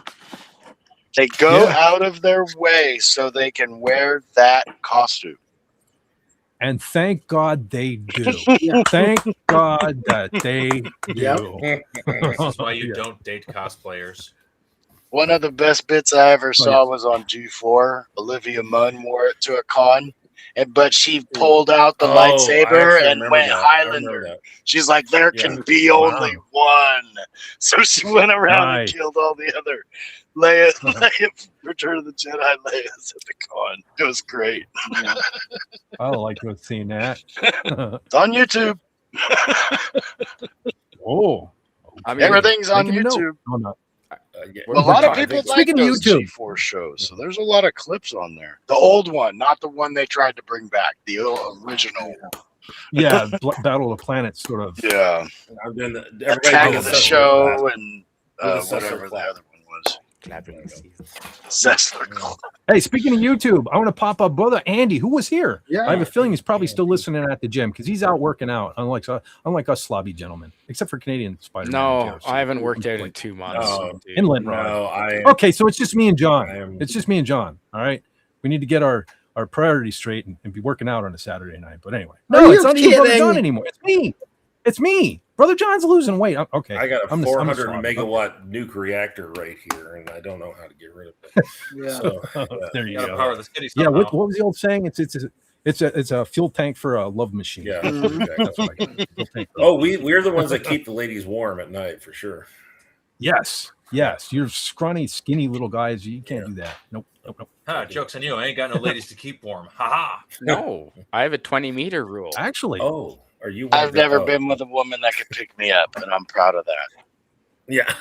I have a cat. Yeah. I'm too socially inept to pull off anything. That's Fair enough. See, cats can't take half your shit. Yeah, Well, that's No, true. they can, just but you'll knock find- half your shit off the shelves. There's my Oh, cat. they can take half. Oh, There's there a he is. kitty. no, you're not Cool. kitty. Oh wow, that looks like my cat Tigger. I want to pet Yeah. the kitty. That's Very nice. key. You know, if Carla was still on, I was going to say that's Kiwi, so they're probably related. Oh, No, that Yeah, so the yeah. cat can take half your stuff, but all you have to do is move the refrigerator. You'll find it. Yep. Oh yeah, Yep. I got my own Garfield here for sure. So. The little hockey players. Always playing hockey with little items. All right. Hey, speaking of YouTube, I wanted to give a shout out. Anyway, the Laboratory of Mayhem. A lot of you folks know Andy from Doomcock's channel and stuff. But you got to go over there and subscribe because, like he says, he doesn't put out a lot of content, but when he does, well, this is my part of it. It's quality. He recently just put out a review of a thick female action figure. So you might want to go check that out if you missed it. So go check that out. I also want to give a shout out because we lost Sylvia early on in the show, but because she had a headache. So we hope that our lovely artist feels better. She's been going through a lot, but these people harassing her, and now she has the headache. So hopefully she'll feel better next week. And actually, she put out a couple good videos. I'm going to plug them again because she's been doing some videos on characters inspired from some YouTubers, and Brother John and myself were one of them. So if you haven't checked out her videos, they're pretty neat. I liked one of her last ones there. She made a cartoon of me. Theft for Hire. Yeah. It's kind of neat. I like that. Very cool. Ooh, DJ Play Nice. Hey there. DJ Play Nice. Okay, yeah, where is he? Down at the okay, we're gonna scroll down. So I'm way up there at the links. Yes, brother DJ Play Nice is here. Yes. He says, oh man, the chat is moving all of a sudden. He says, salute. Stopping by to say hi and leave a thumbs up. Have a great time. Thank you, brother. You always tend to do that. Even if it's not live, he comes back in because he's a beloved member of the FET Force. He comments on my videos, my live streams, and he always reminds everyone to have a great time and don't forget to hit that like button because it's free, folks. At least it still is. Until next year. Now. Yeah, until next year when they sneak that in, membership only to be able to subscribe. So like my videos now while you still can, folks, if you would. Yeah. So everything's gonna double. You're saying? So what does that mean? It's the still same 3 criteria. I think as long as you're already monetized, you're kind of okay. At least for the think? moment. I think. But listen, I don't give a shit about YouTube's rules Have anymore. you been living in this world in the last 5 years? Well, yeah, true. You know, my philosophy is that expect the worst, and if it doesn't happen, you've had a good day. Hey, I really think they're trying to clean house with this. I do too. I've said that. Listen, I have said I think I'm saying for like 2 years now. They want your Don Lemons and your what's his name, Chris Cuomo's, and all your people that got fired from CNN. That's what they're all podcasters now. They want them all here. They want rid of us, and they're bringing in their quality entertainment that nobody watched on CNN. So why are they going to watch them here? Just ask. I don't know, man. All the stuff on YouTube I consume is like comedians' podcasts. Yeah, I have my favorites. You know, it's funny too because their algorithm, their last batch of algorithm changes, by the way, is not showing me the stuff I used to watch. I have to seek it out. So it's broken, YouTube. Yeah, it is broken. Yeah, yeah. They're trying to get you to watch the stuff they want you to watch. I don't have these problems everybody talks about, but I think because I go through, I'm like YouTube is where I get basically everything right now. So I like have a watch list. I work on my watch list. I add new shows to it like every day. You know, maybe I'm so active. I don't know if everybody is as active as I am for sure. I'm pretty active on YouTube, honestly. I don't know. They're not showing. Maybe I'm just getting lucky with that because I haven't been unsubscribed and stuff like that. Well, now you did it. They heard that. I might get something because I'm very aware of like my notifications. I'm like, oh, I haven't gotten one from them in a while, but usually it's because nothing was made.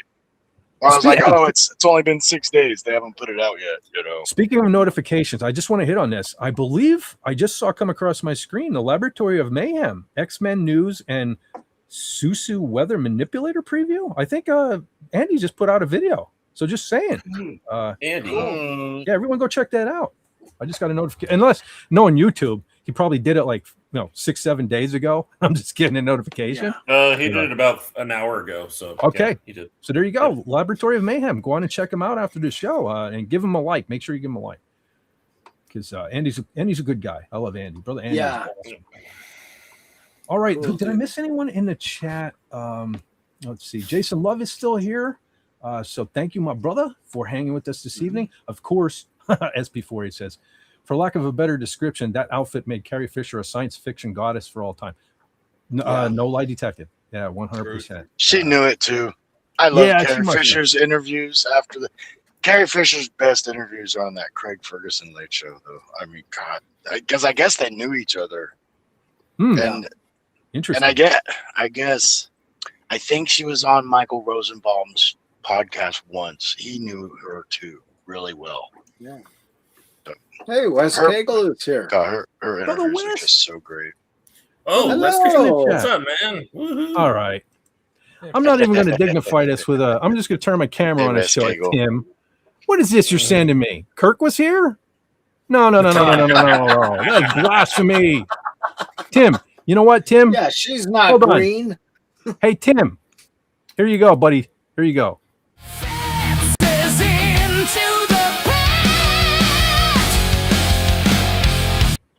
Okay. I want to say hi to Wes Cagle. I miss you guys. I miss you guys doing karaoke. I miss being part of it. Yeah. Yes, brother. Oh, even brother Wes Cagle popped the Andy and SP4. So everybody loves some love for Andy Masterson's Laboratory of Mayhem and his new. There's the link actually. Yes, SP4H grabbed the link to the actual video, which I will be watching as soon as we end this stream. So there you go, folks. Go on and check that out and support a cool dude, because we got enough jackasses here on YouTube. So support a cool dude. And watch that video. We got 6 of them here so far. Sorry. All right. Yeah. All right. What is this? Sexy pile driver, but doing the best macho man. I'm scared. I don't even know what's going on about this. Macho man's gonna pile drive you. Yeah. You know who can do that great? You know who has one of the best Macho Man impressions? Comic Relief Crusader. Yes. If he does. Yeah, Mike does for sure. Yeah, I'm not great at it. Oh yeah. I mean, I'm not as good as him though. Yeah. Love me some. The cream rises to the crop. What is it? Cream rises to the top. All right, folks. I'll tell you what. This was again. I was kind of down in the dumps all day. Nothing new there.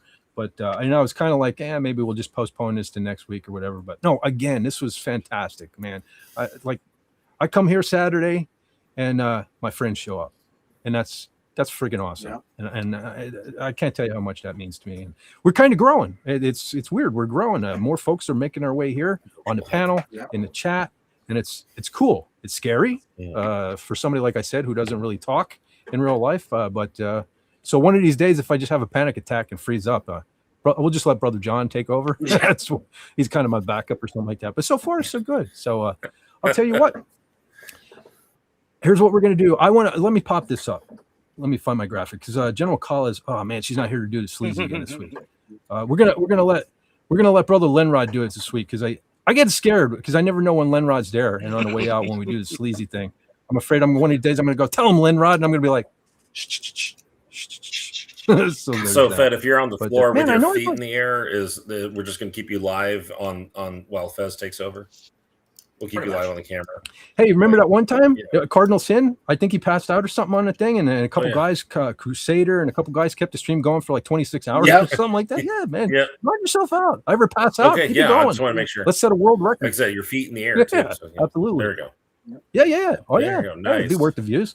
But it'd be. Who shot JR? Remember that? Would be who shot Fett? That's right. Or something. Yes. It'll go viral. But I did not shoot the deputy. Wow. It was yes. Maggie Simpson, I think, shot JR.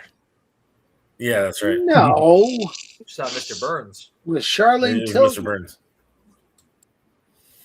Brother John would know. He knows because I'm sure he's a Charlene Tilton fan. Yeah. All right, folks. I'll tell you what.